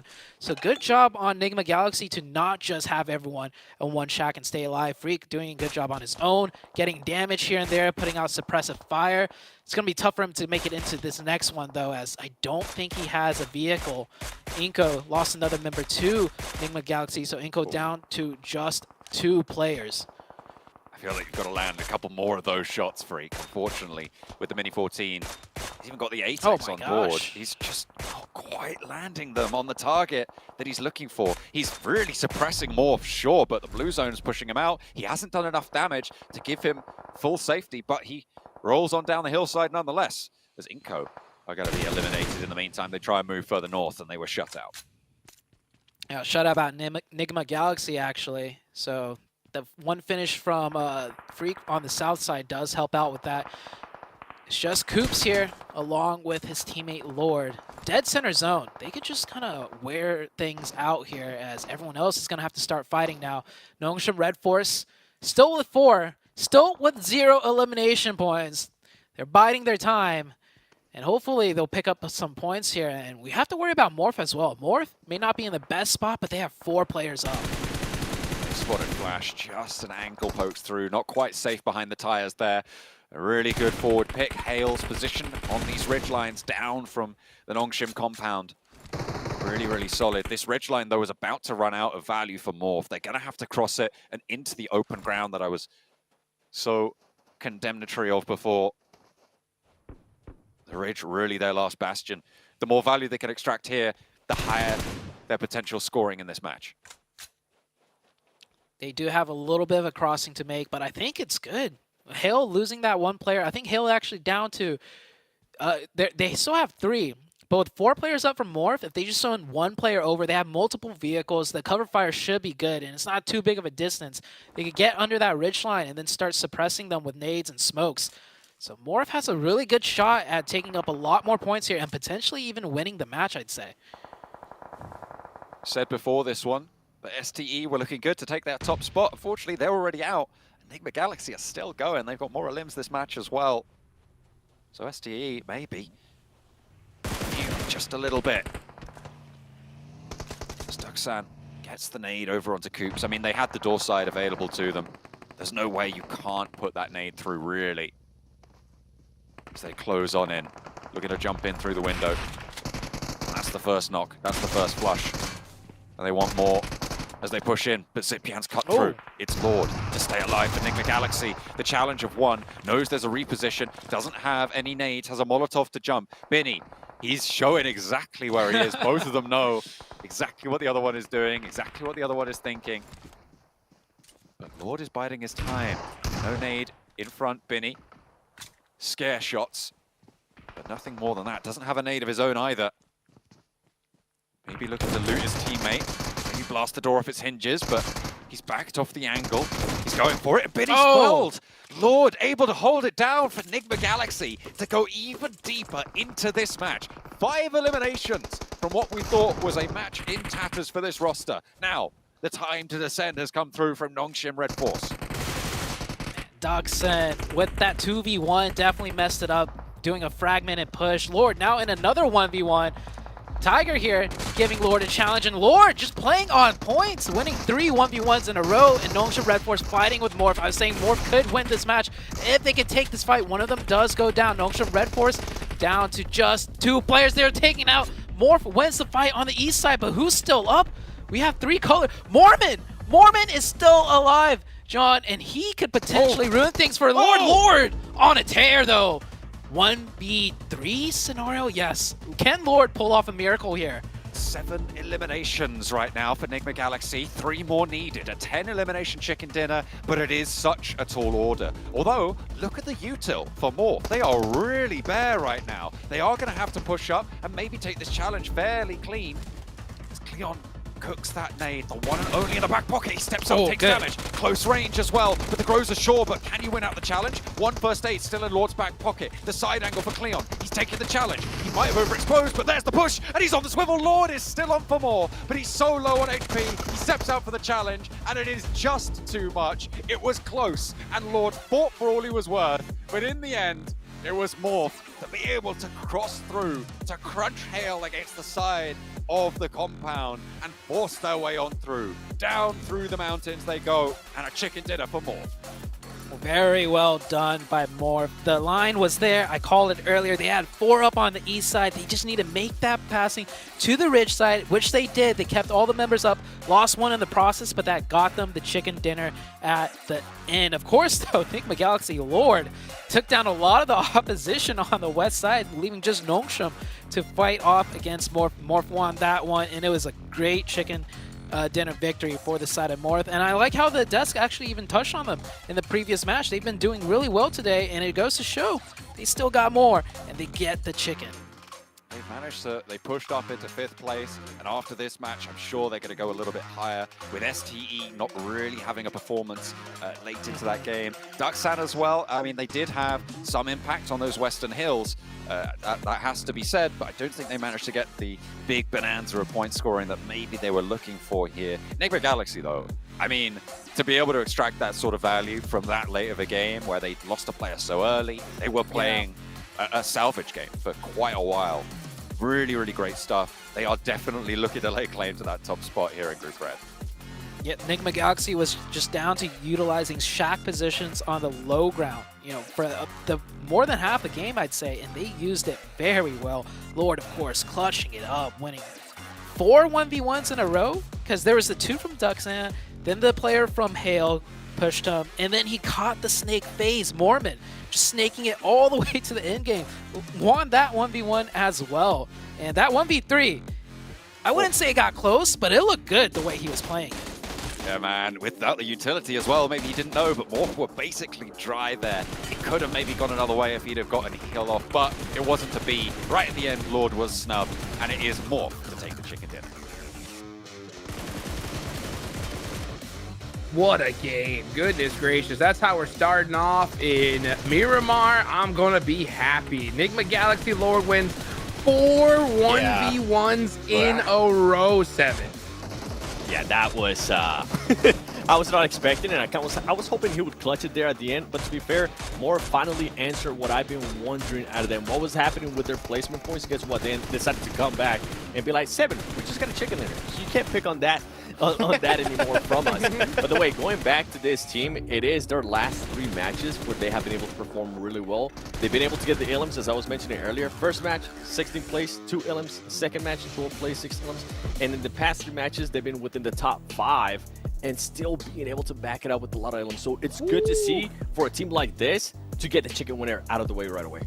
Yeah. 20 total points. That's what I'm talking about, Cameron. I mean, 10 elims, that's never an easy thing to do, especially in a valley finish like that where it's so wide open, very similar to what we saw with the final Erangel round, just that wide open hillside space. So for Morph to get to the end game with that many people alive, especially with all the different snakes just crawling around in the grass, Lord, the king of all snakes, but still a bunch of other souls that they had to deal with there. It was very hard fought, and so they deserved every single elimination that they got. 100%. Now, one team that needed some eliminations, got 3 here, but 5 placement points, 8 total points is FaZe, Cameron, right? How you feeling about them? I mean, I'm feeling okay. It was definitely a good salvage round by Moorman, specifically the solo player, to get basically all those points. But that's not going to be a round that's going to make me super confident that this is going to continue to be a climb out. I'm going to have to see what this final Miramar looks like to have any confidence going into. I mean, there's going to be a little bit of confidence because it is still FaZe that we're talking about, but a round like that is not going to be one that's really big momentum building. It's going to be backwards momentum stopping, perhaps. But now what can they do when they have some points on the board, that they have a little bit more confidence? Yeah, it makes a lot of sense. Looking at another team, though, that's... I don't know how I feel about them now. Brazil, 7, right? Intense game all the way at the bottom. Hold on, before we even go into that, let's just appreciate Morph with that win, being able to jump up there to 3rd place. Also in Hyper. Now in Hyper. So I'm going to pose the question to you. Where are your placement points? Because you've been able to put up those eliminations, but we really haven't been able to see those placement points. And I'm actually surprised that they've been able to put up the amount of eliminations that they have, considering at the beginning of the show, I was talking about how Kindness was one of their main fraggers who was going to be able to step up for them. FS, I've been seeing him do some work, and I'm happy to see that. And now going back to what you were saying, Jukes, in regards to IG, They didn't do what I wanted them to do here in Miramar, and right now with how some of the teams at the top are currently performing, that might be it for them in regards to them making it all the way to the Grand Finals, right, from this group. I feel like they can probably get up there within the top 11, though. Crazy. I mean, there's still 3 more days, so anything can happen, but I'm still so shocked to see them struggling so much, I'm glad to see that at least in their Brazilian brothers, Inco finally put some points on the board here, Cameron. Yeah, they're still sort of in that middling mix right now. I think they're sitting at 8th place. The head-to-head that we saw against Hyper was definitely well fought there on Miramar, but I don't know. They're in the middle of that pack, 25 points. If you go down the line, 11th place, which is where that cutoff is that you want to stay there or above, is only 20. So, they're probably going to sit comfortably in the mix. And they're not as bad as IG, but this is still a bit of a slight letdown, I have to say, from expectations after we saw what they were able to do in the Americas Championship. I wonder why. We keep constantly seeing Inco, Intense Game, and then Hyper get into it. We talked about, at least one team that was, the kryptonite of good old 628, but who is the kryptonite between each other? Is it Brazil or in Hyper? 7. Ooh, I don't know. I have no idea. Everyone's By the way, no one's good. Yeah. In regards to the kryptonite, right? In regards to the kryptonite, was FaZe Clan. Was 628 was that kryptonite for FaZe Clan. Luckily for FaZe Clan, I don't think they ran into each other because 628 got eliminated early on. So maybe that's what FaZe Clan. The storyline continues. The last Miramar. Unbelievable. Well, we got the final Miramar coming up, right? Yeah. So we did see Morph get a nice game. We are seeing a lot of southern circles here. I think that's benefiting quite a the squads that are going and going down to that southern position. But do you think at this point in time, right, those teams at the bottom, Cameron, right? Yeah. Do you think obviously they want to put some points on the board for tomorrow. Do you think they're just going to play it, try it and true, or do you think they're going to mix things up here in the last game? Oh man, it's the final game of the day. I think you kind of want to mix it up a little bit. You don't want to just completely change your game plan, but at this point, I think your players, you got to have confidence to do this, so it's significantly easier said than done. But this is where you want to just let go of that leash, and if you see a play, just try and take it and build off of that. Well, let's see. Yeah, Konina Power, come on, right? Where are you at? I missed the old Konina Power of old. Hopefully we can see it happen here as we take it on over to our casters for the final time today. We've only got one more to play. The last Miramar ready and waiting in the wings to get going as soon as possible. I mean, they closed it out there with Kanina Power. I have to echo those sentiments. Obviously, covering the European region for so long. I've seen these guys move through this season tournament play, and they did have a couple of glimmers of hope towards the end of the stages, but they qualified as the last place seed team coming through from that European Championship. They didn't really have as big of an impact. Sorry, they did. Sorry, I'll take that back. It was De Muerte who qualified in that last seed team, but 6th place for Kanina Power, so only 1 step up. But yeah, absolutely, definitely need to see more of them, because they are right at the bottom of the tables and have not performed up to the name. Yeah, I mean, it's just how it goes. You come to this stage of, the tournament at the end of the year, the PMGC, all of these teams have shown up, to get here, and they have had massive success to make it all the way here. But once you're here, you're with all of the big dogs, and ultimately, there's always got to be some teams that just end up statistically in that last place position. And unfortunately right now it is Kanina Power, but not just them, right? Intense game, a Brazilian squad that did so well in the Americas, and their region on week 1 just absolutely crushed it. They're in 15th place, only 1 point ahead.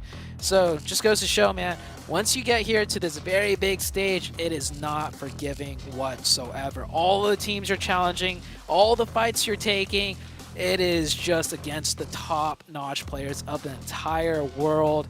And sometimes the first day, it just doesn't go your way. When you're used to playing into such an aggressive lobby, into such an aggressive play style, it can really throw you for a loop, having to readjust into it. And to be fair, it was towards the later couple of days that Loops and Alpha 7 claimed those top spots. Right at the start, it was Stalwart who had a massive, massive lead. That is true. Getting an incredible day 1, right? Coming on through and laying the groundwork for what put them into that 3rd place. But Alpha 7 and Loops, they held it together and they came through. Not that I'm saying that being down in 15th place is going to afford you that opportunity, but could be pretty rough. Sky Only trying to duke past FS, but it's going to go for another turnaround and then look to disengage. Okay, so they're going to allow Hale to get away. Nope. Take that back, because Koi's here. There's the good old bait and switch. He's like, oh, they're going to let me live. Nope. Koi's there with the SKS, getting that quick pickup right there. The plane path opposite of where the circle is once again, so maybe we'll see some more teams trying to elect for a faster rotations, because all the teams that did rotate early that last game did work out pretty well for them. Inko right next to another team. Nenebete stopping here, definitely hearing the enemy player, so he wants to take this early fight. And they think they have the numbers advantage, but FaZe is answering them right back. Now in a 3v2 situation, forcing Inko to kind of slow down their roll just a little bit. Where is Inko here? Inko has 2 here. Where's the other 2? I think they're too far away right now. And FaZe is definitely getting the numbers advantage and the angle advantage now. Yeah, you saw in the backline Mormon looking to reposition there on the high ground off angle, and Becca going to eat the bullets, eat the damage for it, has to force himself in, but Nenebete is there. He's tearing through them with a pump. 2! Finds 1, finds 2. He's doing the devil's work on the inside right now, because FaZe are falling apart. Just the 1 player left, and he turns the corner. It's a 3rd for Nenebete on the pump action. Incredible hold on the inside. He doesn't need armor. He doesn't need a helmet. He's got the chunk through and through. The rest of the cavalry arrive, and Vitali puts it to sleep. FaZe fall flat. Wow. That's all I gotta say. Wow. Nenebete with the shotgun. Not just, the DBS that, we've seen mow people down. That's the pump shotgun. That takes some skill to use. Only 2 shots, per pump right there, and he gets 3. I think FaZe just got scared after the first knocks. They definitely took that multiple 1v1s against Nenebete, and FaZe, they're a team that's been struggling today. They had a little bit of a success the previous game with Mormon, snaking it all the way in, but the way they went out in the very last game of the day has really got to hurt their morale. That is the fattest L that FaZe have just taken. It is incredible stuff. As I said, he didn't have any armor. He didn't have a helmet going forwards. He was just like, I'm just going to go and get this solo player. And they roll up as like, don't worry, we got you. They, dear reader, did not have him. They very much lost out on that one. That was spectacular from Nenebete. I mean, yes, this is what we've wanted to see, right? This is what we've been waiting for. from the Inco roster to pull out these special players. We've seen Nenebete do it before. It looks like he's just about found his foot here, but that is only mechanical play. And I say only in the most respectful of terms because it was spectacular. But they have to rotate here. They have to play strong and find these openings that they have been denied so far. I think Inco's really starting to feel themselves, though. I think it was just the very last game that they finally showed a bit more signs of life, picked up more points than they have been, and now starting it off with 4 elimination points. Not just any 4, right? It's a 1v3 from Nenebete that can really pump up the team, get the squad, fired up. So great job for Inco. Question is, intense game. The other Brazilian squad that we have in here, can they do something similar? And they are going to be challenged right now by Next Ruya, it seems. Oh, maybe not. Sprayed down for intense game. A lot of damage found, and Next Ruya, they're just going to divert. Get a little bit further around. Oh. Unfortunately, Diego is on the swivel and able to rip one out of the vehicle. Frozen looking to reposition for the res. Yeah, a little bit of a communication mishap, it seems. That Jeep was driving in like he wanted to take the fight, and then it swerved off at the last second, causing them a lot of damage. And now, intense game, we know they're very aggressive, but with the way things have been going, I think they might switch it up and not look to continue this fight, just hold this position down. They're in a decent spot, not really center, but definitely in a good spot to continue the rest of the game with some smooth rotation. So they're going to hunker it down, especially with another team close by in Hyper, looking for some potential third-party action. They picked up 1 point in Hyper onto a different team, not the teams that we were just looking at. So both teams will reset. Just looking to disengage, find their feet. Nice little hop there from Diego, finds the top floor. Nicely. Tail look to play a little bit more central over towards Minas Generalis. They got control of the compound, playing as 3. After losing Sky only earlier. Remember to the SKS shots from Koi. Oh, right. From N Hyper, right on the drop. It was the first blood of the lobby. As the circle pushes out east a little bit further. The north side of Los Leones occupied by 3 players of Canina Power. Not too sure who picked up that point. It might have been Nasa, but I'm not entirely sure exactly who was able to pick that one up, because that's the only other point I see on the tables. But Nasa kind of far away from Canina Power, so maybe it was on the drop. Yeah, it might have been on the drop. It is definitely Nacer that picked up the point, because we see 4 from Inco, and, well, I mean, we know where those 4 points came from, as there's only another team on here with 4 players missing, which is FaZe. Like you mentioned, a big L for them. And then Hyper picked up that early point with the SKS off drop. So Nacer, the likely culprit of Konina's 1 missing player there. And it's got to be rough for Canina Power, man. Coming into this match, starting it off with 3, you're last place right now with 5 points. And what you really have to think about, John, every team coming in here, their goal is to aim for top 3. And by the end of day 1, you could already be changing that target to, oh, let's just make it to survival stage. And that might be where the head's at for Canina Power. I think at this point, I feel like it's probably even better to just change your mindset to game, right? Not even think about the tournament stakes. I mean, it's kind of impossible, to be fair, to be in this situation and not think about the tournament stakes, but you just got to focus on game to game and try and have that mental fortitude that really makes global championships. This is an east shift circle, and this might play into Canina Power's favor. We saw quite a few military island circles over in the European Championship. We also saw a lot of southeast finishes near Impala, near Puerto Paraíso in the European Championships. So Canina Power have played a lot of these circles recently against a strong lobby. Let's see if they can transition that into a strong performance here. But they only have 3 players, and there's a lot of teams at their back. Yeah, let's see if they could convert some points here with a shift like this. This is Circle 2. This is already looking like, Circle 4 with how small the zone is. Some of it, being in the water does attribute to that. But then you have the high grounds east of Impala, which is going to be very hard to get to play at. Inco coming in on the rotation. A lot of teams making a mad dash rotation to see who could get some open spots here early on. And Inco Swerving around, Squash, and that bus definitely might go down here, and yes, he does get caught. But that's the risk you got to take for these long rotations. Position is great, but you might lose players along the way. Good news, Kanina Power getting into this position, starting to lay claim to it as well. These buildings nice and covered off, leaving one player up in the hills as well, giving that backstop. I like this position for Kanina Power. This is a good rotation in my eyes. 7th element starting to push in from the western edge, trying to cross these open fields. It is very, very treacherous in this area to the west, the northwest of Impala, and teams most likely going to look for sanctuary inside the settlement. And Hyper in a great spot, playing a 2-2 split once again. 2 at that compound and 2 in the city of Impala. I feel like this is the only team that maybe it's because, you know, I'm used to in Hyper who always play these splits, but really I'm looking at other teams and I don't see these like central position 2-2 splits from really anyone else. Correct me if I'm wrong, John, but I'm not really seeing that from any other teams.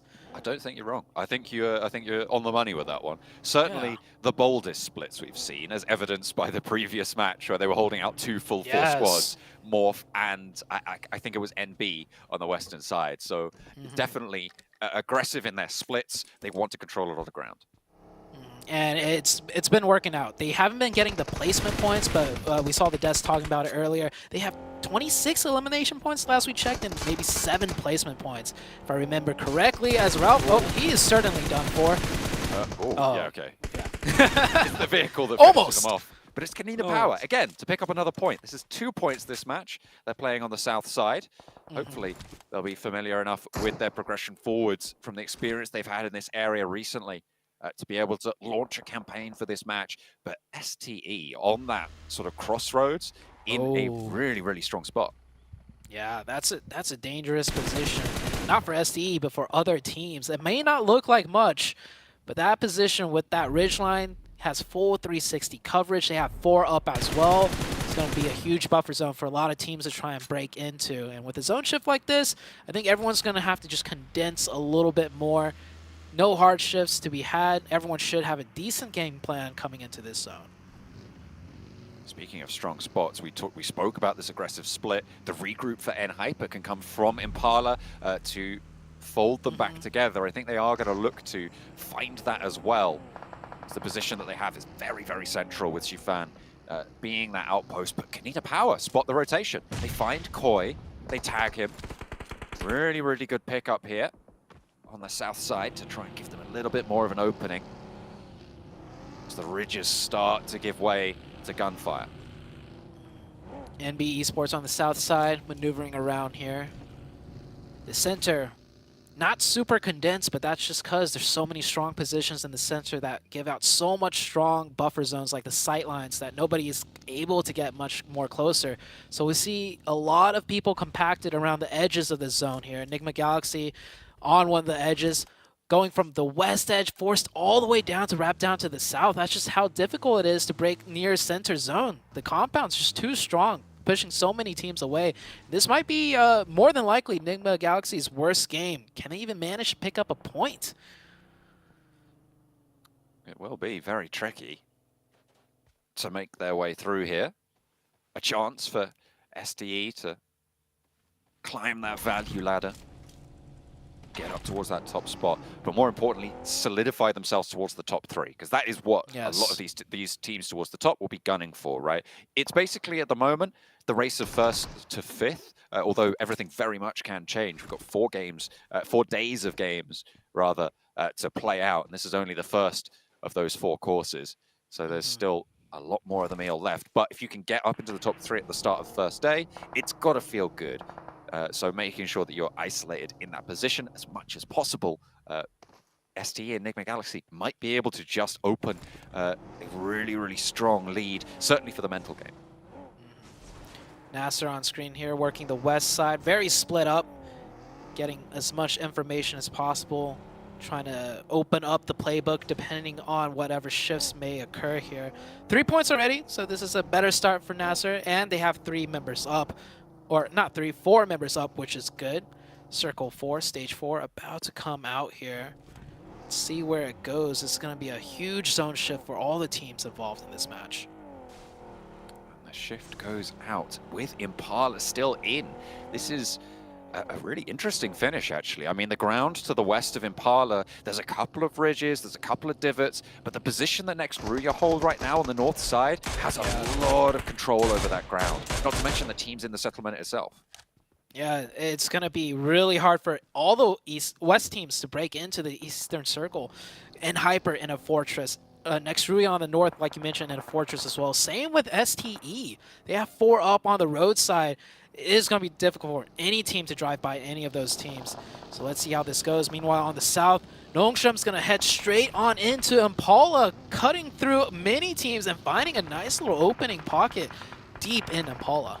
They arrive at the same time as Inco, which allows them a route on through. They're going to bring one up at the back, and Becker bites the dust, unfortunately. It's not going to be good for the health. Nasa trying to leave their position out on the west side of this open ground. They're going to leave Spec behind. Victims of 7th Element. It is a really tricky progression for them. Very, very difficult to make the break here. Might be able to look for the res if the smoke was there in enough time. And on the north side, Adrian goes down as well. The Brazilian team lackluster in their performance today. Intense game, not really having a say so far. Inco have had more prevalence in these lobbies, but even they have kind of let Brazil's reputation down from that Group Green performance. Day one, certainly a fall from grace. Yeah, it was definitely going to be a hard performance to match. We have Duxon coming in here on the north side, the north edge, against Intense Game. Can Intense Game pull something out here? They really need the points.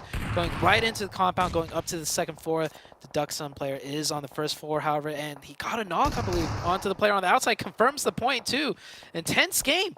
I think they started off this fight with 4, if I'm not mistaken, but now they're caught in between Next Ruya and Duxon. And Intense Game, no matter what they do, it just is not working for them.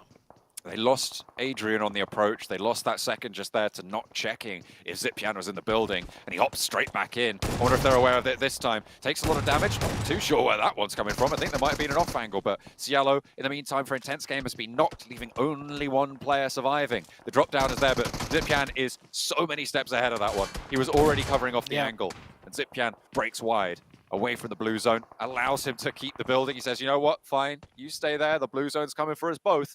It's going to damage us either way. I'm going to get ahead of the game and leave Diego to it. I think both those players have been taking damage, not from each other, but from third parties in the distance. So Diego trying, oh, what an angle to hold. And both shots going back and forth, and Cielo will go down. Not to Zipyan, though. It was actually Next Ruya that picked up that point. And both players, will meet the demise. Like I said, from the west side, east, I don't think anybody made it across. Nacer, Nacer just went out. We had Duxon on the west, same with Intense Game. All of the teams on the west side not finding any success coming into the deadly side of the east. Next circle shift. Is it going to go to Impala again, or is it going to give the open ground a little bit to breathe? It keeps Impala in for the most part. Next Ruya still have the outcrop that Zenwolf is sat on right now. And they have got a lot of control of these teams on the east. So STE, work cut out for them. They're going to have to find their way through this valley of death, really, between N-Hyper and Next Ruya. I think we might just see STE take the fight with N-Hyper. There is a line for them to take that fight. It's not going to be easy, especially with Next Ruya on the north side with the high ground. They're going to have a lot of sight lines onto everything happening in the open west. But we'll see what STE decides to do here. STE with 4 could mount up the next big fight.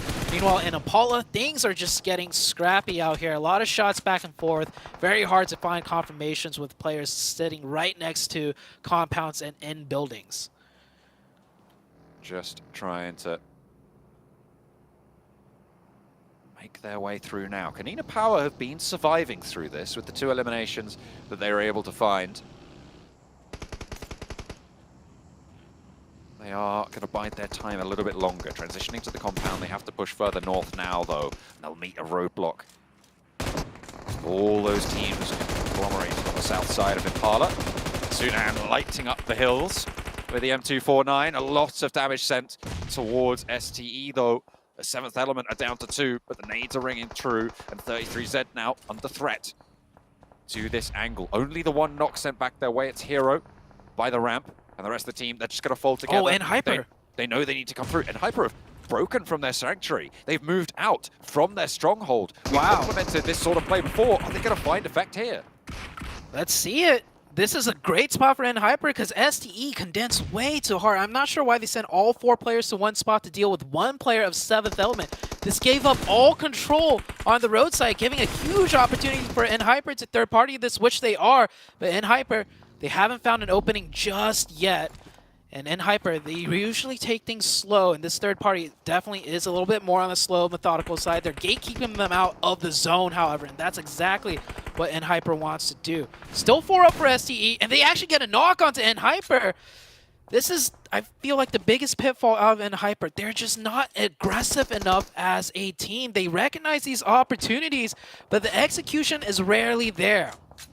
They stumble over their shoelaces on that push, and it's just not going to find the effect that they were looking for. A vital mistake, potentially. 3 players still left for them. If they can pull themselves back together and maybe regroup for the next phase, they might still have a chance here. In urban environment finishes, I mean, you can absolutely win down a player. It's in these open ground, open terrain scenarios where it can be a little bit more tricky. So we'll see if the circle does actually go all the way into Impala, or if it's going to break to the outside of it as well. A lot of difficult terrain to manage, but the west side of Impala does have a nice ridge to push up towards if you're uncontested on that west side. Yeah, but being uncontested on west side is going to be hard with 4 of STE up, 4 of Nextruya up. It's going to come down to a huge clash between those two if the zone shifts towards the east. We'll see very shortly where it goes. And center's right on up, but the hillsides that STE are using right on the edge of that zone is not going to be in play, so they're going to have to be in the open. Same for Nextruya, however. The high ground, the hard cover on the north, similarly not in zone. This could be a good fight between those 2 squads. This is pretty tricky stuff. STE making their way. P24 OP, last to go down from 7th element, but they are isolated. Sunan takes a knock. Coming on through, that's from Nextruya, from the forward position. And I just don't think you can approach Nextruya's spot here with Zed Wolf still on the higher ground on the rock, playing with such incredible oversight. I think you move forwards, you lose at least another player, if not more. Let's see if they can get this revive. Oh, here comes Hyper once again on the third party. Will they have success this time around?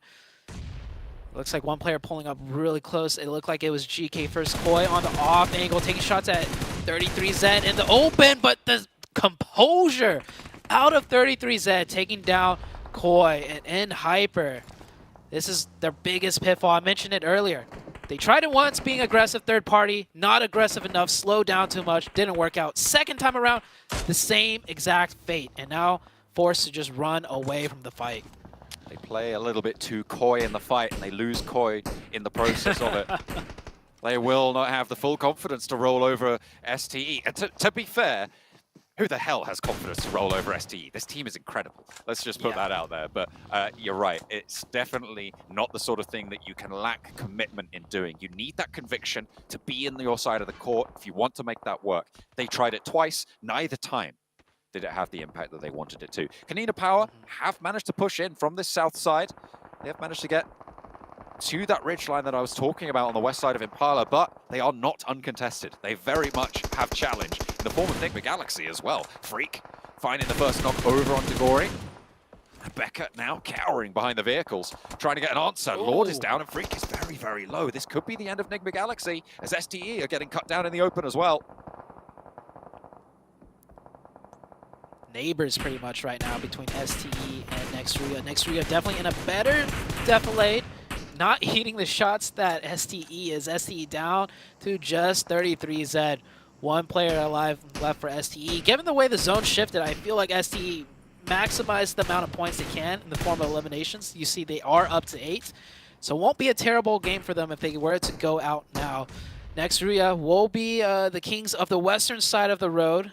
Kanina Power still here as well, though, on the west side of the road with 3. Enigma Galaxy did get taken out, couldn't break in through that open terrain, and we are heading into the next zone shift. Will the west side, the open terrain, get a little bit of a blessing here with a western shift? We'll see very soon. I think if it does, Kanina Power are the first to fall, right? Because you've got a lot of teams on this south side. It's a very nadeable position for Kanina Power. You can see the terrain is covering Kanina Power from next Ruya's position right now with the crook in the road, with the way that the terrain falls down from it. They have got a lot of cover for the time being, but they're right on the edge. They don't have as much threat as they did from STE, sure.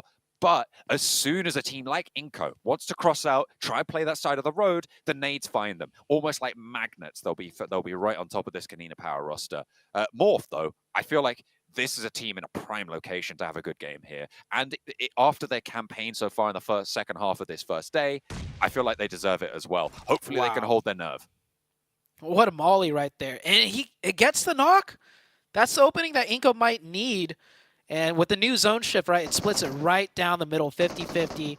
West side still has a lot to work with. Of course, the west side will go to the side of next Ruya in a comfortable position. Kanina Power could still use that ridge just a little more, but everyone in the east side of the city will have to push up, and Inco tries to do so off that opening, but it's the third party from Morph. Great sightlines. Inco cut down to 2. Unfortunate. They'll have to push further north to try and move through here now. NB still holding strong on this front line. They've got worries of their own on other angles because they themselves are going to have to move a little bit further north. Do they want to try and disengage from Inco? And can they? Even if they do. 33Z, ducking, diving, bobbing, weaving, but it's not enough. Down he goes. And with it, STE out for the last match of today. Kanina Power picking up that point. Kanina Power doing so much with just 3 from the very early game. A point here, a point there. Now they find themselves in the late game in a good spot with 4 elimination points. Morph, of course, in the best position, like you mentioned. Up to 8 elimination points. Looking for more. 4 players up for them as well. They have great sightlines with Yor on the high ground. NB still in a fight. Coming on through with Nongshim. Red Force rolling on in, but the last player for NB still in action. It's Sek to look for the challenge. Maybe pop in through a window. Try and find those players that you're looking for. But this east side of Impala is so deadly. The nade on through comes in, and that is actually Hale third partying and trying to find the backline of Nongshim, Red Force, but there's still 2 players to worry about. In the meantime, NB are cleaned up, and Inco, they are right on that south side, but still in it, just about. Oh, Kanina Power making some things happen on the west side, getting an opening and a finish. That is huge. It evens things out to a 3v3 on the west, and the circle keeps both sides of the road in zone once again. Does Kanina Power still have 3 up? I think they still do. This fight could go either way, as the east side very focused on each other in the urban fight. So the west side might be an isolated 3v3. Hale still looking in across the road, seeing if Flash can find anything here. Becca up close. No nades in hand, however, for any util knocks. You can see Frozen broke down wide for next Ruya. I'm not too sure about that, to be honest. I feel like Kanina Power couldn't have gone for that position. The only reason you do that is if you need something from the body there for Frozen, because you can keep control of these ridge lines maybe a little bit more effectively, or maybe you're just trying to stop Kanina Power from going for that full side swipe with impunity. Either way, I feel like there could have been more value for Frozen staying with the rest of the team here. I mean, Frozen went down for a revive on a knocked teammate, but your question still stands. Why was that teammate down there in the first place? They will lose that player. Here comes the finish. Inco does finally go out. Morph just holding down this fortress right now. And that is nade range of Kanina Power, if they should throw some nades there. So that might come into play later on, because Morph pretty much dealt with everyone here. We have 2 of Nongshim and 3 of Hale on the northern side. Nowhere close to the Morph members. And Kanina Power looking to make a play now. They isolate Frozen out there on his own. 1 more util should be good, but I don't think they have any left. I don't think they necessarily want to expend it here either. Coming on through, they get a knock somewhere else. Not entirely sure who they were able to find there, but Bellucci rolls forwards but gets cut down. Zepwolf was there for the response. They found Yekta on the backline, and now Becca is suffering, and it's just coming apart at the seams here for Kanina Power. It looked like they had a chance, but who's this? It's a third party. Oh, Hale! To bite back. Kanina Power eliminated, and Hale have split south to the west side of the road. They've got a lot of utility in the back pocket. Awful rolling through. Everybody wants the third party here, but we're down to just the 3 teams. Somehow, Nongshim! Nongshim is still alive as well, and they're looking for 2 players to move on through. Wow, Nongshim third party, the more third partying the other team, and Nongshim find an opening. And Zone, this is stage 9, it's going down to the middle. It's a 3-way fight. It could go either way with the team's positioning. Hale loses one. Morph down to the 3 players, 3v2v2. Morph looking to confirm that point. They still got more players to contend with. Slow and Cleon. Cleon on a nice angle, takes some shots. No knocks, he's in the open. Oh. Cleon will go down. Where was the challenge from those two down the hill? They do get that knock answer, but there's still 2 further up that they're going to have to deal with. Hale have gone down all the way to Flash. Morph, maybe looking for the res. Oh! XZY, absolutely on the swivel. The close position from Cleon. It's spotted around the side of the road. They might want the flush, but the ridgeline is under control. This is a brilliant spot for Nongshim.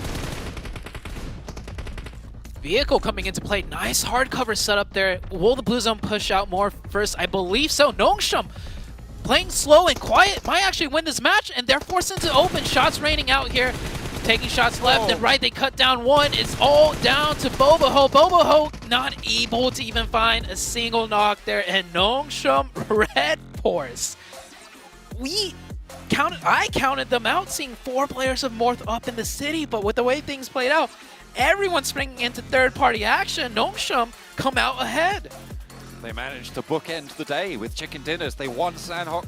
They're able to take it down on the second Miramar, the last match of the day. A really, really clean finish out coming on through. I don't think I would have predicted them at any stage to be able to take this one home, but fantastic stuff to be able to do so. Nice and clean right at the end. I feel like maybe a misstep right at the end for Morph as well, breaking out as far as they did. But when you give people the opportunity to take it home, they are going to take it, and the Korean roster will be all too happy. Qualifying for the Rivals Cup, they've certainly stood tall today. The first matches under their belt. You could see on their faces, Nongshim Red Force, they knew they kind of, I wouldn't say lucky, because they played that extremely well with the 2 players left, but they definitely got a little bit blessed there underneath all that chaos. Came in at the very end and swept up that chicken dinner. But it was a great game for all the teams involved. I feel like towards the very end of the match, everyone was looking to be proactive. A little bit slip-ups here and there for some teams that should have won the match. Ideally looking at Morph. But hey, a lot of points were earned from all of the teams. Morph, actually, they got a lot of eliminations in that match. I think it was something close to 14 or so, finishing second place. That could realistically put them in first place at the end of the day, which is a really, really solid rise up the rankings for them. They'll certainly be, I think they'll be in second place, almost guaranteed, but we'll have to wait and see what the overalls end up saying. But a really, really solid run. They held down the corner of Impala really well, and it's easy to just like hide behind the windowsills. But let's roll it back to this Nenebete play. I'll let the shotgun speak for itself. 1v3 by himself, 1 by 1. Nenebete making magic work right there. Great game for all of the teams. Oh, I can't say all of the teams in day 1, but great action for all of us. And we're going to close it out on a day and toss it back to the desk as they break down this last match. Let's go, Nongshim Red Force. Started off the day with a chicken dinner, and they get the last laugh here at the start, Cameron. Yeah, and to be honest, they were not in the driver's seat for the majority of that. Impala, it was all Morph. They had the best position, but in their search for the most eliminations, Morph actually ran out of Impala to try and finish off the clearance of the field, which gave Nongshim the opportunity, the opening to swing on in behind them and clear them out. So a really, a great round played by Morph. Like, they still won with overall points with 20, but at the same time, they gave Nongshim just a little bit of slack, and Nongshim made sure to secure the chicken dinner there. Only 2 points behind overall. What a comeback from Morph, huh, 7? Yes. I got the biggest smile on my face right now. I'm pretty sure everybody in Indonesia is going to be so happy seeing that the performance from Morph. I mean, from awful first 2 matches, yeah, they were able to get some elims here and there, but for them to be able to bounce back from it and almost get back-to-back chicken dinners here to end the day, that's gonna put them in such a great place, and I can't wait to see when we actually end up seeing the overall. By the way, another team, you know what, just want to throw this out there, Karina Power, good to see that you ended up getting some points. 9 points, we've been wondering where you've been. Well, you know what, it's good to see that out of them. By the way, more 14 elims. Is that the most that we saw all day? Oh yeah, I think so. I think it is, right? I was over here hoping that we would see more than 20. Okay. All right. I see you, Group Red. I mean, on the first day, 7. I wanted that. On the first day. I wanted it on the first game. Actually, no, it was Sanhok. I wanted it on the second game. 25 elims on Sanhok. Let's go. You know, I will say that I think that if it's going to happen, it would be on the first day, right? Because as teams go on, they're only going to get more warmed up and better as we take a look at the overall rankings here, Cam. Wow. So not only do Morph overtake Nigma, Nongshim Red Force overtake Nigma as well. It's still very tight at the top. Their 6-point gap between first and second is, you know, it's okay. It's good. It's not amazing, but it's not terrible either. Like, it's there. But look how tight it is up until 4th, and then a 10-point drop-off, then a 13-point drop-off to 6th place. This top section, it's going to be a fight for top 3 if it maintains like this right now. By the way, we're hyping up Morph. I kind of want to keep an eye on DS from South Korea. I mean, this team, they were started off really hot, right?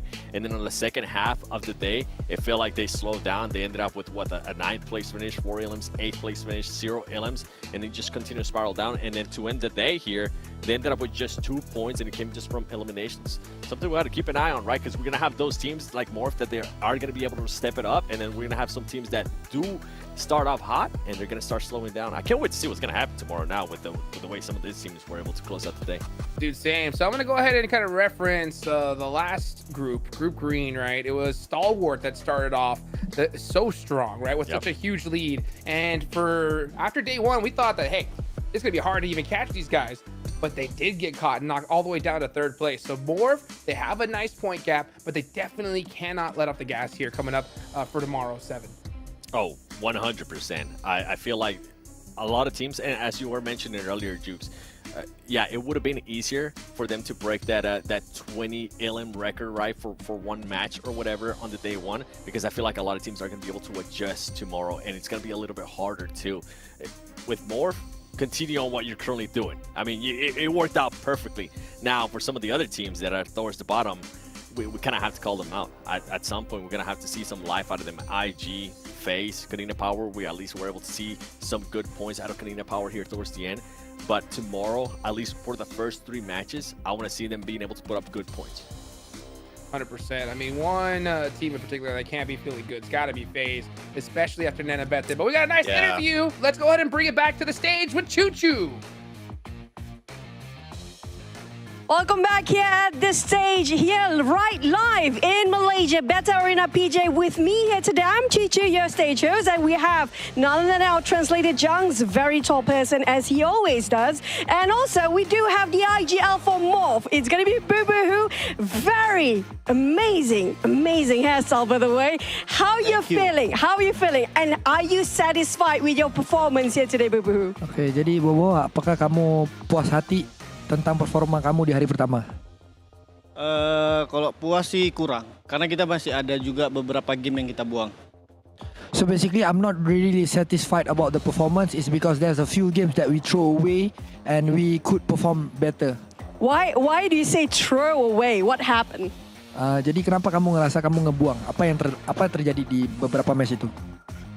Mungkin kayak ada sesuatu yang bisa kita lakukan lebih, tapi gagal. So basically, there's the things that we could done better, but unfortunately, it's not like success for us. So yeah. Well, that's the thing about PUBG Mobile. It's so unpredictable, and that's the beauty of it as well. But speaking of which, you are so consistent for Morph.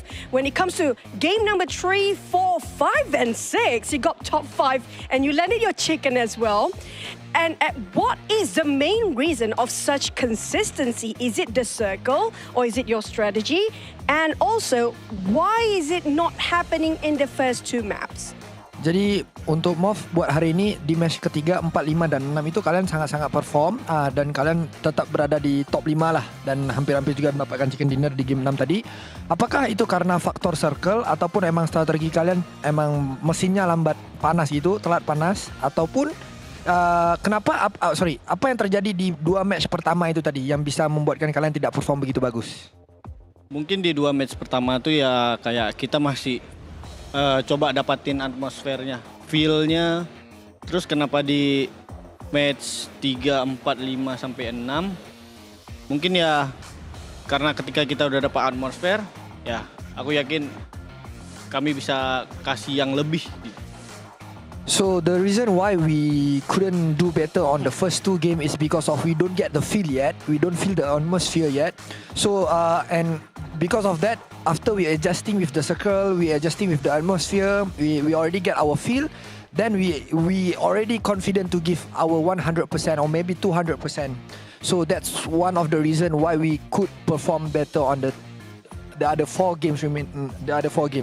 Now, to follow up to that, we do know since last week, the circle kind of in the same spot for the past few weeks now. Now, do you think your expectation will be tomorrow as the same as today? Or what happened if the circle suddenly changed so much tomorrow? Oke, jadi kalau kita lihat di minggu-minggu sebelum ini dan beberapa hari sebelum ini, circle-nya itu seakan-akan di tempat yang sama. Apakah kalian ngerasa besok kalian pede dengan circle-circle itu bakal terjadi lagi? Ataupun apakah yang bakal kalian lakukan ketika mana circle itu tiba-tiba berubah nggak sesuai ekspektasi kalian? Kalau dari circle berubah, kita udah pasti mikirnya kita nggak berharap dari circle-nya gitu.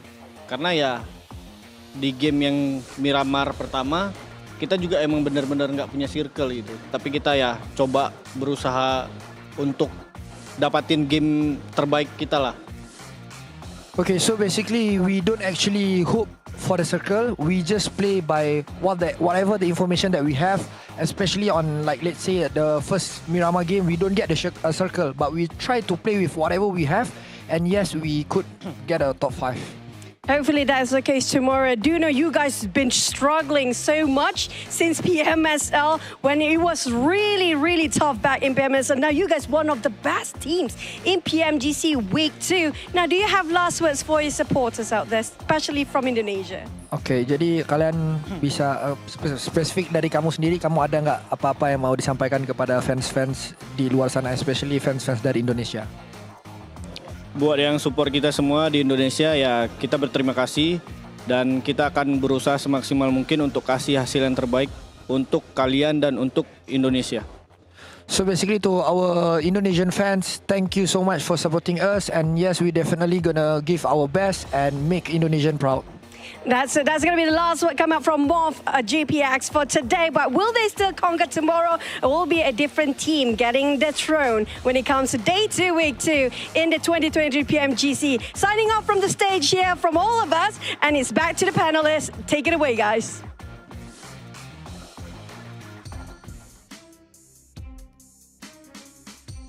More. I love to hear that because you know what? It is true, right? It's hard to get started here in a new group, new teams having to deal with, but I think they made the adjustments and they did really quickly here, Cam. Yeah, very, very much so. Like they said themselves, it's all about getting your feet on the ground and getting comfortable. These teams have scrimmed against each other. There's been some practice rounds, but nothing matches the actual experience of playing live.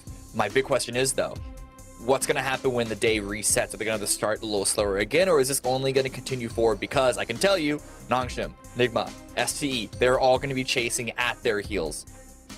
100%, man. And so in group green, it was Brazil on top. And to start off group red, it's Indonesia 7. And do you think that they're going to be able to maintain here and hold on with how they play today? According to what he was saying, they should be able to, right? He was talking about the mood. He was talking about they weren't feeling it on the first 2 matches. After that, they were able to get on a roll here. I'm hoping that kind of continues on tomorrow. But the big question mark is, you did mention Brazil there, and I kind of want to get a chance to talk about them a little bit more. I wonder if I was just blinded by how well the Brazilian teams did on week 1, that we were just all expecting Inco and also IG to do good here on Group Red.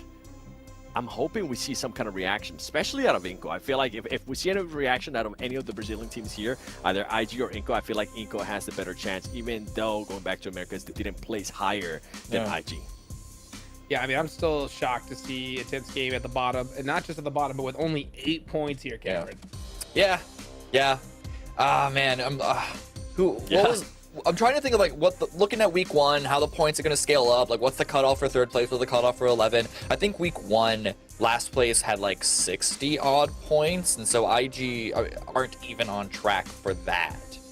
I don't think, unless my math is garbage. Like, so it's not looking great for them. But hey, again, anything can happen. Hopefully they can reset after this. They can use these 6 games that we had today as an more understanding of what this lobby is going to look like. Because even, you know, comparing to bringing up the fact that Alpha 7 and Loops did so well, Inco and IG not so great by comparison, even though during the championships in Americas, they were a lot more closer there. Lobbies are different. Every 16 teams, when you throw them in together, it's going to act in a different way. So perhaps it is just a more stylistic adjustment that IG and Inco are going to have to do for this particular collection. You never know how they would perform if they were in a different group, whether it would be green or yellow. But either way, this tape that they got today, the experience that they got today, tomorrow is when they need to turn it around, because this isn't a situation where you want to wait for the last 2 days, the last day, to really make that final swing, especially if you're gunning for not just the middle of the pack, but just top 3. And going off what you're saying there, Cam, something that if we do have any hope, right, for the Brazilian teams, and when we've been covering those regions, when we did America especially, we know that these teams can get the chicken dinners, and when they get those chicken dinners, they can back it up with a big amount of eliminations. If for some reason IG and Inco can come in tomorrow and start putting up those performances, it's going to be a completely different story from what we're talking about today. Let's hope. Well, are they going to be able to do it? We're going to find out tomorrow. But before we do that, we got to give a big shout out to the official smartphone here for PMGC, the Infinix GT10 Phone Pro, a phone created directly for esports players. If you guys want to dominate the lobby, check out the Infinix GT10 Pro. Also, of course, make sure you're following all the socials and check out the TikTok, hashtag PMGC 2023, the new TikTok. I've been keeping a look at it. So much cool content. Make sure you go ahead and hit that follow button on that as well. Well, guys, that is it for us today. What is going to happen tomorrow? I think we had a great start here to Group Red. We'll see some more action then, guys. Don't go anywhere. We will see you tomorrow